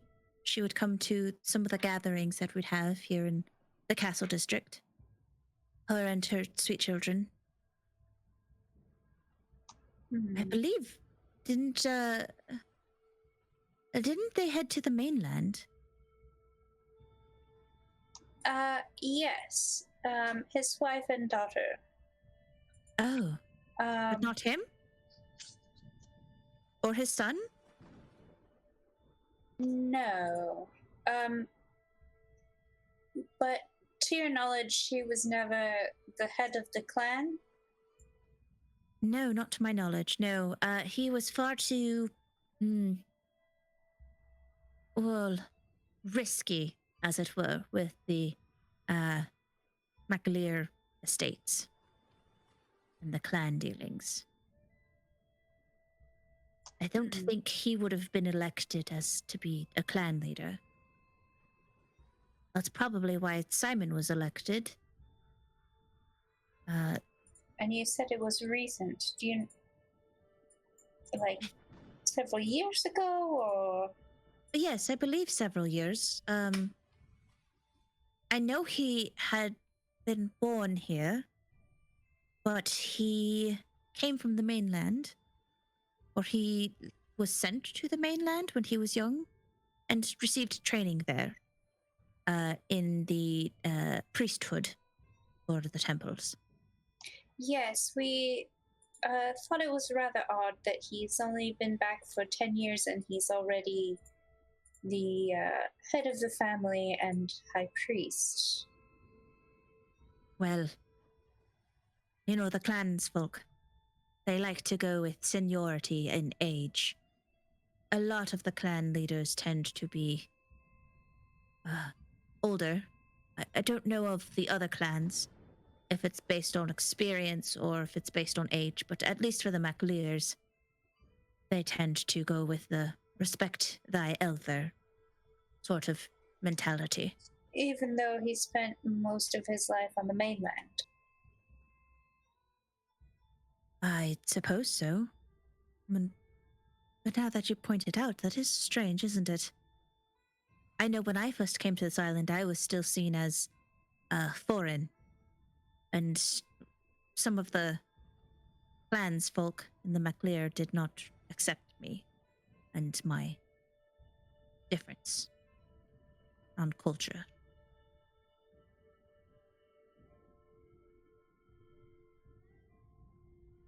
But I'm sure you could talk to Simon. Him being a priest, he should be a gentleman to follow or to talk to.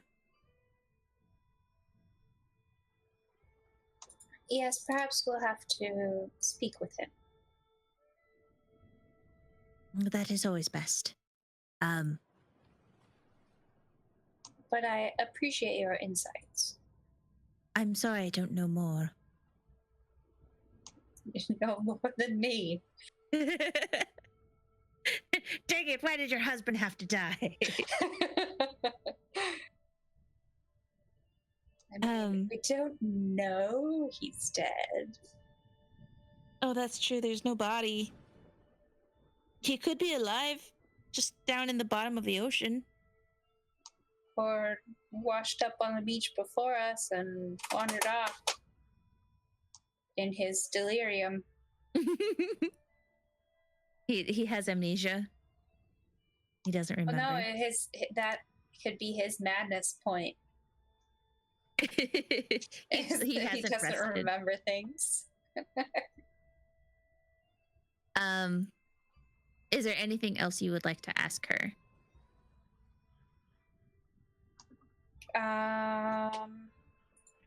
Or anyone else want to ask her anything? Just if there's anything that we can do for her.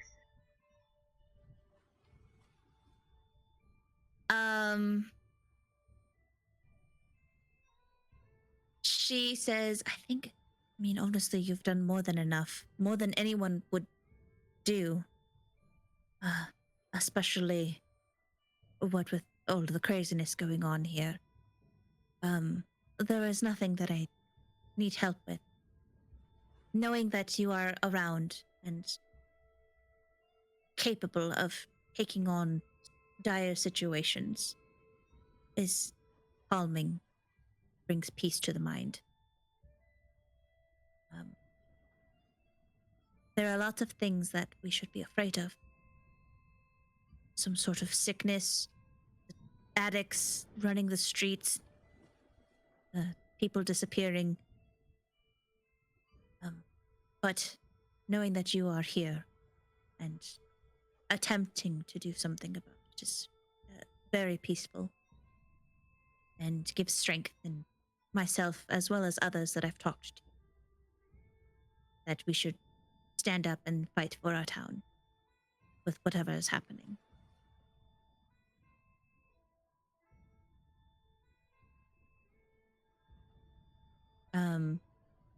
And after some time, if there's nothing else you want to ask her,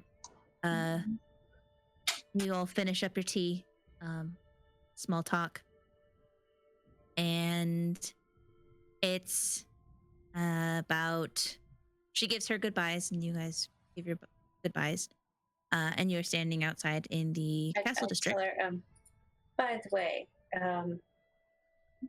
your daughter might have a little bit extra energy this afternoon. Oh dear. Oh, that's all right. Well, thank you. Why? She's allergic to cookies. Sure, but I think she'll sleep well tonight. That's true. She'll just burn out like a star. And she deserves a little bit of joy in her life. You saying That's she's fine. gonna blow up? I thought so too. But with that, you guys are in the castle district. It's about 2:30. You have half an hour if you want to go to the castle, if you want to head back to the Shady Shay, rest a little more, or whatever you'd like to do. Or you can just wander around for a bit. I think just go to the castle. Okay. Oh, stroll up to the castle. Storm the castle! Oh, stroll. Maybe even mosey. Onward! Forward ho! And you arrive in Caer Caladir. Okay. And Who's after you are sitting in the tables, sitting in the waiting area, waiting, and after some time, the gentleman that you had seen earlier this guy, Yostin, greets you all and says, "The mayor will see you now." Gestures you, leads you into the mayor's office. And in the mayor's office, you see Victoria standing next to the mayor. The mayor greets you all and says, "Hello. So, I believe reward and my thanks are in order first. Please have a seat." He gestures for you all to have a seat. I have a seat. You'll have a seat. And Victoria looks at you all and she says, like, "Mayor, I've given my report. I'm going to be out. Head back to the watchtower, the watch house, and check in with the boys. I think some rest is in order for myself. I know Oliver already did that." But the mayor looks at her and is like, "Yes, Victoria, you may be dismissed." And Victoria looks at you all and she turns around and she says, "Again, thank you for getting us out of there. If it weren't for you and at least opening my cage, taking on all of those cultists, I probably would have not made it. But thank you again." And she leaves. Should you give me my sword back? Oh yeah, she does. Wow. Yeah, she gives you your sword back, and she hands Bei-leigh Oliver's spear that Bei-leigh had given thank you. Oliver. She's like, "Oh yeah, here's your stuff. Thank you for letting us use it in the meantime." Oh, and Victoria, you had seen her. She obviously had stopped by and refreshed and put her normal, clean armor on. And you see that she is wearing fine, shining silver armor, and it's very reflective. And she has a red cape on with two pendants, and she is holding a massive shield in her right hand. And in her other hand, she just has a special metal glaive that has spikes in the fist. Shiny. Yes. And she leaves. And the mayor says, "Victoria told me what happened, and how you had found the hideout of the cultists, as it were. Is this correct?" It seems to be perhaps an auxiliary hideout they were using to recruit the city's drug users and convert them to their cause. I see. If I How may, did you? Of course, go ahead. The warehouse that they were using seems to have been converted into some kind of living area for these drug users. And I was thinking that now that the cultists are dead, oh, by the way, and I'll pull out all of the things and drop them on an empty corner of his desk. Ding, ding, ding, ding, ding, ding, ding, ding, ding. All of these little pendants just like splatter on his desk, and he looks at them. But I was thinking now that it has been cleaned out, perhaps it could be used to, in a similar purpose, rehabilitate the drug users and keep them off the streets and find them employment when they are ready. You're saying the cultists did this? It appears so. The upstairs was converted into a bunkhouse, essentially, with just a bunch of beds. The downstairs has a kitchen, a dining area, showers, laundry. I mean, it could solve a problem potentially, and also prevent the cultists from coming back and using that area again. Interesting. He pulls out a map and he asks you to point out where it is. Show the location of this building. I point it out to him, but also I tell him it appears that the main entrance on this street has been welded shut. Well, there's a secret entrance in this alley here, and I point to it, which you need the pendants here to access. So perhaps the first thing to do would be to block up the alley entrance and open the main doors. Wow, this is amazing. And disturbing, the fact that they could build something like this under our very noses. Indeed, I think you are correct in saying that this could address an issue in the city. I mean, we spoke with some of the drug users that were there, that were being kind of weaned off the drug, and they seemed afraid to trust us, mostly because they would lose their place to stay off the streets, but also they were, helping take care of the others as well. Ah. Well, that leads to why I had initially requested to meet you all. I obviously see that 2 of you are missing. I hope they are well. Yes, just resting. Okay. It was a trying morning. 17 cultists before breakfast, Yes, I understand that there's probably a lot to handle. You did well. Good job on surviving and finding out the location. As I have said, we have never been able to find them.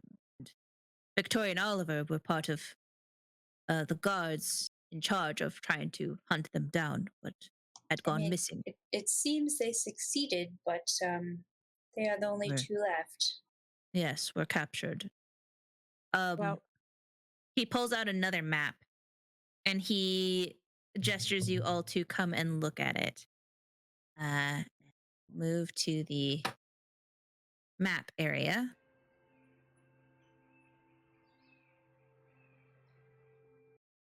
He points to this location here. He circles it over here. He says, this area right here. We did some research into the information that you had pulled from the house, and I believe my guards have found this J that was in the notes. He gestures towards this area. And he says, I believe this is where the drug is coming from. And J and the late Lord Magaya was involved in making the drug. I don't know why he was also making drugs, but I believe his men are still doing it, even though he is no more. And I believe it is happening in this area. I ask if you all would be willing to go and investigate, or to at least stop this J figure. Yeah. I think we could probably do that. I also forgot to mention, and I'll pull out the papers that I got from the desk upstairs. The numbers of people moving through the cultist hideout area, and also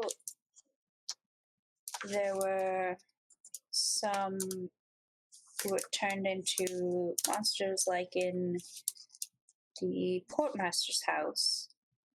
And there's mention of a serum bee being given to the test subjects, including Victoria and Oliver. Perhaps they're not just making the drug, but they're making whatever the serum bee is.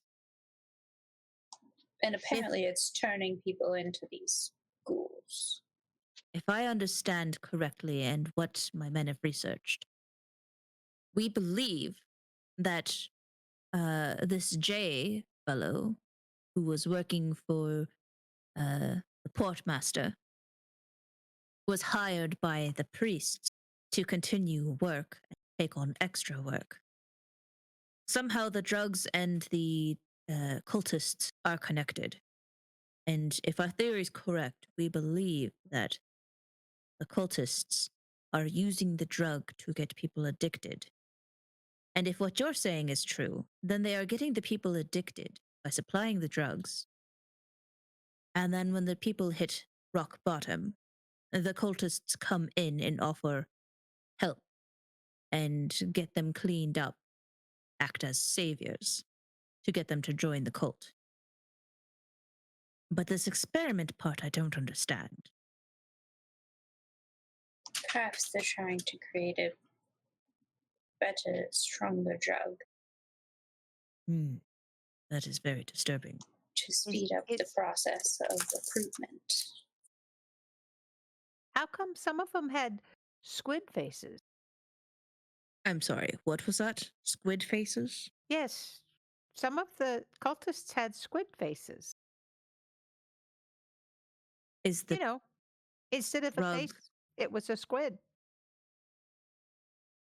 is that what you think the drug or the serum bee is turning them into? Are these squid creatures? I don't know. It turned them into these crazy ghouly looking things that were just wildly murderous, and they tried to kill everything. But the two people that were your I don't know who all the other people were, but the two people that were your guards, they didn't turn into those ghouly things. Interesting. I don't know why they didn't. As Victoria had said that they had been tested on, her and Oliver. But she doesn't know what happened to the rest of her guards. In any case, I have Oliver and Victoria on other assignments and have people keeping track on them. If what you're telling me is true, that they might potentially turn into these foul creatures later on. I think without, it seemed like they were getting regular doses, so I think without that, they should be okay, but it's probably good to keep an eye on them just in case. Always, yes, tell them to, when they get up every morning, to check for tentacles. I don't understand the squid people. I've never seen such a thing. But there is a lot we don't know about the cultists, and what you all have discovered is the most information I have received in months. And according to their leader, we didn't do nothing, even though we took care of a whole bunch of them. I'm sorry, what was that? You met their leader? Yeah, He's in town? Didn't they tell you about him? Yeah. I don't know his name, but he was a big, scary guy. When we were leaving, they showed up and then just poofed away. We tried to get him too, but we couldn't do it. He's really strong and magical. The mayor leans back into his chair, and you see him just grab a palm and just like he's got a headache, and just kind of rub it down his face, just like out of exhaustion. And he's just like, oh my God, how do we ready or prepare our citizens for something that powerful, that just poofs. Well, if he could take over your town, he would have by now. So obviously, you're No, not that powerful. it could be that he's biding his time. Yes. This will require more research on my part, by my men. But in the meantime, you will be rewarded if you are able to take out the drug den that I've located on the map for you all. We'll try. He says, but with payment for these, I know we had a current price of Yes, Justin mentioned 70 gold. yes, 70 gold for each priest apprehended. But honestly, a false priest is better dead than alive, Yes, so that they cannot escape and spread their word. Oh, they are all dead. We also found some cultist propaganda books, and I threw them in the fire. Wonderful. Thank you for that. With this being said, you've brought me 17 talismans of the cultists. 17 times 70. Austin will have the gold ready for you. And you hear the mayor snap his fingers.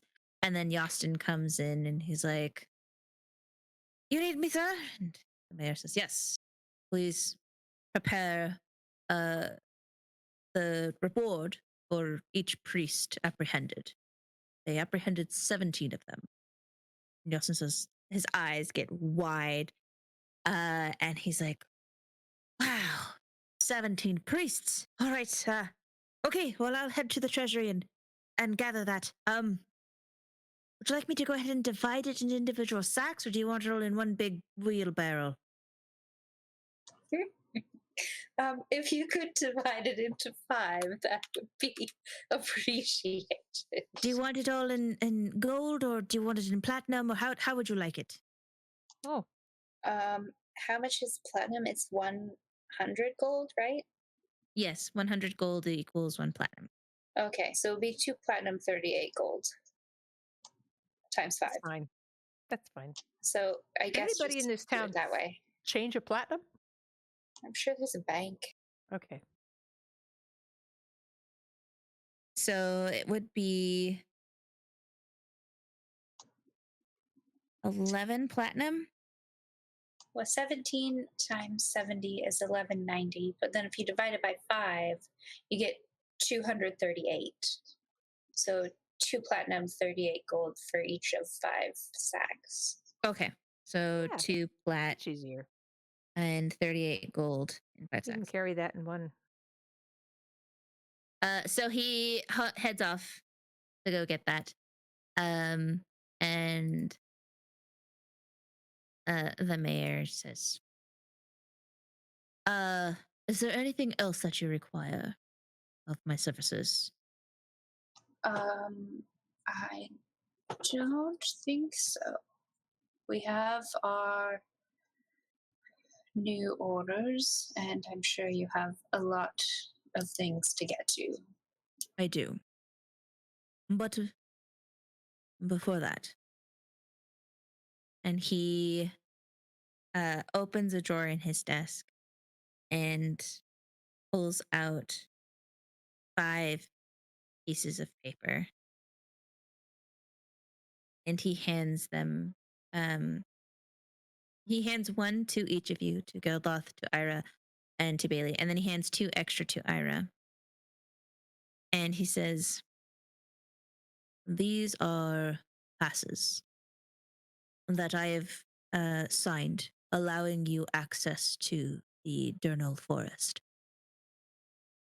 I Oh, don't know good. what's happening, but from the journal from the postmaster's home, it sounds like it all started there.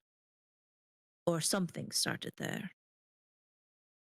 Definitely We have- seems important. Yes. We had closed off access because the forest had become wild and hard to navigate.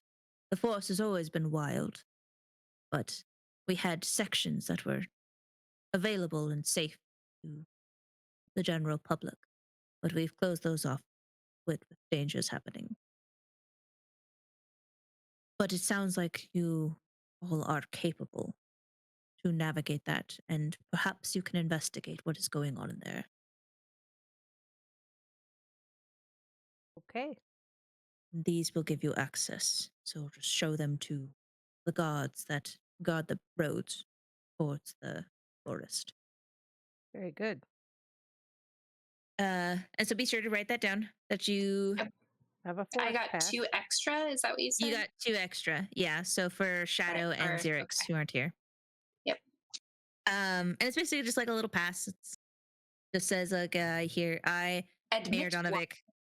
Yeah, I, Mayor Donovic, grant access to all of the King's Road and Dernell Forest, as well as all of the outlands of the Alarn Isle, to, and each of your names are written there.